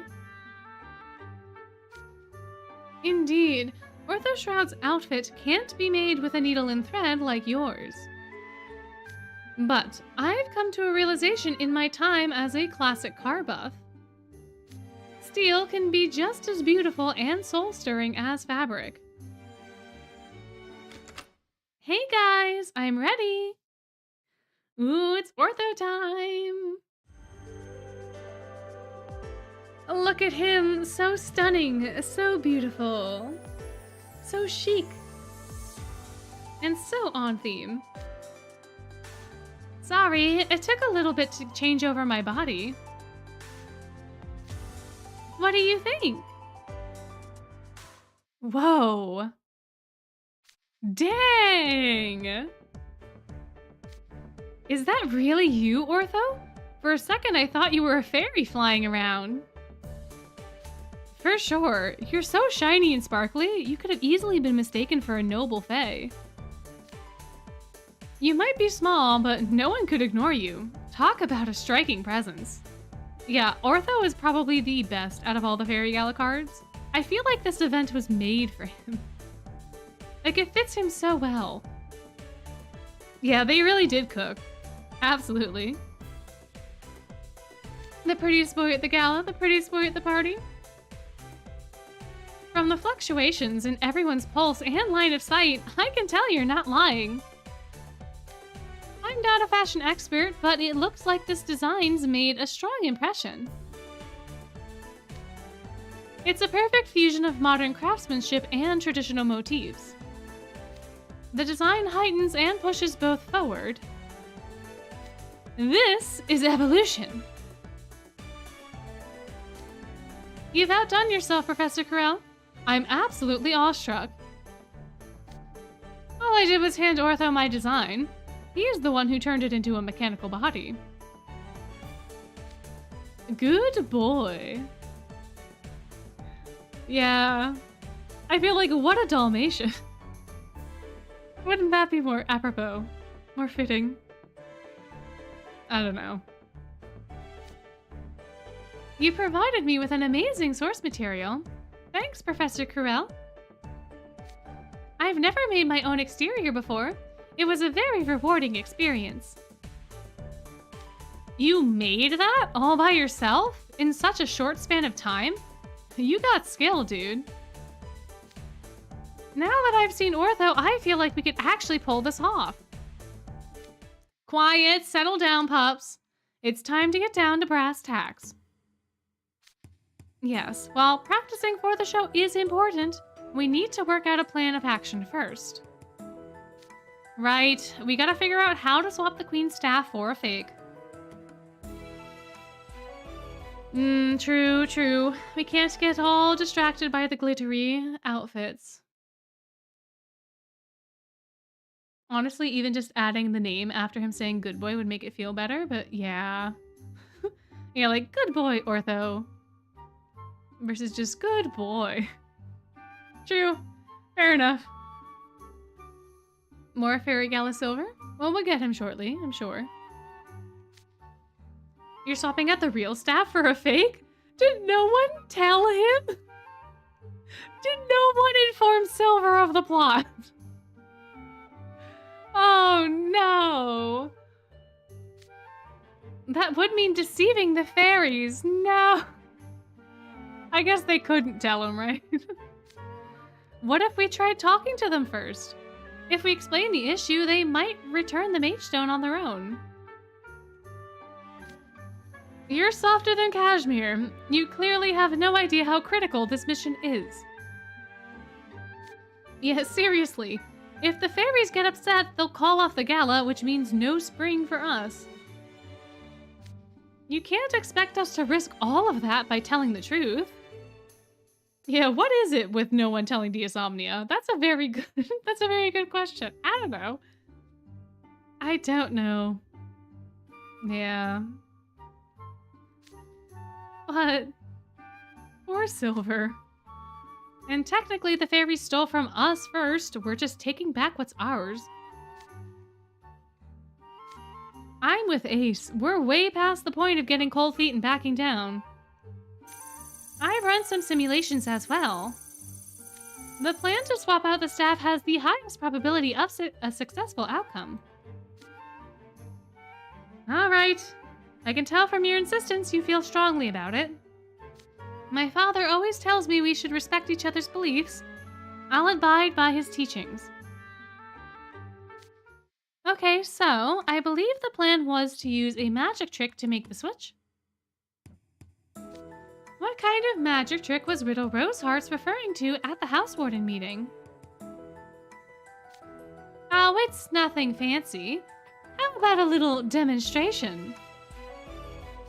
Sure thing. All right. I think I had something in my pocket I could use. There we go. Okay, take a look at this coin in my right hand. I'm gonna make this coin disappear without any spellcasting. 3, 2, 1, poof.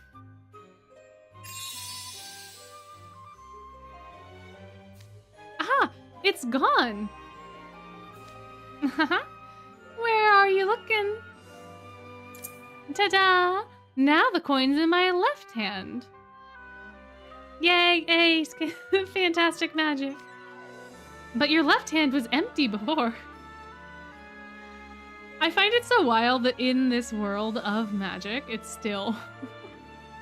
like, regular magic is still so impressive.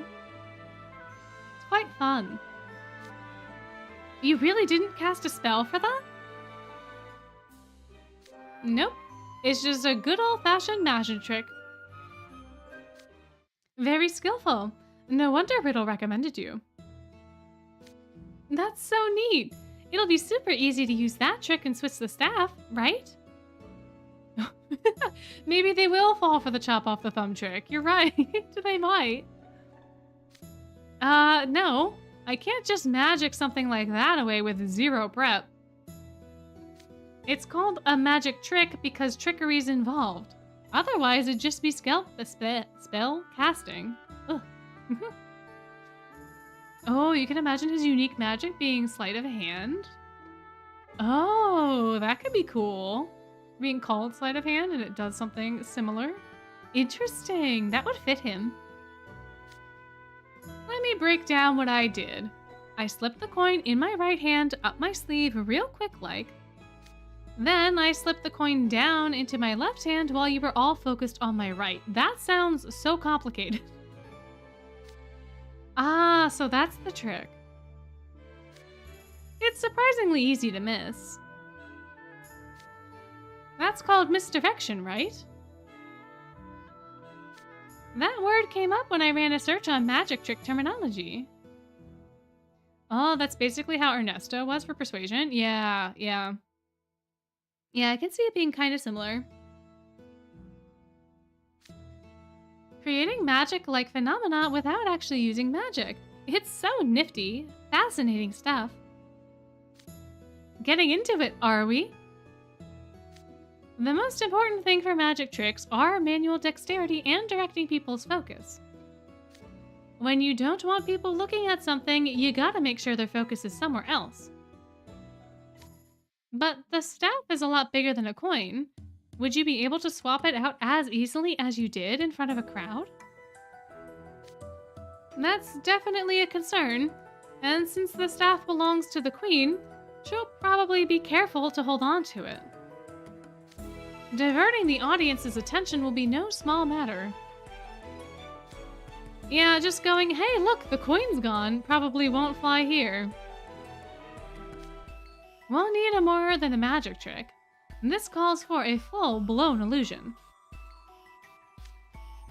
What do you mean illusion? That's the term for big fancy magic acts. Quick changes, water trap escapes, teleporting, levitation, all that jazz. But I highly doubt this group could pull one off. I like that idea. Let's do an illusion. Were you even listening? I just said we couldn't do it. You can't give up on something before you try. Dude, come on. It's easy to spout cool one-liners like you know what's up, but you're all noobs at this. And sure, I'm good, but I'm no pro. There's no way I could do a large-scale illusion. Oh, but Ace, that is why you have friends. That is why there's more than just you here. If you could, I'd pass your number to a producer I know. Oh, I see. Wait, what if we relied on technology instead of your skill? See, we have to work together to come up with solutions. Huh? Yeah, we gotta use our powers of friendship. Gotta use our combined knowledge. Illusion camouflage. If we utilize my cutting-edge tech, we could produce visual effects equivalent to illusions. And then Ace could swap out the staff in the meantime. He's the best with his hands. So Ace would perform the actual magic trick, while Ortho does the misdirection part and distracts all the fairies. The burden shared that way. It's a good plan. Yeah, the outfits are also pretty. They're fantastic. Yeah, actually, nice thinking, Ortho. Okay, so what kind of illusion do you think you could do? Good question. Thinking about the examples you gave before, they were all illusions performed on people rather than objects, right? Yeah, they got more wow factor, you know? I suppose that's true. Although, you know the little magic tricks where they put the, like, bottle in a bag and then the bottle's gone and stuff like that? I find those to be still fun. Lots of magicians will pick a volunteer from the audience to make the act seem legit. After all, if they use an assistant, people just assume the assistant is in on the trick too. Of course, a lot of times the volunteer is in on it, but hey. I see. Okay, then how about this? We pick a member of the audience, namely a fairy. We bring them up on the runway, and then we make them disappear. Make them disappear? You make it sound so simple, but can you actually do that? Oh, totally. I'll just use optical camouflage. But it's called murder? That's not what they're talking about, though. I don't think that's not quite the implication, but I do think that might have been Silver's case. He looked so shocked. There are a lot of different types, but naturally, I wouldn't use anything magic-based for this. I'll project the surrounding scenery onto a participant to make it look like they vanished. I'll call it illusion camouflage. What do you think? But wouldn't you need heavy equipment for projection? Never underestimate Igni Hyde's technical prowess. It'll be a piece of cake to fit some miniature drones with projectors. If I make their outer plating look like flowers, they'll blend right in. Wow, you've covered every angle. All the participants will see is a few lights shining down on them. They'll have no idea they vanished from the audience's view. It still sounds like a challenge. You think it'll really work? Under normal circumstances, people would spot the trick immediately. But fashion shows use bright lights and the audience is seated farther away, so it's actually feasible. Well, that's a good point. That's fair enough. Oh, you wonder what Jack and Silver's role is? I think we'll find out soon. Yes, I think it's an excellent plan. Admittedly, my own simulations show it has a barely 30% probability of success. No! Oh no! 30%, huh? Not very promising when the whole school's riding on it. We'll need to get the audience more excited to improve our odds. Every living creature has lapses in judgment when they're excited. It's the perfect time to do something sneaky. Ah, so this is where our little fashion walk comes in, huh? I getcha. That reminds me of this one magic show my family took me to when I was a kid. It had a whole lot of razzle-dazzle. I remember they brought a celebrity out on stage, and me and my brother got super hyped. In hindsight, I guess that was one way they got the audience excited so the show would be more convincing. A celebrity, huh? Oh, that's it. We should ask the Queen to be our volunteer. What? I mean, that's the smartest play you have. Honestly. Because then if she disappears, it'll be easy to swap out the staff because no one will see you do it. Because she'll be disappeared. You know?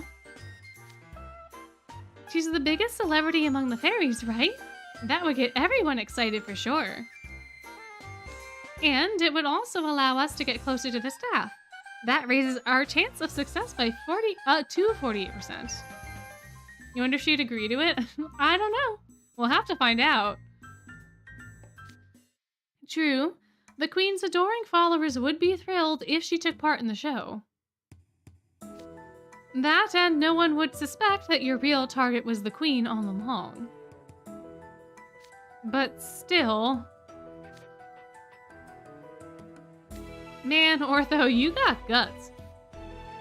No kidding, you look all tiny, but you might just be more fearless than all of us. I mean, the Queen is the boss of the show, right? Calling her up on stage with us is out there.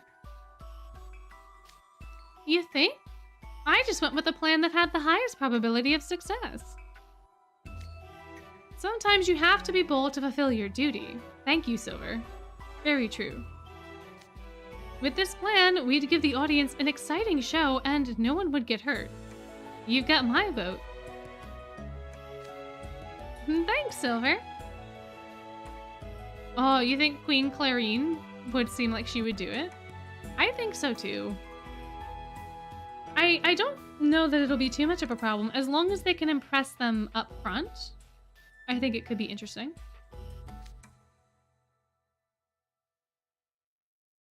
What do you think? Ortho's got it planned out for us. It wouldn't be cool of me to whine about it when I don't have any better ideas. I'm in. Okay, then I'm down too.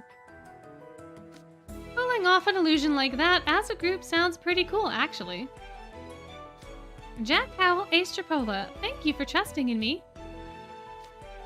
Sounds like we have a plan then. You'll use an illusion to make the Fairy Queen disappear in front of a live audience and swap out the staff at the same time. Do you realize what you'll need to do in order to pull this off? Nope, apparently we don't. We'll have to do a good job in the fashion show before we perform the illusion, right? Precisely. Didn't Leona explain that to you, Ace and Jack? Ace, you're quite the fast talker, so I'm tasking you with calling the Queen up to the runway in addition to making the switch. But simply calling on someone won't make them want to join you if they're cautious and wary. And if the Queen doesn't join us on stage, the whole plan is basically shot. Which means that when Silver, Jack Howell, and I do the fashion show, we have to be so impressive that the Fairy Queen will open her heart to us and want to join us on stage. I forgot that Silver doesn't have a last name. I don't know why. But as I was reading that, I was like, oh, Ortho always calls people by their formal names, but he didn't call Silver by the last name because Silver doesn't have one. And there you have it. I trust you're all prepared. Yes, sir. Oh, they're all so serious. Then let's see how much poise you have. Come on, guys. Let's do this. Right. Take it away, boys. And we'll be taking it away to the twist tune, which is over here somewhere. Here we are. Are y'all ready?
Those last couple notes.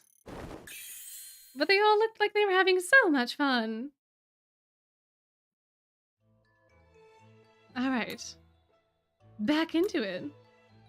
You don't know why Silver doesn't take on Lilia's last name? But maybe that's because they're at school and it would be weird. Yeah, that could be the case. I also feel like he probably doesn't want Silver to have the pressure of being Van Rouge, given that, like, in the Briar Valley, I'm sure, that name holds a lot of weight, given Lilia's past, but yeah, they are doing their best.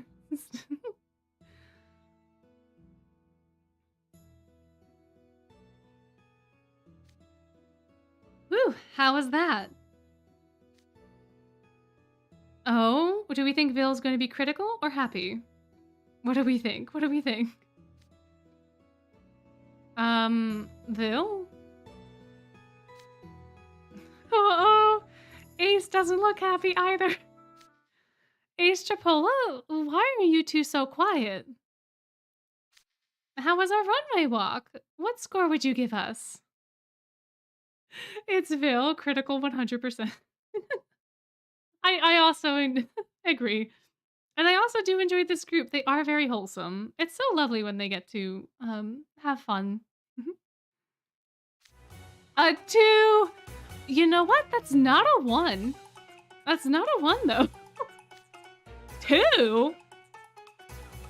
Like, 2 out of 10? Don't flatter yourselves. 2 out of 1,000! No! Oh, no. Oof, not even out of 100. You're an embarrassment to the outfits I so painstakingly tailored for you. Oh my gosh. I feel like this is somehow worse than with Leona. You clearly don't understand what a fashion show is. I couldn't agree more. All Ortho did was fly. What did you expect him to do? Oh, yeah.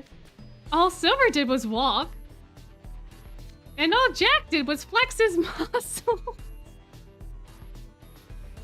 Yeah, I guess the combination of the three of them doing those 3 specific things would not have looked that great. You'll never showcase the true charm of your attire that way. Are you taking this seriously at all? Okay, Ville switched into scary mode. I'm with him, though. If that's the best you can do, the Queen will turn your invitation down flat. This calls for some serious remedial training. Listen up. You need the Queen for your illusion in order to swap out the staff. I'm not asking you to put on some glitzy performance that leaves the entire audience awestruck. Simply put, what I want is for you to do a show that the audience finds entertaining. A stirring display that's evocative of the future. One that makes the audience want to be a part of it. I dub this plan Operation Elusive Illusion. And it's an absolutely must succeed. Right. Entertaining, stirring. What would that all entail? Aw, poor baby Ortho. Oh, oopsie doopsie. I forgot to put it back in the auto mode. That happened last time, too.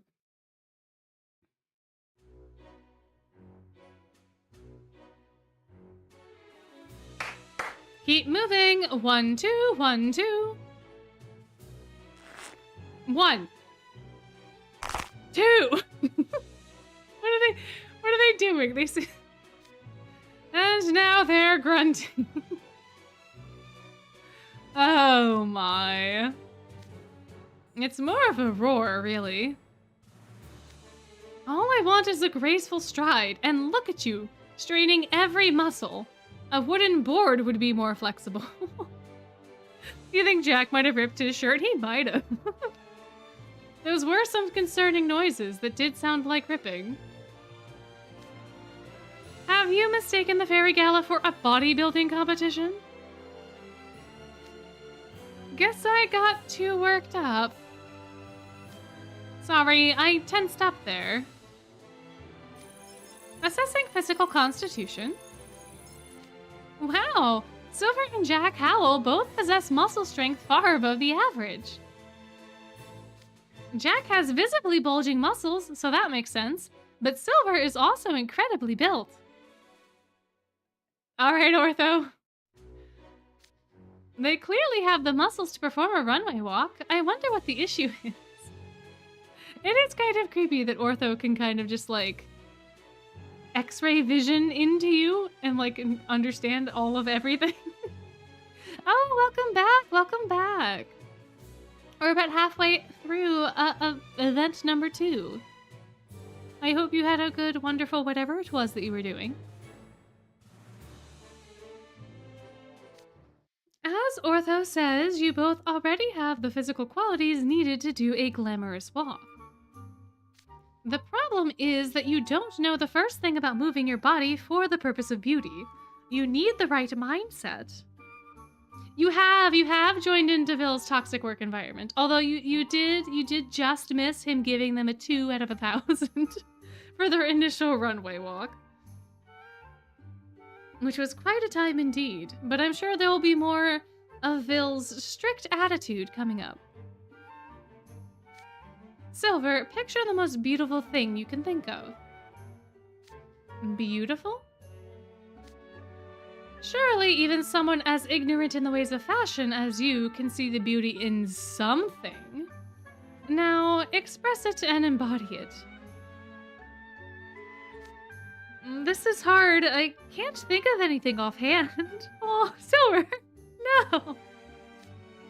Oh, I know. Why is he so serious? What happened? He looks so angry. What are you trying to embody? You're just standing up straight and scowling. Oh! I think I remember what this is! I think I remember this part. Oh, don't tell me.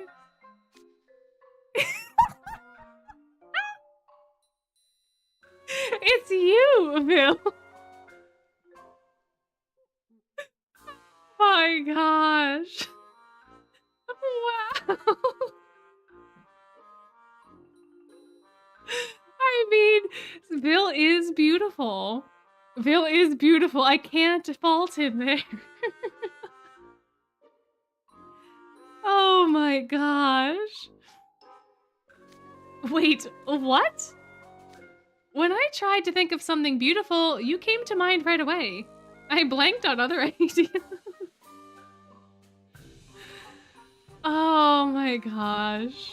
He does have balls, he does. But yeah, he is genuinely trying to embody something beautiful. He's just doing it at the most inopportune moment. Like, this is not the right Vil to embody. Yeah, he's being so honest, you're right. Vil can't even be mad.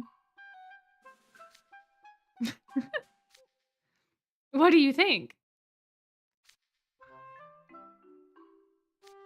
It could be worse, I suppose. Dude, this is not the time to stroke your ego. Oh my gosh, these guys. Silver's clearly just standing there staring into space. What about you, Jack Howell? What comes to mind when you think of something beautiful? It's tough to come up with an answer on the spot. How about this? What is he doing now? Okay, you've bent your elbows 90 degrees and lifted your hands in the air. What are you supposed to be, a coat hanger? Oh my gosh. Why is he standing like a field post? I picture this.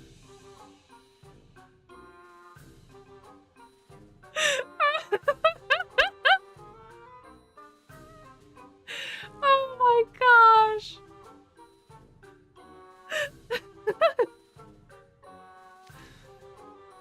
How could you think of a cactus? This is a fashion show. What's wrong with it. You guys told me to think of something beautiful, and that's what popped into my head. You're supposed to be embodying a cactus, but I figured you'd strike a more dynamic pose. Oh my gosh. Oh, I get it. You're embarrassed. Ortho, no, don't call him out. What? I am not. No, Ortho's right. You still have reservations about portraying yourself as beautiful and captivating. Yeah, like, this is such a stressful situation. I feel like I wouldn't handle it very well either. Your discomfiture makes your efforts appear lackluster, which only serves to embarrass you further. Silver, conversely, is so indifferent that he lacks depth. Aww. I'm starting to question if there's going to be ready in time. The fashion show is tomorrow afternoon. It depends on how hard they practice. Both of them already possess the biggest key to success. What's that? You want to know? Earnestness. True, you can't fault them both for being earnest. That's 100% accurate. Look alive, boys. We need you to limber up so you can properly express beauty. First, we'll need to work on your flexibility. You'll do front splits and bend forward so your cheeks touch your thighs. I can't even do that. Oh, that sounds like a terrible time. Then you'll each practice your pose and posture while walking across the balance beam 2,000 times. Oh, and if you get distracted posing and fall off the beam, you must start over from 0. I've never done training like this before, but I'm sure a little perseverance will get me through. Personal coaching from Vil? That's what I'm talking about. Bring it on. Yeah, there's no way I would survive any of this. Ever. But these two are the right people to ask that of, because they will take any sort of physical challenge. You'd better keep up. Yeah! Oof, all of this overly enthusiastic sporty stuff is just too much for me. Next, on to our lead. And that's me! You seem awfully confident.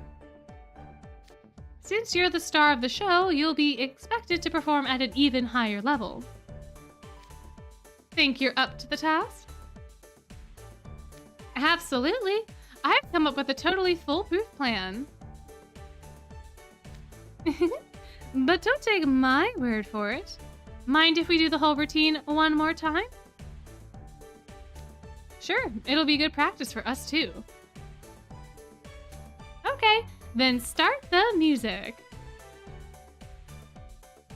All right, I'm gonna let the front and end play because I forgot yet again what chapter number we are on. So we're just gonna peek at the next one real quick. And then and then we will go and play the Twisted 15. Okay, great, perfect. And now we'll get to see them strut their stuff. But yes, you're right. Unfortunately, we're not going to be breaking Leona's spine anymore. This is true, as unfortunate as it is.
Oh man. My, oh my, oh my.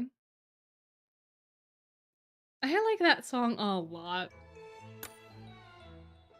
That song really does pop. このデザイン気に入ってくれた? Ooh, reacting in a situation like this, not good. Not good at all. I'd probably cry, to be honest. But some of you are flexible. I think you'd survive. At least the training part. Yeah, they do improve quite a bit between the first and second song. And then the third song is just fantastic. Stare. Cry with Vil criticizing you and staring at Vil suffering in silence. Yeah, I would be in the same boat, honestly. Ooh, do your best given the situation and try very hard not to mess up, because doing 100 squats in a row, yeah. Yeah. Yeah. I feel like we're all kind of on the same page. How was it? A lot smoother than the first time. I'll say that. You seem totally in control. How'd you come up with those poses? Will you scare him because you have blue eyes? Is Vil scared of blue eyes? I compiled videos of fashion shows that had been posted online over the years. I took the top 10 highest reviewed fashion shows held by leading name brands. Then I replicated the motions of models in the most spectacular moments and the ones with the loudest applause. Oh, the light-skinned stare, I see. Oh, I see. Ah, fun. I copied every possible detail, from the tilt of their head to the height they raise their limbs to the angles of their fingers. I see, no wonder. You demonstrated supple arm motions, agile footwork, and impeccable timing. It was all flawless. Wow, thank you. But that's all it was. Oof. Oof. Otherwise, dreadfully dull, not stirring in the slightest. What? You're calling me dull? That can't be right. I recreated the movements of people who got rousing applause, and I did so with complete accuracy. Yes, recreated being the operative word. There's nothing less worthy of anyone's time than an unoriginal show. Okay, but how do you create something original? Any answer to that question from another person would not be something original from you. It would be original from them. And herein lies Ortho's problem. The crux of his, whatchamacallit? His evolution, so to speak. And more to the point, imitating something else is the exact opposite of evolution. You're the star of the show. You have to be more evolved than anyone else in the room. What do you consider beautiful, Ortho? What is evolution to you? Oh, you've been told you have a menacing glare? Yeah, maybe. I think it could help in certain situations for sure. Oh, the curse of his robotism? Yeah. Yeah, because this event came right after Book 6 finished, I believe. So it was right when Ortho kind of gained consciousness. So it was very fitting for the time. I want to hear your thoughts on the matter. Don't just parrot something you found online. Oh, it's the same with choir and acting. If you don't have the emotion behind it, you're just kind of copying? Gotcha. Yeah. Yeah, you have to have some sort of passion. That's why Jamil had to learn how to glow. He had to know how to do glowing, because he needed passion. My thoughts, originality. Now Ortho is struggling to come up with an answer? Okay, I'm officially worried. I'm not sure we can pull this off. I'm sure we'll be fine. 1, 2, 1, 2. 1, 2. Nicely done. Your movements have gone from stiff as a board to supple as a sapling. Why are we not celebrating? What's wrong? Most people don't fret when I give them a compliment. I'm worried about ortho. Oh, you do acting? So you have to be, like, expressive? Yeah. Very fair, very fair. True, this game can summon the theater kids. Yeah, putting in the emotion absolutely makes it human. Ortho wouldn't know about that. Yeah. Yeah, well, not yet. He's learning. He's getting there. He'll get there eventually. He walked out looking really glum, and he hasn't been back since. Ortho's a fully fledged student now. We're all equals. You don't have to be so overprotective. I haven't a doubt in my mind that he'll craft a performance unique to him. But this is definitely Ortho's first time doing this kind of mission. Of course he'd be at a loss.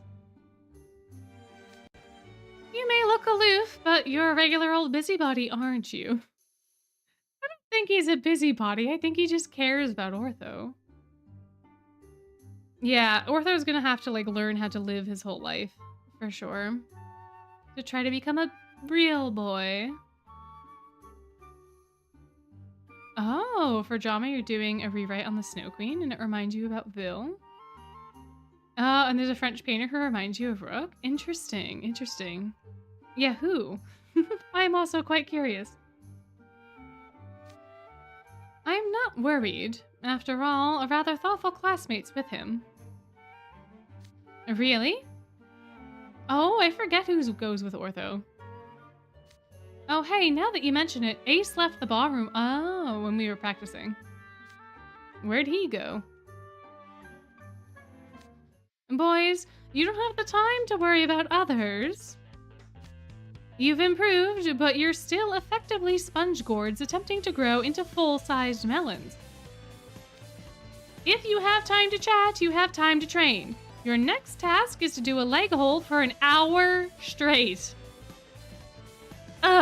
You could not get me. I would have died already. Right. Oh man, but the two of them, they're taking it in stride for sure. Oh, I forgot to do that too. Again with me. Ay, ay, ay.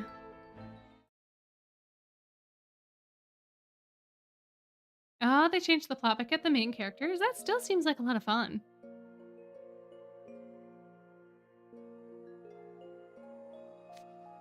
My own idea of evolution.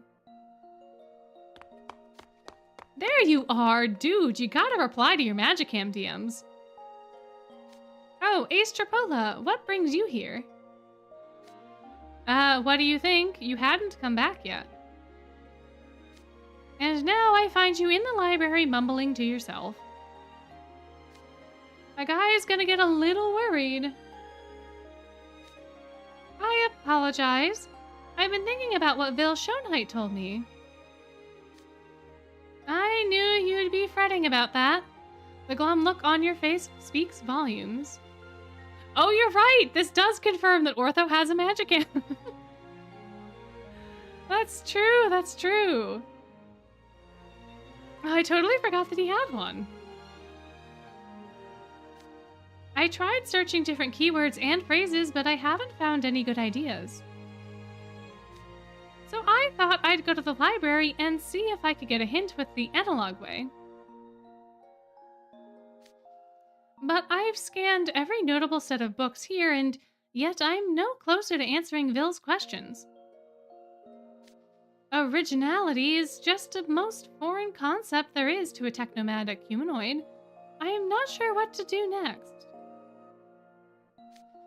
What if you talk to Idia? Why him? Come on, you know he's the most innovative thinker on campus. Oh, you're currently trying to add emotion to one of your parts in A Christmas Carol. Well, that's fun. So this is very apropos, a very apropos event for you. Interesting, interesting. Yeah, maybe Ortho does just post random pictures of his daily life. That could be, that could be.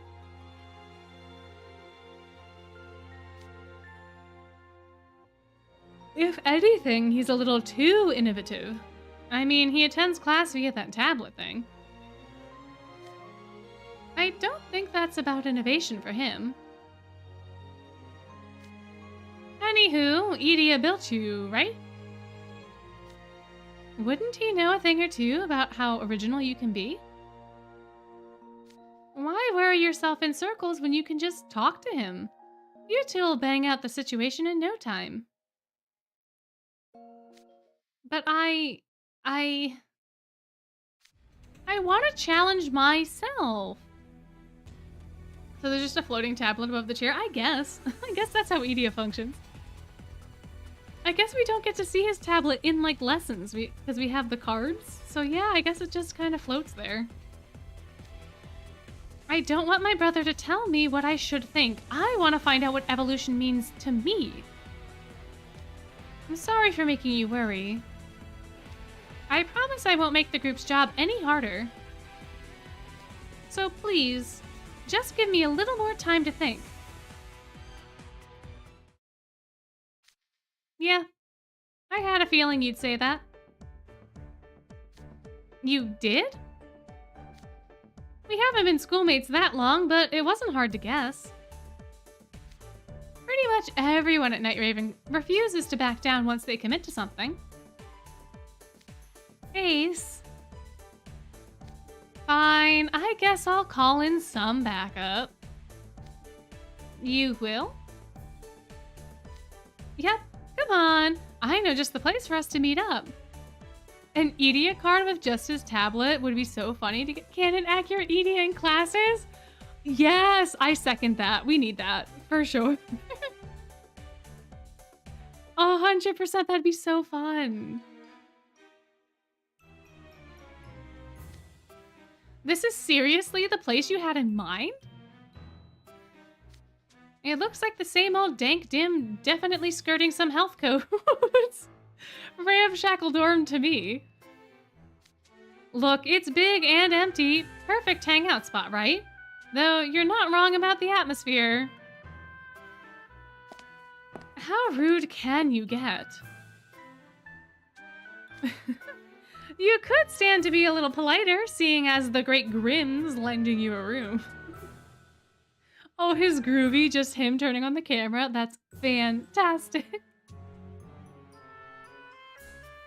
Sorry it's so dark and damp, but it is a lot nicer than it used to be. You, Grim, hello there. Are you two my backup? It wouldn't be much backup if it was just the two of them, so I called in a few others. Oh, are we getting the freshman gang together? They're already here. Who are you talking about? Yes, it's the freshman gang. Hi, Deuce. Hi, Ethel. Oh, that's fantastic. Hi, everyone. Wow, so the rumors were true. You look like a real fairy. Does that include Sebek? No. No, it doesn't include I mean, it should, but it doesn't. He already denied helping, so why would he come up here? Oh, him accidentally turning on the camera and trying to cover it real quick? Yes. Yes. That's amazing. Oh, it's Deuce Spade and Apple Thelmer. Man, Ace, took you long enough to get him here. Don't act all annoyed. Not like you got anything better to do. Rude and also wrong. I've got catching up to do. I couldn't finish last night's prep study before class today. Well, if Deuce has to review or prep, then we should probably start discussing stuff. What stuff? Well, let's talk about originality. What, originality? Oh, Ace Tripolo must have filled you in on what's going on. Yeah, I'm stuck on the concept of originality right now. Oh, you don't want the mint ice cream looking loudspeaker? Yeah, I don't think Sebek would help in this context at all. Although, to me, instead of an ice cream, I call him Cabbage Patch, because his hair looks like shredded cabbage to me. But yeah, I don't think he would help. Not now. The freshman squad is super cute. And one of the freshmen would bedazzle their face for the whole evolution theme. That seems pretty on brand. True.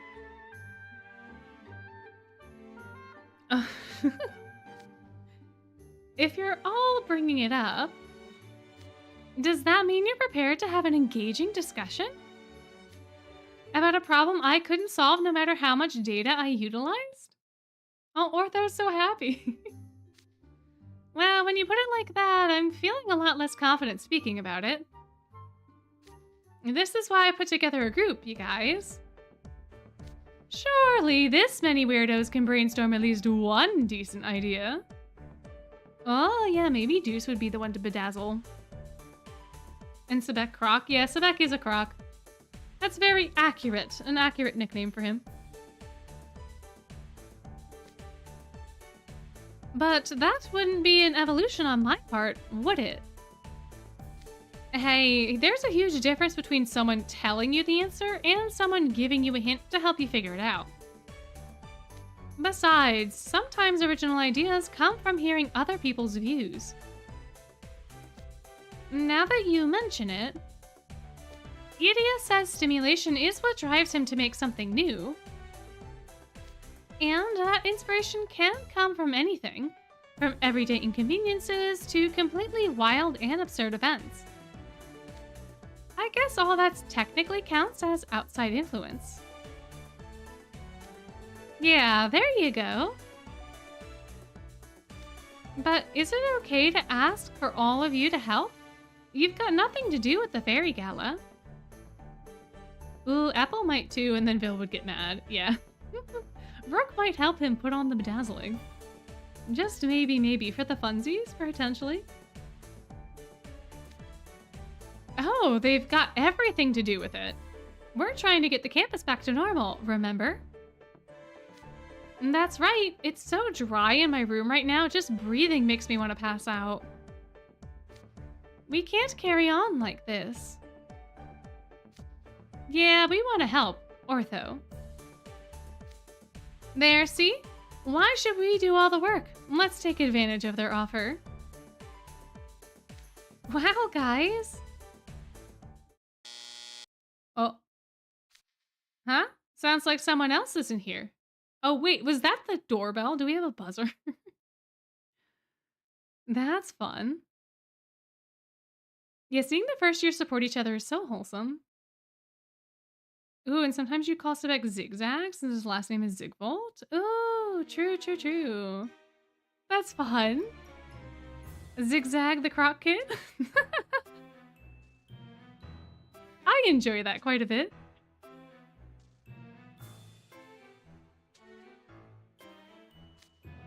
Did you ask anyone else to join us? Nope, just Deuce and Apple. So who is at our door? Is it Sebek? Did we summon him by talking about him? Who? Oh my gosh, guys! What is he doing here? I mean, hi to Jack too, but like... What? Hi, Sebek. Hi, Jack. Welcome to the party. Oh, you call him Sparky your Spark Club when you're mad at him? That's fun. Yeah, I thought our doorbell would be a nice bell sound too, but not a zap, but here we are. Goodness gracious, let's find out what Sebek is doing here. Excuse me, it's proper manners to answer the door when someone rings the bell. Somehow I doubt they want to hear about manners from a guy who just barged in before anyone answered the door. Hello, Sebek Zigvolt. And hi again, Jack Howell.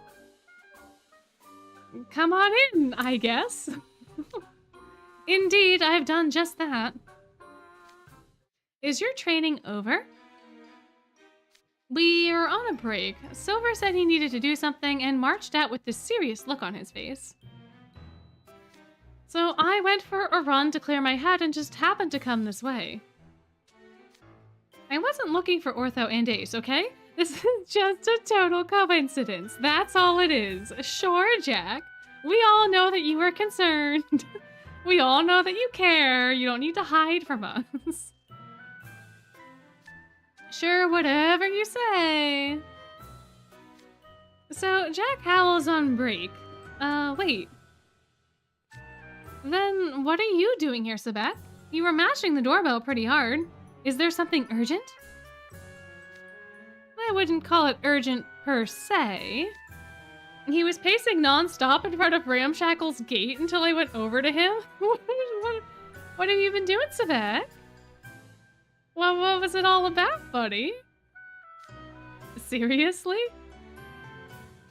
He kept glancing at the dorm all sneaky-like while going back and forth. Hey, don't go casing my dorm. Casing? I resent that. Don't put me on your level. I was just, that is to say... Ooh, what's this now? Were you looking for us? Oh, was he? That's so cute. You refused House Warden Riddle's request, but you just couldn't let it go, huh? Come on, admit it. What request? Oh, right.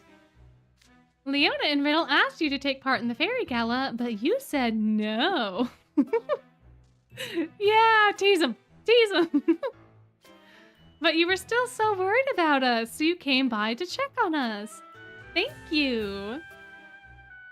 No, I am by no means worried about anyone. Uh-huh, okay, sure. I simply heard from Silver that you'd hit a stumbling block, and I came by to tell you something. You cannot possibly expect to succeed at a Fairy Gala with no knowledge of the Fae. Aw, so he is coming to help us. Aw. I thought you deserved to know how foolhardy your plan was. Don't mistake my intentions. I am not here to help. It sounds a lot like help to me. Foolhardy, huh? Yeah, you're right about that. And that's why we need to brainstorm more. We don't have much time, so could you leave now? Rip. That's what you get when you don't want to admit your true feelings. Huh? What's wrong? Don't grumble when you know he's right and doesn't mean anything by it. Diastomony is in dire straits right now. The students are freezing and huddling together for warmth. If your mission doesn't succeed, the repercussions will definitely affect Malleus and Lilia. Hence, I shall lend you uneducated humans my aid. Aw, he is really sweet. He just has to put on airs to make it seem like he's not sweet. He really is a tsundere. For sure. Oh man, so you are helping. Wow, really? Thank you, Sebek Zigvolt. We don't actually need your input, you know. But if you're so moved to help, I guess I could let you stick around. Protest all you like, but I'm sure deep down you were hoping I'd show up. I heard about all your struggles. Uh-huh. You're welcome to weep with joy at my magnanimity. My magnanimity. However you're supposed to say that word. Dude, seriously? You show up this late in the game and this is how you act? Hey, you! Give this guy the boot. Oh, it's so good to see the gang together. Oh, my. So many of my fellow freshmen here just to help me. The problem hasn't been solved and our probability of success hasn't gone up. But for some reason, I'm feeling like things are gonna work out. Thanks, guys. I'm so glad you're here. It's the power of friendship. The power of friendship does everything. It can take on any situation. It'll tackle all of your problems. Oh man, they're all so cute. Such a good, wholesome time.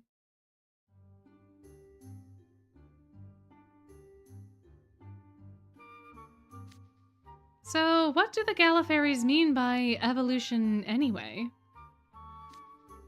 The word has many different definitions and usages, but for our purposes, it means advancement, growth, and change.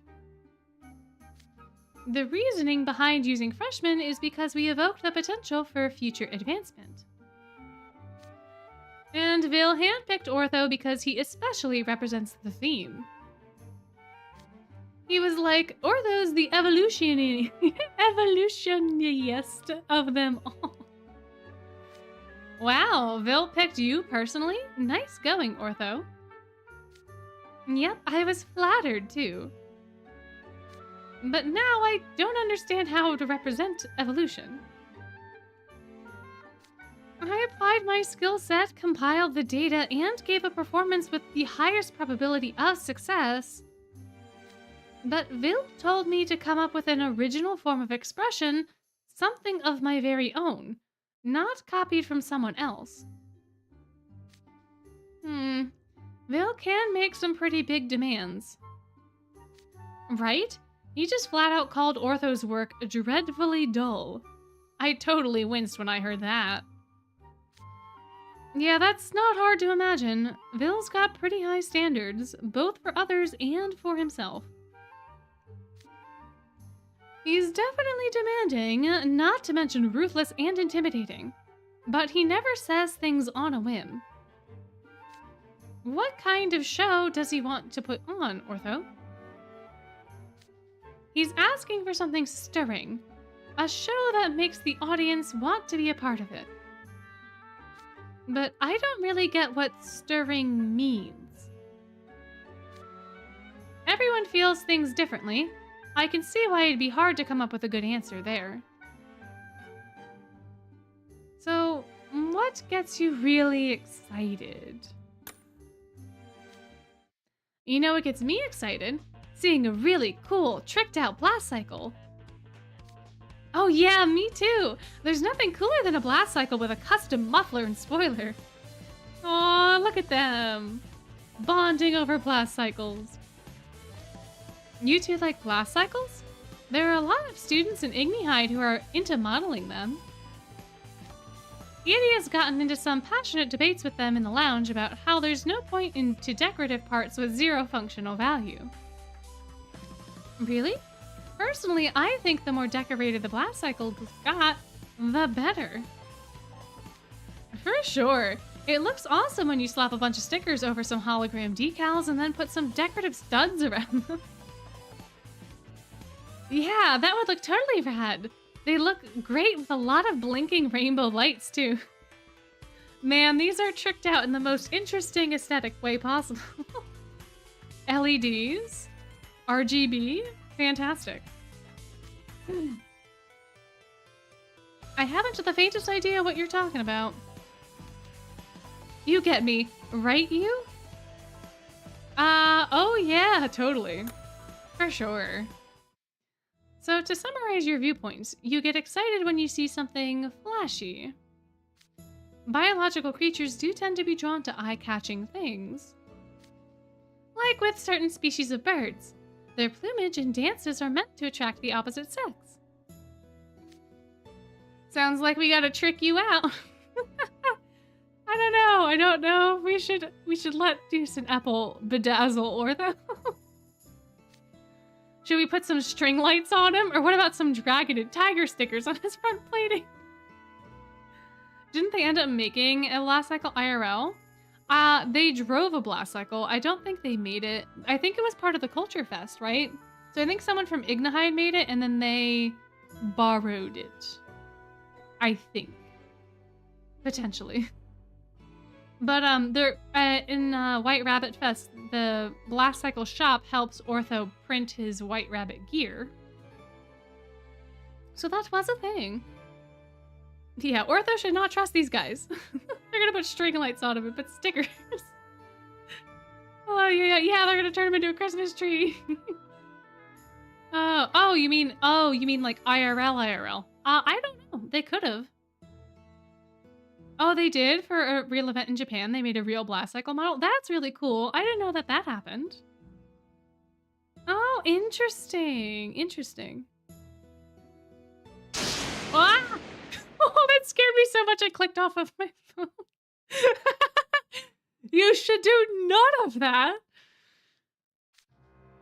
Fae are sensitive, refined creatures. That much should be obvious when you look at Malleus. Oh my gosh, that nearly gave me a heart attack. Oh my. And don't give me those blank stares. It would be a mistake to assume that Fae and humans share the same sensibilities. Well, at least he's here to temper Deuce and Ortho. Or Deuce and Epple. Ugh. Aw, but lights and decals look so cool. For the record, not every human thinks that. But the idea of adding a little more ornamentation isn't entirely off base. Diurnal Fae do enjoy flowery things. They do? There will always be exceptions, of course, but you'll find it's true for the vast majority of gala attendees. And that information wasn't in any of the books or data. You really do know a lot about Fae, Sebek Zigvolt. Boy, am I glad you're here. I would have been more glad if you didn't scare me.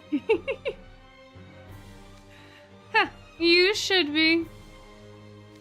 As for what flowery things the gala fairies like most, well, that would be spring. Those fairies consider ushering spring to be their most sacred of duties. Hold up, I know the Fairy Gala is a party to usher in spring and all, but wouldn't it just happen anyway if we waited? Oh, Jack, I have no words. You are woefully uneducated.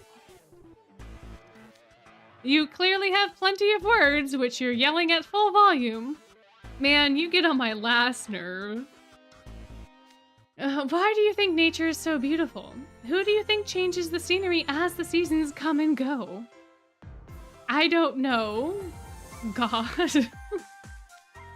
Spring happens because the fairies of Feyland melt the snow that falls in winter. Really? Oh, then it's exactly like the Tinkerbell movie. Because isn't that like the whole plot of the first one, is that Tinkerbell wants to go help usher in spring? I suspect your outfits are white to evoke the winter snow. And then you're adorned with budding flowers and springtime creatures, suggestive of the season's arrival. I dare say Professor Quirrell was aware of Fae tendencies when he designed them. Which means... No, not the lightning again! Absolutely no string lights. Okay. So Professor Quirrell's familiar with what Fae like, huh? He sure knows his stuff. Vil was really impressed too. He was talking about how the white fabric represented the future or something. I don't remember the details. Yeah, the lightning is his signature sound effect. My gosh. At least I was expecting it that second time. I've heard that Feylanders all wear white in their infancy. So, yes, the white also serves to symbolize the future.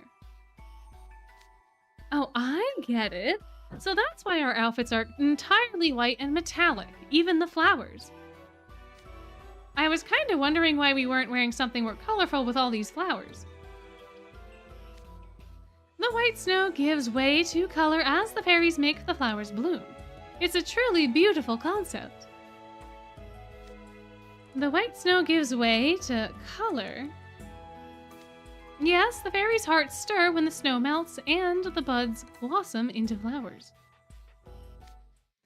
White snow, blossoming, heart-stirring. Change in growth? Something only I can do? That's it! Whoa, geez, where to scare a guy, Ortho? Oh, come on, you can't be that loud compared to some background. Oh, yeah, Tinkerbell, since every fairy's born in white. Until they're given a job. Oh, yeah, you're right. Yeah, until they find out, like, what their talent is, right? I think I have an idea. Uh-huh. Something that screams evolution? Yeah. Want to hear it? Okay, so to start with... Yeah, I get it. That'd be a flowery performance, all right. It definitely fits the theme. It's something only you can do. And it's very original. Oh, Sebek, are we gonna get a compliment from Sebek? Are we? What do you think, Sebek Zigvold? I think it would make the fairies most eager to take part in your show. Oh, that's about as a compliment as I would imagine. Excellent. Oh, excellent idea. You've earned my praise. Oh, we even have Sebek on board. Oh, fantastic. Oh, fancy. Dude, his ego could fill a bus. Yeah, but like, you know. I don't know, though. Can you really pull it off? You used a bunch of words I'd never heard before. The explanation alone made it sound really tricky. You're right, that if I go with this idea, I'll need to be thorough with my prep. There's no way I could be ready by showtime tomorrow if I did it all myself. Which brings me to my next idea. Getting help from all of you. Aw, man, I don't want to... Grim, come on. Ooh, if everybody had a signature sound effect, what would it be? Deuce being a cauldron falling? Absolutely. Is it the bus that Kalim brought? I don't know. Oh, a knuckle me. The knuckles me many times to stack in a free. Oh my goodness. What a good time. All right, let's do this together. Of course, I shall make Ortho the most evolutionary presence at the gala and earn my liege's commendation. Okay, guys, let's make this a real showstopper.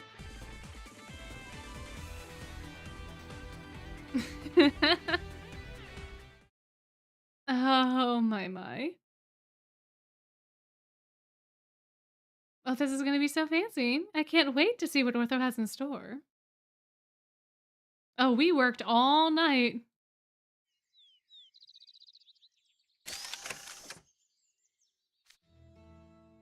Schnonk, mumble. Oh, we're all sleeping. We had a sleepover. How cute. Everyone's conked out. Jack didn't even make it to midnight. He's a sound sleeper, all right. How are things going, Ortho? Everybody look good? Yeah, it'll be perfect this time. And I've got the timing down pat. The stamp sound. Oh yeah, it is just like Kalim when he was snoring. Honk shoe, honk shoe. I couldn't have done it without everyone's help. Thanks so much. Don't thank us yet. First, we have to see if Vil gives a thumbs up. Vil, 1, 2. Oh no, they're traumatized. Even in their dreams. 1, 2, 1, 2. He's having a nightmare. Must have been some serious training. I wouldn't want Jack, Howell, and Silver's hard work to go to waste. I think you're forgetting someone here. You'd be traumatized as well? Yeah, me too. What about the guy who's got the critical role in getting the queen up onto the stage? Yes, you too. Guys, I'm gonna make our show a success. You can count on it. Fashion show. Sorry. I'll do better next time. Ace will 100% snore like honk. Me. I can see that, for sure.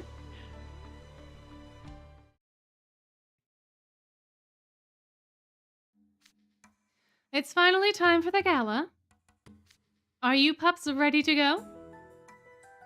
Yes, sir. I've already put the fairy dust on my body, too. That dust's making the air all sparkly. Jack's so big and ripped, he wouldn't make a very convincing fairy. Let's dump some more of that stuff on him. Achoo! Hey, knock it off! If anyone here would be a lousy fairy, it's you. This is not the time for locker room antics. You don't seem to have the appropriate level of seriousness right now. Don't worry. I solemnly swear I'll ensure our success and get the school back to normal. As you should.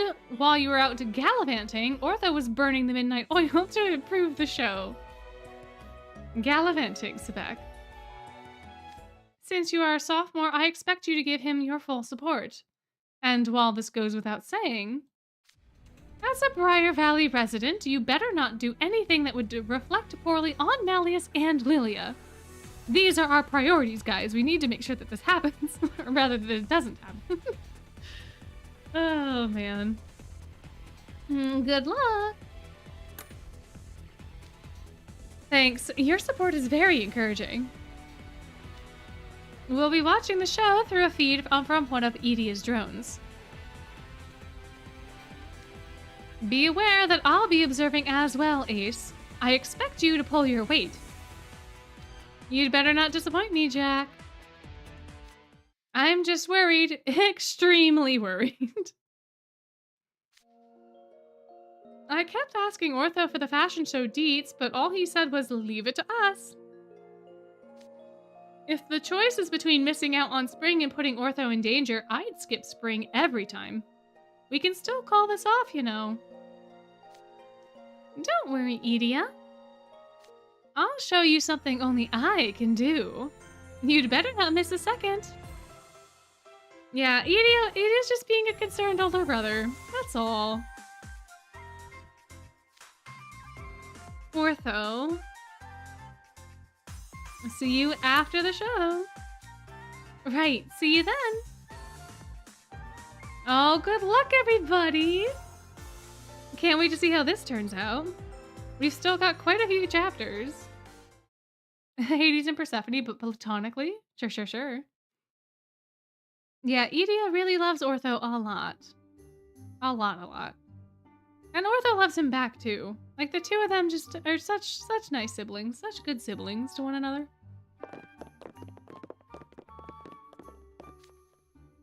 The Fairy Gala is just up ahead in the Botanical Garden. Everyone past this point will be fairies. We need to keep it the right mindset. If we view them as our kin, our good faith will shine through. Right. Ding-a-ding. Whoa, check out the entrance. There really are fairies standing around. Oh yeah, Edia and Ortho are the types to destroy the world for one another. They almost did. They very, very much almost did. Ding. Ding-a-ling. Ding-ting. Ding-a-ling, ting-ting. Ortho, I'm getting a bad feeling here. Are they doing what I think they're doing? Yes, definitely. The fairies are conversing in their own language. Dun dun dun. What do you mean, all those little bell chimes are them talking? Judging from the timing of the rings, where they're looking, and their reactions, I'd say they're communicating. They're talking to the fairies going in, If we can't speak their language, our cover will be blown right away. Ding ding! Ah, we made eye contact. She's coming this way. Installing fairy language. Error? The data's too fragmented. I can't tell which exact language they're using. Oh no, we're gonna crash and burn before we even get to the gala. Not to worry. Oh, you know Silver's got your back. You know he's got this in the bag. Ting-a-ting, ting-a-ling. Huh? Ting, ting, ding, ding. Ting-a-ling-ling. Wow, Silver speaking Fae. How did you do that? I have some for the rest of you as well. Take these. What's that? So, Silver's the Disney princess. He can speak all manner of creatures. Absolutely. Although he does have a much more practical reason for how he's able to speak this time around. Is that a bell? It's a translator. It converts what we say into the Gala Fairy's language. Calling their language Fae is too broad. The Fae speak a number of different languages. Larger fairies require specialized translators to converse with smaller fairies. I had a feeling we'd need these, so I brought enough along for us all. Yeah, the translator bells look so cool. They're almost like incense holders, in a way. Yeah, pretty sure living with 3 Fae has you speaking their language, or at least learning a thing. True enough. Absolutely. Makes sense. You did mention that fairies could be harsh with outsiders. You can't just pick up translators at a moment's notice, though. It must have been hard getting all of these. If our plan fails, it will create long-lasting hostility between humans and fairies. That must never come to pass. I thought about what we'd need to ensure that everyone would be happy altogether, and decided to focus on obtaining these. It's no different than all the work you did back at Ramshackle. I've never met anyone who could talk about everyone being happy together with a straight face. Dang. Thanks for this, Silver. Okay, I'll just use this and... Ting-a-ting! You like how the light magic boys are the ones who helped in the boys speaking the fairy language? True, yeah. If it wasn't for Kalim's generosity and overall care, and if it wasn't for Silver's thoughtfulness, like, we wouldn't be getting any farther than the front door. For sure. Ding-a-ling! Welcome to the Fairy Gala. I've never seen you fair folk before. You must have come from very far off. I hope you have a grand time. Believe me, we plan to. Thanks to Silver, we made it in without any problems. That's the best possible start a guy could ask for. Yeah, but since he's human, he can't be fluent in the dialect Lily and Mal would have, since human ears aren't built for it. Oh, yes. Yeah, there was a, in Chapter 7, I think, is when that's discussed. Because, Sebek can understand part of the language, but no one else can. And that's because he has Fae ears.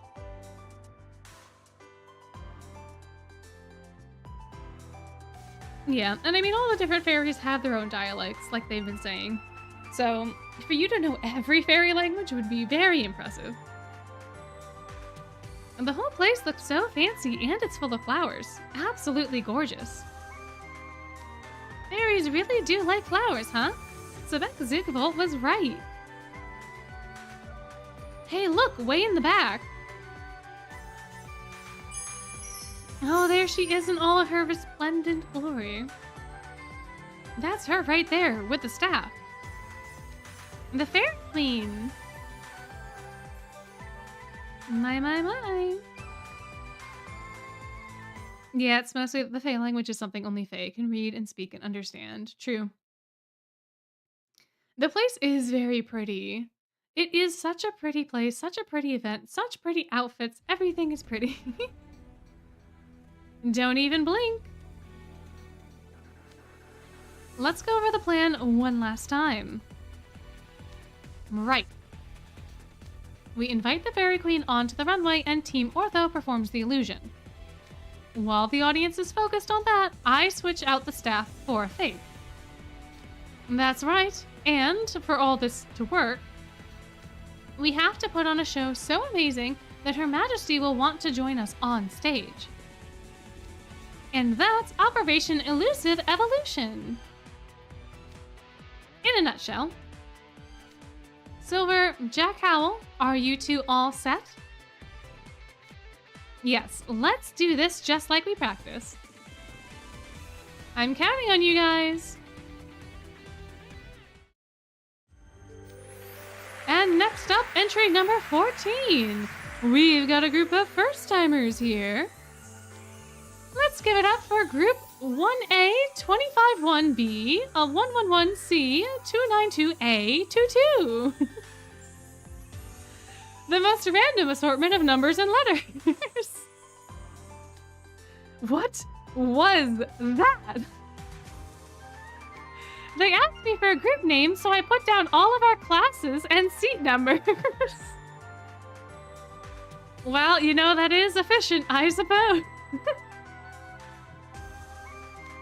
You memorized our seat numbers? I'm impressed. Huh? My translator is my translator broken? That's how you get doxxed, you're right. Oh man. Is that supposed to be some kind of spell? Well, it threw the fairies for a loop.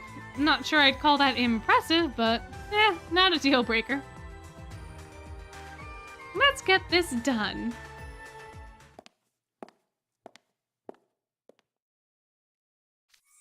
Oh, look! A fairy stepped onto the end of the runway.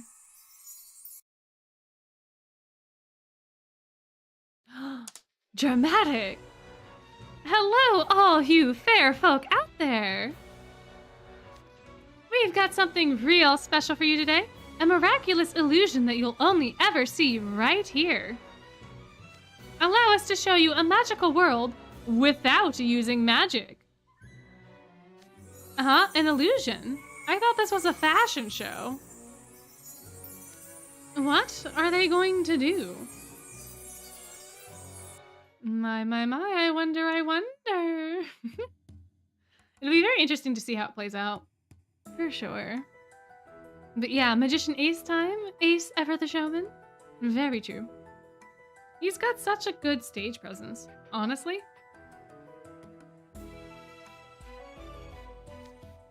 Oh yeah, and Ortho could have just put fairy bots and that would have worked fantastically. Hello, all you I read that already. This is just Ace recapping. And there they are. So Ace is running the show? He looks right at home up there. He can definitely talk the talk at least. Look at how eagerly the audience is listening. He's already got his hooks into them. Wait, I thought this was a fashion show. How are there hooks? Oh, baby, no, that's not what he meant. All that smooth talking won't matter if the fashion show falls flat. Blech. What's Ortho's plan? I can't. The stress is too much. I can't watch. What's with all the yapping? If you really can't stand it, then turn off your tablet, take a nap, and stop bothering us. Oh, man. Oh, yeah, that's true. It does make Ace's playful land attire a little bit more fun. Adds to his showman mystique. Not idea questioning villain crew. Yeah. That would be unbearably stressful, too. Ortho showed me his performance today, you know? He came barging into Pomfury early this morning shouting, "I did it!" He shook me awake and ruined my beauty sleep. Oh, he was just so excited. Aww. Okay, and how was that the performance? You'll see soon enough. Just shut up and watch. Why are you all acting like such know-it-alls? We're simply saying you should expect the best. Don't you have any faith in Ortho? What obviously I do.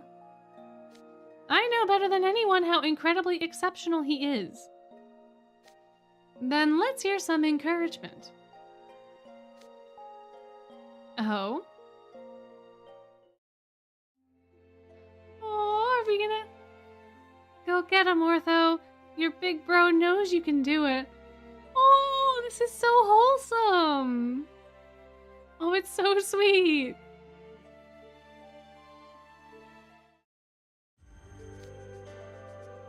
I'm giving you all fair warning. Don't even blink during this next part.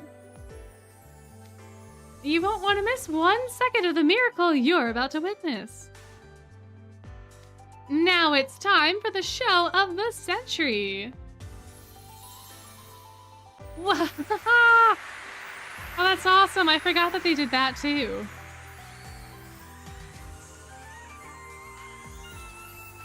Silver, Jack Howell, let's get moving. Boop. Oh no, I didn't boop it quick enough. Ah! Boop. Boop. Go away. Back. Back, back, back, back, back, back, back. Okay.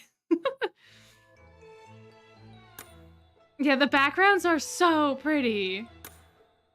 Oops, that's not the Twistoon tab. All right, are we ready? Are we ready to see them strut their stuff for realsies?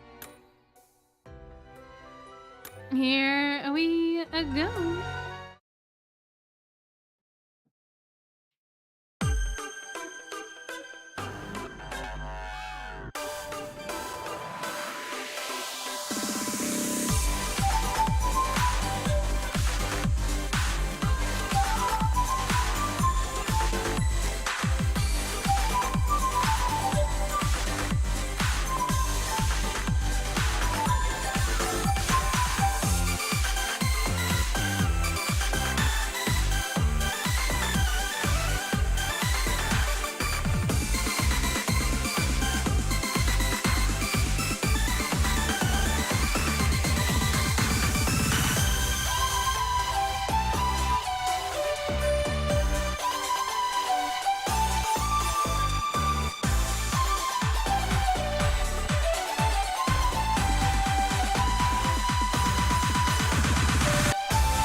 Yeah, no more breaking Leona's spine. But I think that it's so fun. I love when Ortho goes away and then comes back pink. It's such an exciting time. Oh, look at that. I completed 10 Twistoons. How fancy.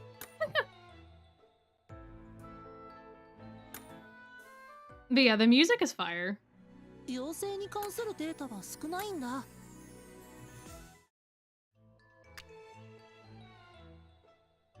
Alrighty.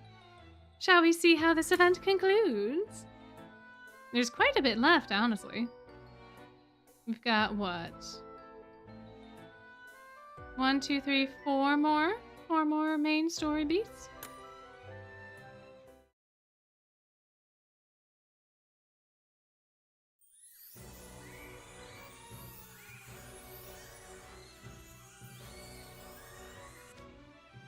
I hope you're all enjoying the show. And I've got good news for you. We're not done yet. It's time to kick things up a notch with another evolution illusion. For this one, we'll need a volunteer from the audience. What do you say, Your Majesty? Me? You show's great and all, but we can't just hand over our dear queen to a group of strangers.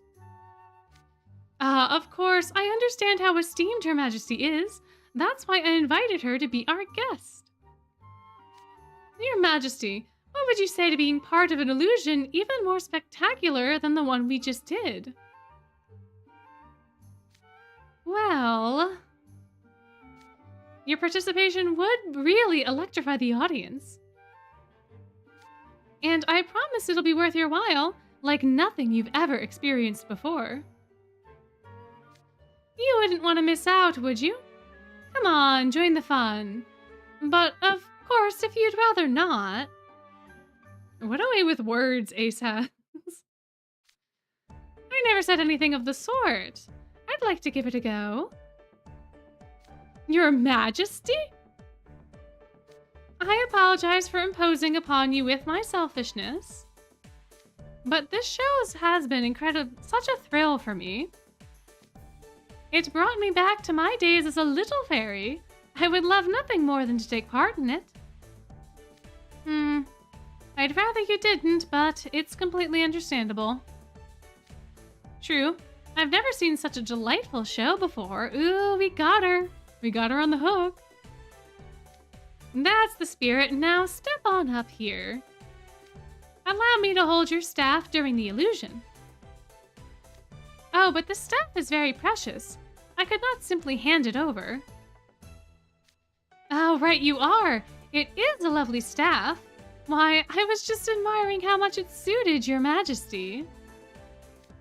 And that's why we need to take care of it, so that it doesn't get lost or broken during the illusion. He's giving me some Ernesto vibes. Perhaps he's learned from a certain someone.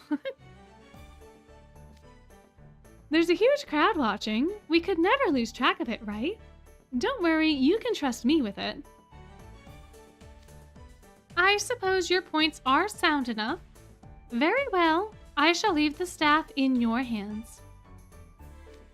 I'll guard it with my life, Your Majesty, he says with that face. What's this? The star of the next illusion will be Her Majesty? What will happen next? The whole audience is watching with bated breath. Welcome, Your Majesty. It's an honor to have you. Why, thank you. What shall you have me do? I'd like for you to stand here and wave to the audience. That's all you have to do. That's it? Truly? Yep. While you're doing that, I'm going to make you disappear. All without using magic. No way. Is that even possible? Surely you can't make someone disappear without magic. There are things in this world even more amazing than magic, you know. Here goes. 3, 2, 1. She's gone, guys. Her Majesty, the Queen, has now been drawn into a mystical realm. Her Majesty, she's vanished. Oh, my, whatever will we do now? Oh, no. Yay. One of these days, I remember to put the sequential play back on after the twisting. But today, it was not that day. Not at all.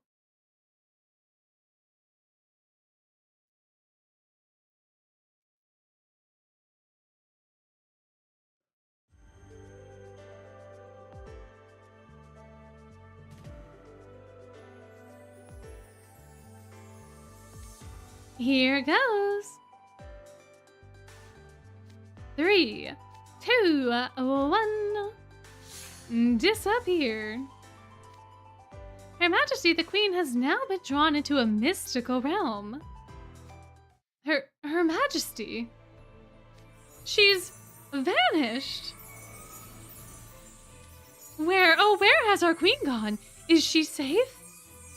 Pink Ortho is the best. Ortho, I agree. I think Pink Ortho is so lovely.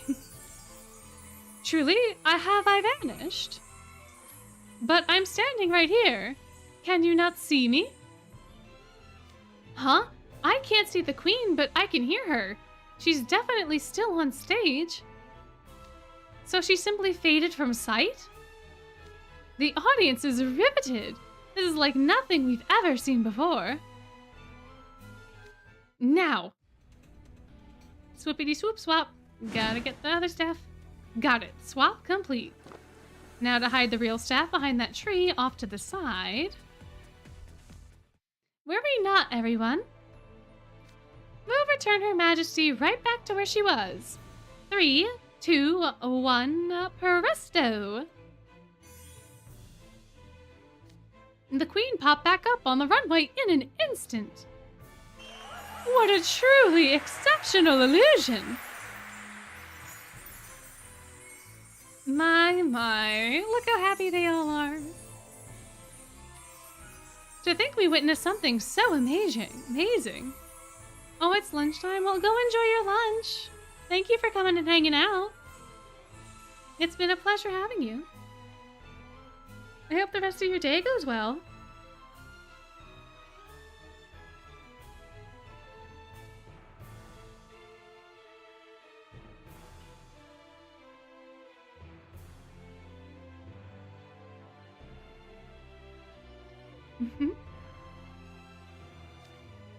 First a fashion show that ushered in spring, and now a disappearing queen. Incredible. That's one show I won't ever forget. Thank you all so much for watching our show. Did you enjoy it? I think that they did. Glad to hear it. Thank you for your generous assistance, Your Majesty. Here's your staff. And thank you all for putting on such a lovely show today. This has been 1A251B111C292A22. Goodbye, folks.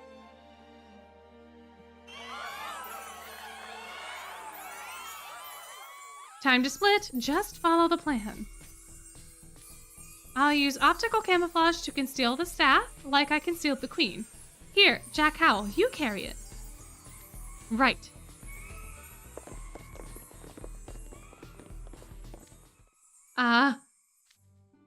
Jack, why are you tilting your head back like that? Good. Yeah, how can Ortho remember that? I guess it has to do with him being a robot, probably. Yeah, I could not remember those random numbers at all. Got some fairy dust up my nose. Huh? No, Jack Howell, the protection will be disrupted if you make any sudden movements. Achoo! Oh, our best laid plans. Our best laid plans, no. Oh, no. Hey, isn't that fairy holding the queen's staff? It just popped up out of nowhere. But the queen's got her staff. There's 2 of them? Wait a minute, looking at him more closely. He's no fae at all. Oh no, Jack sneezed off the powder. Oh no. Oh, this is not gonna go over very well at all. Oh crud, I must have shook off my fairy dust when I sneezed. You there, hand over the staff at once. Comparing the two, their mage stones have a slightly difference in shimmer. It appears my staff has been replaced with a facsimile. How dare these humans steal Her Majesty's staff? They snuck into the Fairy Gala for their own nefarious scheme? So much for our amazement. I bet that show was just a bunch of underhanded flim-flammery too. Oh no! Boo! Boo! Okay, I've had it up to here with all of this. Where do you get off calling us underhanded? The Mage Stone is a valuable school property that you all stole first. Ace, don't. No, I might have bungled our whole plan, but I'm with Ace on this. All we did was try to take back what was rightfully ours. That's right, and we were trying to do it with a nice show, so that we wouldn't spoil the mood for you fairies. You call us nefarious, but you have no clue why we did it. But I don't think this is necessarily the right approach to convince them that we're good people. Yeah, flimflammery is insane. I don't have to take this. Can you believe their righteous indignation? I was ready to let it go if they admitted it and apologized, but not after that. This is the problem with humans. You want to try saying that to my face? How about you two simmer down? Can we have Silver or Ortho do the talking now, please? Pretty please? Because this is just a scuffle waiting to happen. What a development! What was just a scene of merriment is now a scene of strife. You could cut the tension with a knife. Any spark will set off a free-for-all. Oh no, what are we to do? Oh no, not everyone in the lecture hall too. Oh no. Oh, yeah.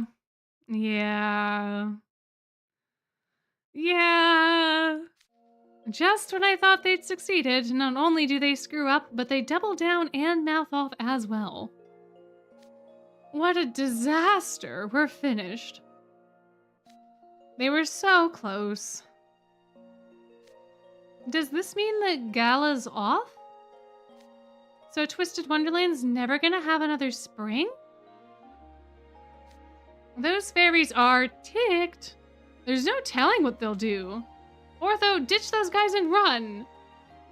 Yeah, you're right. The hot-blooded freshies really kind of screwed this over. But yeah, and they just made it worse. You're right. They just made it worse. But ay. Yeah, well, because in the first one they almost get found out. So I guess in this one they wanted to add a little bit more tension. How could Jack screw up at such a critical moment? I've got some words for him when he gets back. I take full responsibility for entrusting them with such an important mission. Oh no, we've upset both of our dads. No. Losing Spring would be dire indeed. Our school might not survive all the public censure and have to shut down. Well, guys, it's been real. Come on, you can't throw in the towel that fast. Please, hold on. Yeah, see what happens when we're not there? True. True.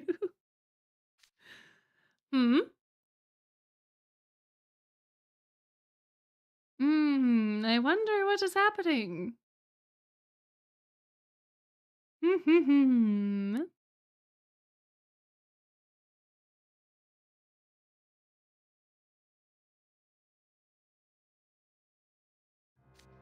Please, hold on. Could you please listen to what I have to say? It's too late to start groveling now. You tricked us, you thieving scoundrel. Your Majesty, punish these human miscreants. Yeah, we're human. It was wrong of us to deceive you, and we apologize for switching out the staff. The thing is, we need the Maidstone on this staff for our school to go back to normal. We thought making a secret switch was the only way to get it back without disturbing the gala. We knew it wasn't right, but we did it anyway. For that, I'm truly sorry. Well, sorry isn't good enough. Having you non-Fae here is an affront to the whole gala. Ever since I was a young boy, I wished that Fae and humans could live together. Not just us either. I wished that all species could come together as one.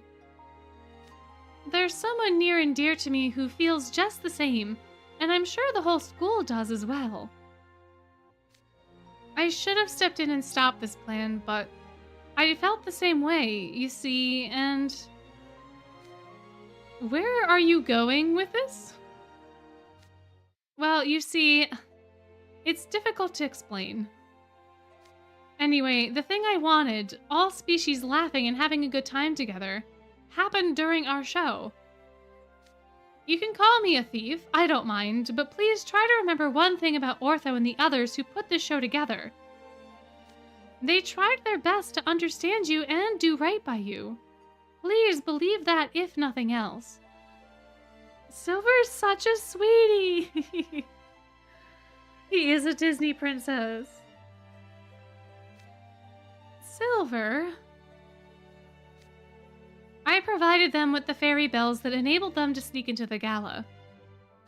I accept full responsibility and punishment for this, so please, let the others go.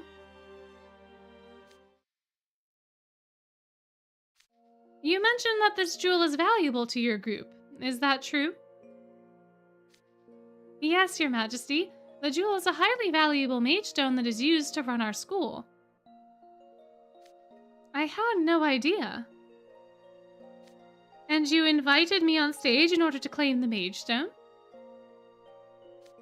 Well, that's right, Your Majesty. Our plan was to steal the staff while you acted as bait to keep the fairies distracted. You called me bait? Couldn't you have worded that a little better? Maybe, but at least he's being honest. You're being too honest. Well, you know, I've heard what you have to say. And that's all, folks. We're screwed. Sorry for messing this up. I'll take responsibility. You all run while I keep him busy. No, we're going back together.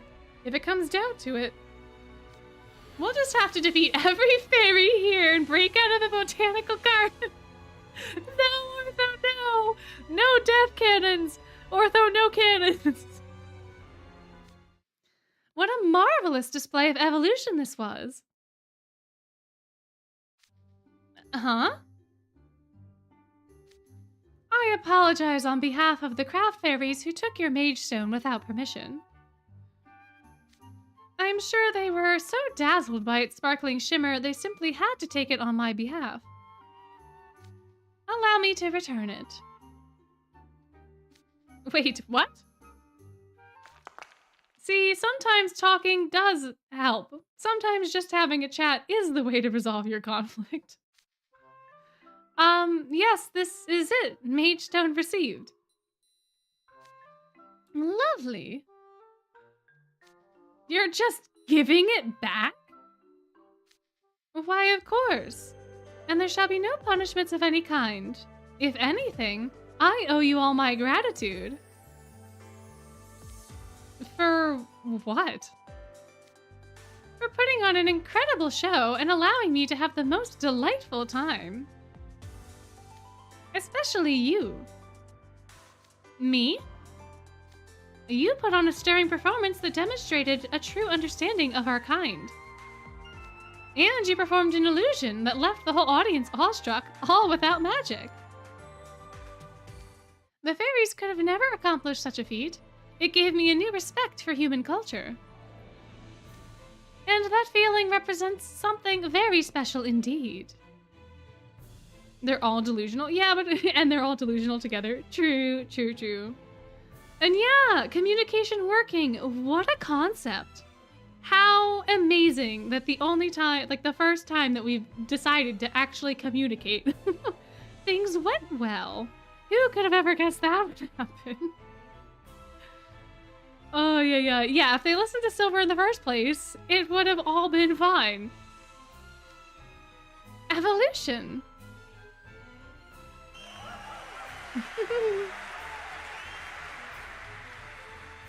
What's she talking about?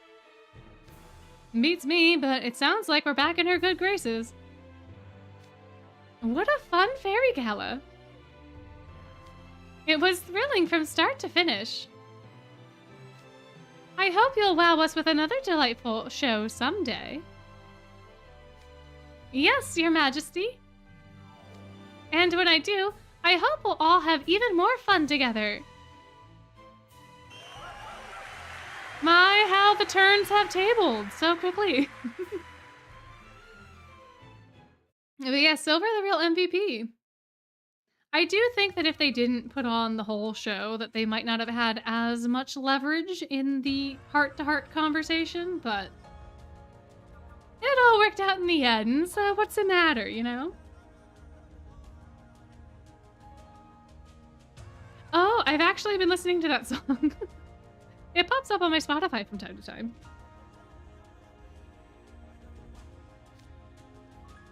I guess honestly really is the best policy. Deceiving the fairies and swapping the mage stone for a fake was a low-down dirty trick. Even if we had to pull it off, I couldn't have gone back to school with my head held high. Excuse me, you were totally on board with the plan before, Jack. Let's be real, no one but Silver even thought of trying to reason with the fairies. That's for sure. Thank you for everything you've done today, Silver. You've given me so much new data to learn from. I should thank you, Ortho, for putting on such an amazing spectacle. You made all of this possible. I'm sure from now on... Oh no, is he gonna fall asleep? Oh, Silver, no, don't fall asleep. Sorry, now that we're done, I'm just so relieved. I'm feeling a bit drowsy. Aw, poor baby. You know what? It's a well-deserved nap. Wow, he's passed out. I'll carry him to his dorm. It's the least I can do. Oh, dorms, right. Leon'll never let me hear the end of this. He might not even let me into Savannah Claw right now. Oh, no. Yeah, you're right. He did do a great job not falling asleep during the rest of the event. That's true. He's earned it. He's earned his nap. And even if he doesn't say anything, I'm so ashamed of myself that I'm not going to be able to look him in the eye. Yeah, I'm pretty scared to go back myself. I can just hear the house warden now. How could you be so impatient? You're an embarrassment to Hartslable. I'm sure you'll both be fine. Surely Riddle Rosehearts and Leona Kingscholar know how much effort you put in today. Oh, yeah, Ortho's robot body is ridiculously strong, I'm sure. Carrying Silver back to his dorm should be no issue. And the same goes for everyone else, too. I don't know. Somehow I doubt that'll be good enough for my house warden. Well, if they yell at you, don't be afraid to give me a call. I'll tell them how hard you worked. Please don't. Getting someone else to stick up for me would only be more embarrassing. Yeah, it'd be kind of sad hearing that from a guy who did the most today. That's not true. The only reason I managed to make that show was because you all helped me.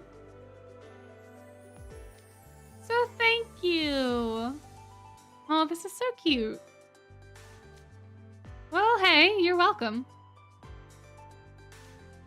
I didn't do much, really. If anything, I should be thanking you. Hawkshoe, Hawkshoe.